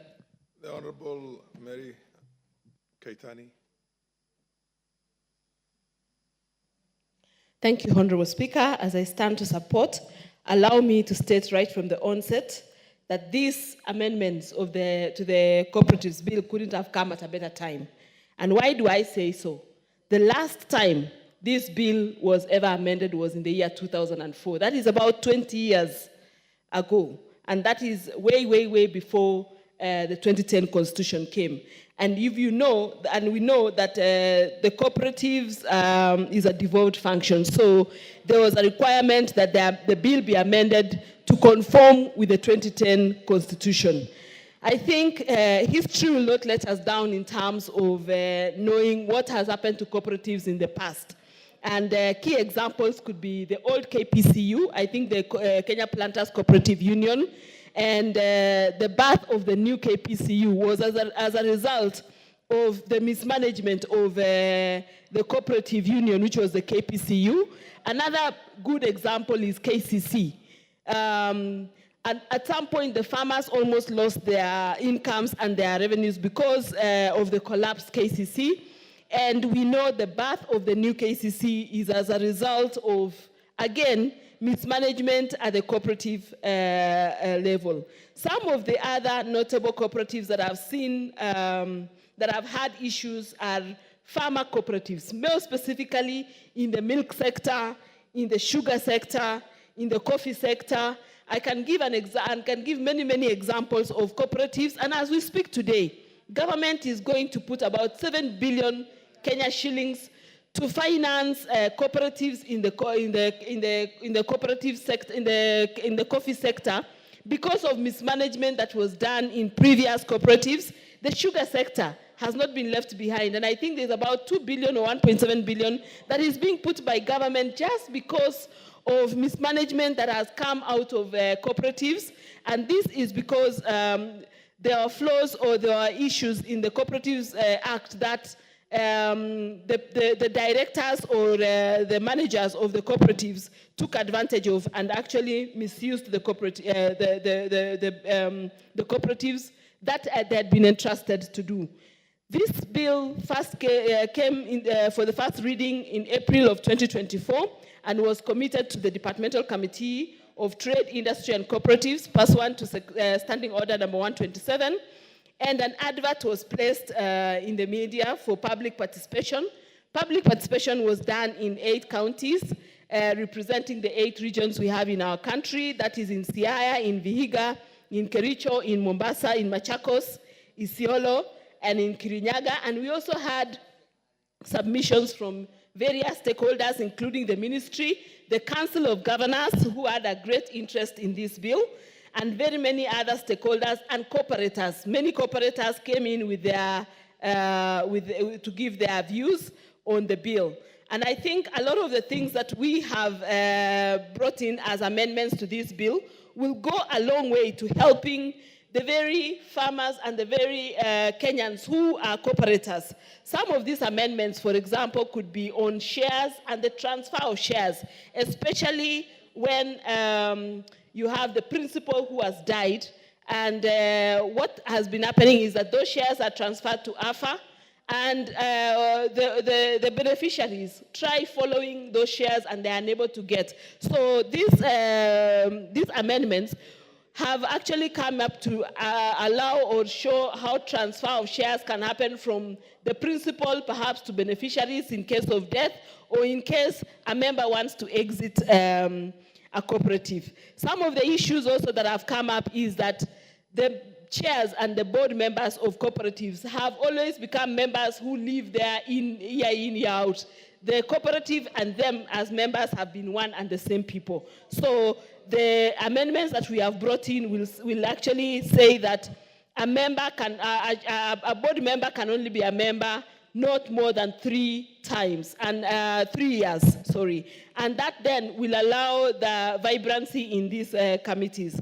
The other issue we've brought in is issues of auditors, because many times the board members collude with auditors and siphon members' monies. So we've also said that auditors can also not be auditors in these cooperatives for forever.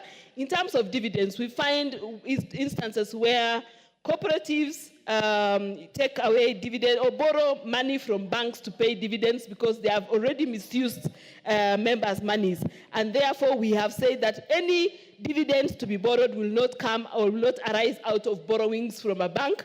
And any borrowings from a bank, the members will have to give the right to the board to borrow money and for specific reasons. And therefore, that will avoid situations where cooperatives go to banks to borrow money to come and pay dividends and leave the cooperators with debts. And also in terms of dissolution of these cooperatives, we find also that many cooperators, after they've borrowed money and taken the cooperative to great debt, they go and dissolve the cooperatives without the members knowing. So in fact, dissolution of cooperatives also has been dealt with in great length so that we can have a proper way in which cooperatives can be dissolved. There are many other issues like settlement of disputes, rights of members, to the rights of members and inspection of these cooperatives to ensure that they adhere to their terms and their ways of doing things. One, I would like to thank the committee of the Departmental Committee of Trade, Industry and Cooperatives, because this bill, as you've heard, is very, very voluminous, a total of about 168 clauses.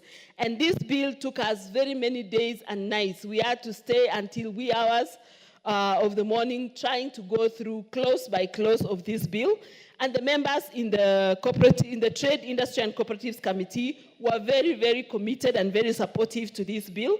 And I think the actual assent to this bill will see a new Kenya, a new way of doing things, especially for the cooperators whose monies have always been lost because of mismanagement and people who try and create cooperatives for the sake of swindling and suspecting Kenyans who join cooperatives not knowing that the real reason why those cooperatives were created were just for the purposes of swindling money from individuals. And I therefore want to say that I would like the members of the members here to support this bill, because it will give a new dawn, a new light to the cooperators who are actually spread across this country.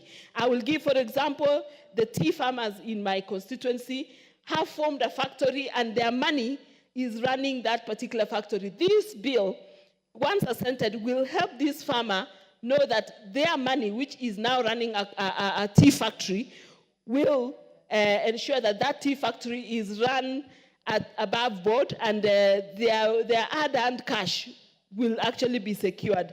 Other sectors that are going to benefit are not only in the agricultural sector. We have all other sectors, even the matatu industry, which has cooperatives, will also benefit with this new cooperative and the new order that we are putting into this bill, including even sectors like livestock. I know you've mentioned about the camels. I think that would be a sector as well, all sectors basically, because if we look at how farmers or how Kenyans are putting their earnings nowadays, they do them through cooperatives because they believe in teamwork, because they believe in putting resources together. So these resources needs to be secured, and I think because this bill is sponsored by government, it couldn't have come at a better time when government needs to secure and make these Kenyans who are cooperators feel secure with the hard-earned savings and incomes that they get. I thank you, Mr. Speaker. I support. The Honorable Wilberforce Oundo. Thank you, Honorable Speaker. Let me also go on record. I'm a member of the Committee of Trade, Industry and Cooperatives, and I've had the pleasure to process the bill up to where it is today. Honorable Speaker, today we are here to stand in support of the Cooperative Bill of 2024. Honorable Speaker, it is important for us to understand that cooperative movement in this country is as old as this country. And the process that leads to this particular bill, Honorable Speaker, started in the 12th Parliament. And I must laud the former PS, Ali Ismail Nur, for having mooted this idea, thought about it, and indeed walked through the journey. Honorable Speaker, we started by passing the National Cooperatives Policy that laid the framework for review of the 1997 Act that was amended in 2014. So, Honorable Speaker, this now gives you the importance of starting from the very bottom in legislative making process, whereby you start by the policy will identify policy gaps, will identify legislative gaps that we have to address as we are doing here today. Honorable Speaker, we passed the new constitution in 2010, inaugurated in 2010, and therefore, Honorable Speaker, the old act had to be renewed or amended, revised to meet the emerging issues. Honorable Speaker, with the new technology in the market, with the ever-expanding scope of the cooperative movement, it became necessary that we truly have to amend the particular act. Honorable Speaker, and I want to tell the members of my colleagues who are here and who are not here, and members generally, that the cooperative movement is an extremely important movement because it's built on 3 or 4 pillars. One is voluntary membership, democratic processes, and probably equal equal state, equality in terms of decision making. And of course, many of us who are here have mobilized resources for personal development, to resolve emergencies through the cooperative movement. And it's therefore important that we continuously strengthen the governance structure of the cooperative movement. Again, for record purposes, so that we draw this distinction very clear, and for purpose of the public, a SACCO, whether deposit taking or whatever SACCO you call it, is primarily a cooperative society. It has to start as a cooperative society. And that's why this particular act says, whenever there is any conflict between this primary act and the SASRA act, then we need to review and make sure we align. So we need to make it very clear to all members, you are first primarily a cooperator before you become a SACCO member. Honorable Speaker, my colleagues have gotten through. I don't want to focus on clause by clause because that's an area I have interacted with it. We have made amendments. I don't want to focus on that. But Honorable Speaker, let me just focus on the outcome of public participation. And that's why, Honorable Speaker, I felt a little let down when the Supreme Court declared that public participation is not mandatory. That whatever the people tell you there, you can disregard. I felt let down. But since the Supreme Court, I believe and respect various arms of government, I have to swallow it with a bitter pill. But I hope in the fullness of time, before it is too long, we will pass the public participation bill that will set the framework on how to receive and process public comments. Luckily enough, Honorable Speaker, we made sure that in the process of preparing this bill... Order, Honorable Ondo. Honorable Chair. Yes. Honorable Ondo has made a remark that must be expunged from the record of this House to the effect that the Supreme Court stated that there was no need to conduct public participation. Would you cite the specific case in which the Supreme Court of the Republic of Kenya made a determination that there was no need for public participation? Because that is a dangerous statement that must not go into the record of this House. I think what he meant is that there is no obligation, there is no categorical, legal, or constitutional obligation for members of parliament to accommodate every aspect of public participation. Public participation is to enrich the members and to inform them, and I presume that's what you meant. Precisely, Honorable Speaker. I did not go to law school. In any case, we do not have law on public participation. Precisely. And in time, you must have a law. And yes, I didn't go to law school, but I attended enough units in law, I can read and interpret any judgment. Honorable Speaker, and that's why we insisted in the committee that whatever comment we were given, be it verbal or written memorandum, we must account for that comment. And if we are accommodating the comment, we will state we have accommodated. If we are rejecting the comment or the representation, we will clearly say we are rejecting for X, Y, Z reason. For the abundance of caution, because by then, what was in the prevailing was the decision by the Court of Appeal in respect of Finance Bill 2023. And for purposes of my good friend, I'm referring to the Supreme Court ruling in respect of Finance Bill of 2023. Honorable Speaker, there are four things that came out very clear, and the members of public were categorical. They applied their mind on it. Three things. One, registration. Who registers a cooperative society? That became a very robustly debated and canvassed issue. The second issue, Honorable Speaker, was governance issues. How many terms can a director hold? How many years can one remain a director? Can a director remain for life just because they have got muscles?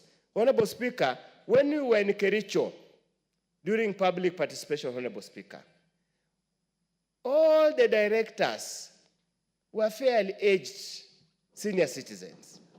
When we asked one of the young ladies, she said where she comes from, their society traditions or culture cannot allow her to go and contest against an elder. So the elders will have to remain members, directors forever. So the question was, how can we do to remedy so that we bring in new blood in the cooperative movement? So it became a contentious issue. I do not want to speak on what the committee has proposed because that's the work of the chair and the vice chair. Secondly, Honorable Speaker, was the issue of remittance. An employer deducts your money and does not remit. Your employer deducts your money and delays to remit your deduction. What remedy, what recourse does a cooperator have in respect of this matter? What if you expected your shares to have increased or your deposits have increased? You go to apply for a loan. You are told you're expecting your employers to be remitting for the last 1 year. You think you have 60,000 or 100,000 deposit. You are told the last time any remittance was received was about 3 years ago. Your shares and your deposit can only warrant you 20,000, yet you have an emergency that requires 50,000. So, Honorable Speaker, that became a very contentious issue. Honorable Speaker, the issue of supervision. Who supervises? Who takes remedial action whenever there is a problem? Honorable Speaker, of course, after all that public participation, there was a residual matter that remained. As we write theses, we write proposals, projects, areas of further study. And that area was professionalizing the sector. As at the moment, we have no professional body. So how do we professionalize the sector? And that's why we said, let's deal with what we have now. As we move forward, we'll deal with the rest. So, Honorable Speaker, I support and I beseech my colleagues, let's support this bill. Let's canvass the committee. The Honorable Lady MP for Suba North. Mr. Speaker, I rise to support this bill, and in supporting, I want to thank the committee for coming up with a very comprehensive bill. Mr. Speaker, cooperatives are very helpful, and they provide a necessary economic boost, especially for micro, small, and medium-sized businesses. Mr. Speaker, these are areas that if people don't pull together, they will not be able to realize much. It borrows largely from the Harambee spirit. And Mr. Speaker, in areas, for instance, such as fishing, the fishing industry, it has actually been helpful. A lot of the fisher folk are fairly poor or indigent, and without pulling together in cooperatives, they may not be able to realize much. Even as we speak, a lot of the fisher folk, as we speak, don't even own the boats that they use. And by enhancing cooperatives, they'd be better able to have access to the tools of their trade. Mr. Speaker, I want to agree with the members who have spoken that we have actually seen a lot of misuse of this sector, and a lot of the members that have saved within the cooperatives have had their resources misused in the past, and hence there's need for enhanced governance within this sector. Mr. Speaker, whenever I speak to any bill, I focus on issues of governance and mainstreaming of other cross-cutting issues. And it is within that framework, Mr. Speaker, that I have a little bit of concern, and I would want to put this to the committee. I may not necessarily bring amendments, but I'd want the chair of the committee, who has gracefully stayed this far, to just look at it. Honorable Kimani Chungwa, when he was speaking, spoke about Article 186 and Schedule 4 of the Constitution that provides the respective functions and powers of national governments and county governments. what I notice in the architecture of this bill is that it does not stay true to that, because you give a lot of powers to the national government, even in terms of establishment, and make the county subservient to the national government. It does not take into account what the framers of the Constitution intended when they were coming up with this Constitution. We are still having a very centralized approach when we are coming up with this. So maybe that's something you want to look at. Secondly, Mr. Speaker, the other issue of concern is on the issue of the officers that are cited here, such as the county directors. They have no clear qualifications. And when you have officers who have no clear qualifications, Mr. Speaker, then it becomes very easy to manipulate. And these are people who are dealing with a lot of monies and investment. And if you have people who don't have clear qualifications, then it means people will use people that have no, who they can easily manipulate. Mr. Speaker, the other issue of concern for me is the Intergovernmental Cooperatives Relations Technical Forum. And Mr. Speaker, you can see in that forum, because we are not very clear about issues of gender inclusion, ethnic inclusion, inclusions of youth, as provided in the Constitution or persons with disability, it means we can easily violate the Constitution.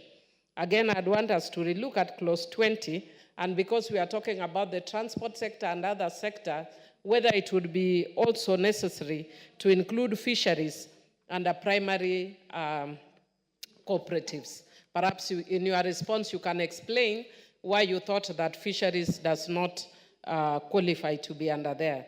Mr. Speaker, under clause 25, I have a problem with clause 25, especially clause 25FG, that provides that they shall provide a shared pool of legal services or accounting and auditing services to its affiliates.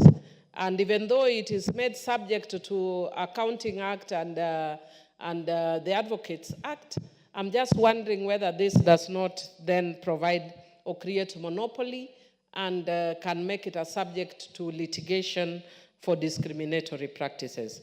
Mr. Speaker, under clause 124, again on the issue of the establishment of a tribunal, in terms of the architecture, I wish this was given totally to the judiciary, or you find a framework through which the devolved units then set up that mechanism. But again, it still takes that centralized approach. But then again, the issue of inclusion, of age, disability, ethnic, gender inclusion is a problem. But I'm happy that you have put a cap where people can serve for up to 3 years. It's good governance practice. Mr. Speaker, I think one of the things I also like is Article 146, where the Deputy Registrar shall prepare and maintain a list of persons qualified to serve as the Cooperative Tribunal annexed mediators. I was just earlier meeting women mediators, and I think it's a very good area. But again, even in this one, provide the issue of gender inclusion, because the women mediators were, or women in alternative dispute resolution, was saying that sometimes they are elbowed by the men in that sector. And I'd actually promised that I would raise it in Parliament, and so I'm glad that you brought it here. And finally, because I know my time is almost up, I just wanted to speak to the issue, before that, but I wanted to notice on, note on clause 25 again, that under the Apex Cooperative, you provide that they shall lobby the national government and county on cooperative issues. Perhaps if you could consider changing the word lobby. Lobby is what I did when I worked in the civil society, but if you're actually providing a statutory body, they shall advise the government. They shall not lobby. If they want to lobby, please include the Credo here, and other human rights organizations are the ones who will lobby. But if you are a statutory body, you advise the government, you don't lobby. And then finally, Mr. Speaker, I just wanted to speak to something that Honorable Undo spoke about, the issue of public participation. And I know it's something that we'll grapple with when you are dealing with the Public Participation Act. But we need to look at Article 1.2 of the Constitution. that gives the Kenyan people, the Kenyan populace, the opportunity to either, perhaps because I see the light has not gone up, I can actually read it. 1(2) of the Constitution says, the people may exercise their sovereign power either directly or through their democratically elected representatives. And I think maybe it's too early for me maybe to talk to it. But when we are dealing with the issue of public participation, there is, of course, in good faith, we need to take into account what the public told us, so that it is not, an exercise in futility. We need to take into account what the public, says with that. But we can depart from what the public says, because otherwise then we'd have to actually undertake a referendum. But under Article 1(2), so long as you still have a situation where we are having representative leadership, then it means that your own people trust that you'll do the right thing by them. But if they think you don't do that, then they can send you, they will send you home when the next election comes. But I'm saying I'm preempting debate, because when it comes under the public participation law, those are issues that will canvass. But because I like to stand on principle and on values, I don't want to be persuaded by what is trending at the time. I think it's something we need to look at a priori under that clause, under that article of the Constitution, that yes, in good faith, we need to hear the members of the public. And for instance, on the issue of the finance bill, if we had listened to members of the public, we wouldn't have had what we had then. So in good faith, I'm glad you have said that you actually listened to members of the public on this. And thank you. Thank you very much for this good bill. Is the member at the back there, Mwalio? Yeah, proceed. Thank you, Speaker. Thank you, Mr. Speaker, for allowing me to air my views. I'm a member of the Trade Committee and the Cooperatives, and we have been able to do a good job on this bill. One thing which I have seen whereby it's going to heal the cooperatives, because people have been taking cooperatives as their own properties, and they are not able even to leave the offices. They stay there, they take big loans, and they keep on staying there. But we have limited the times, and it is 2 years of 3 terms, and they'll be able to be cleared.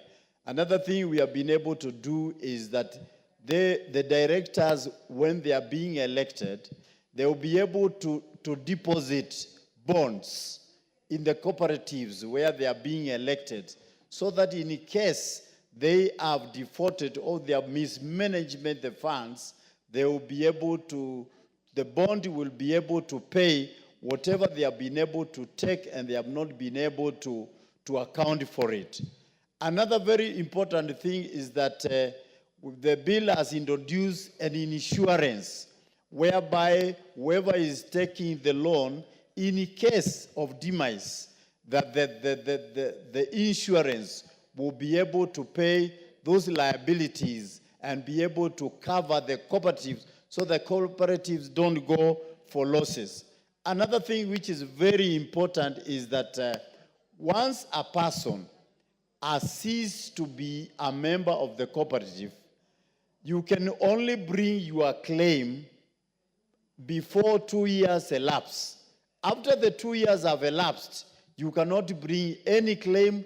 The claim will cease, and no one will be able to listen to you if this bill passes.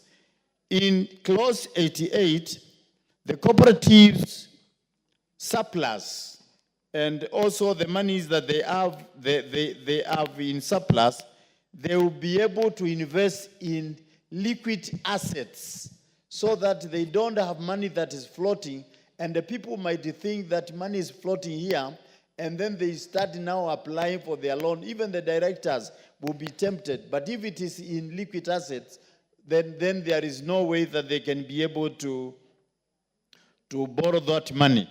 Another thing which is very important is that a cooperative shall pay dividends only when they have been given that mandate by the general meeting and also by the board.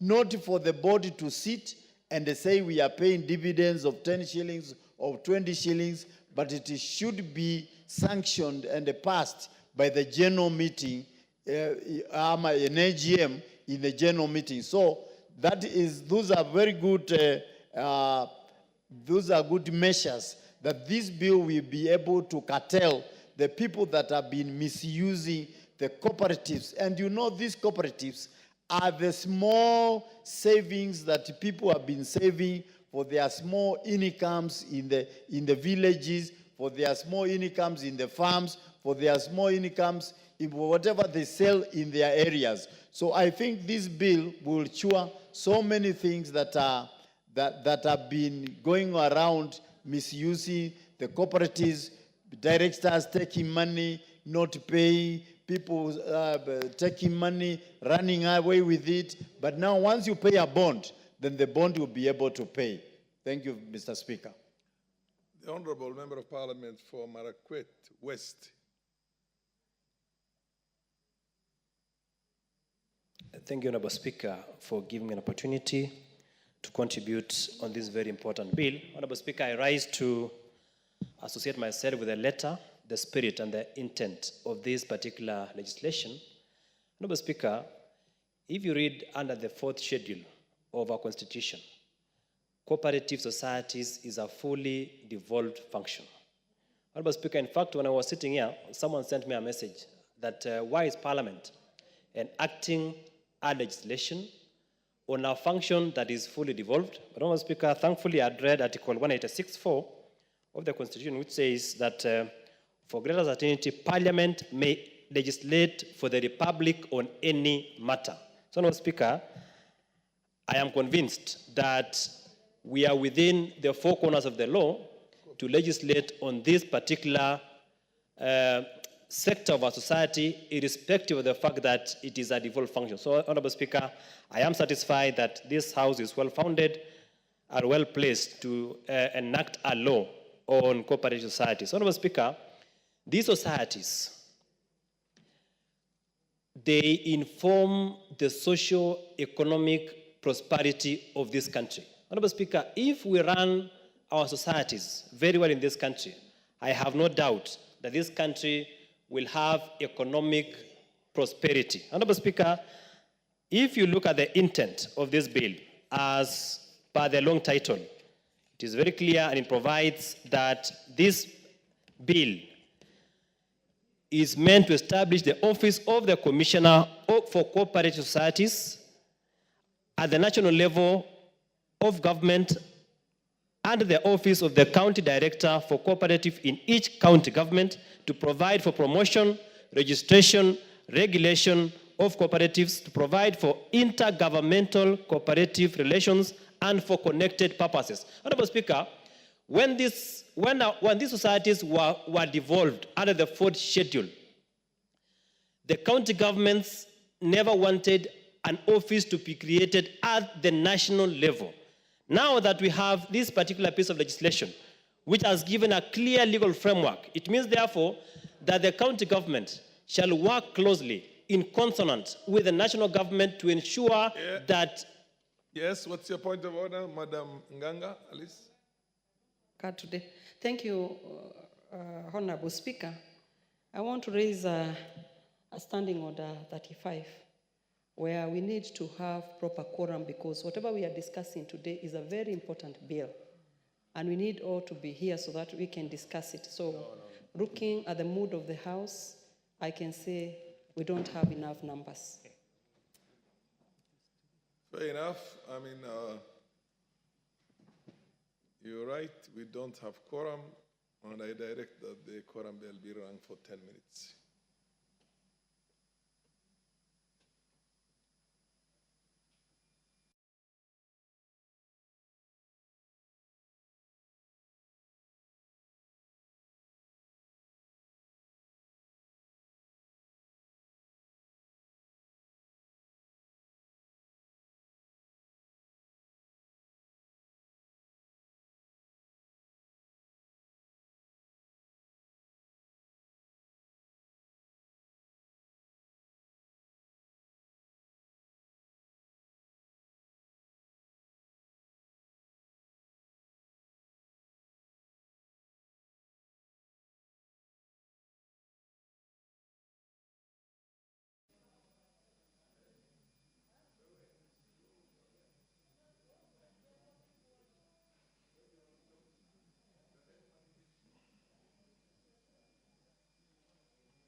Stop the bell, Honorable, Sergeant at Arms. It's already 10 minutes.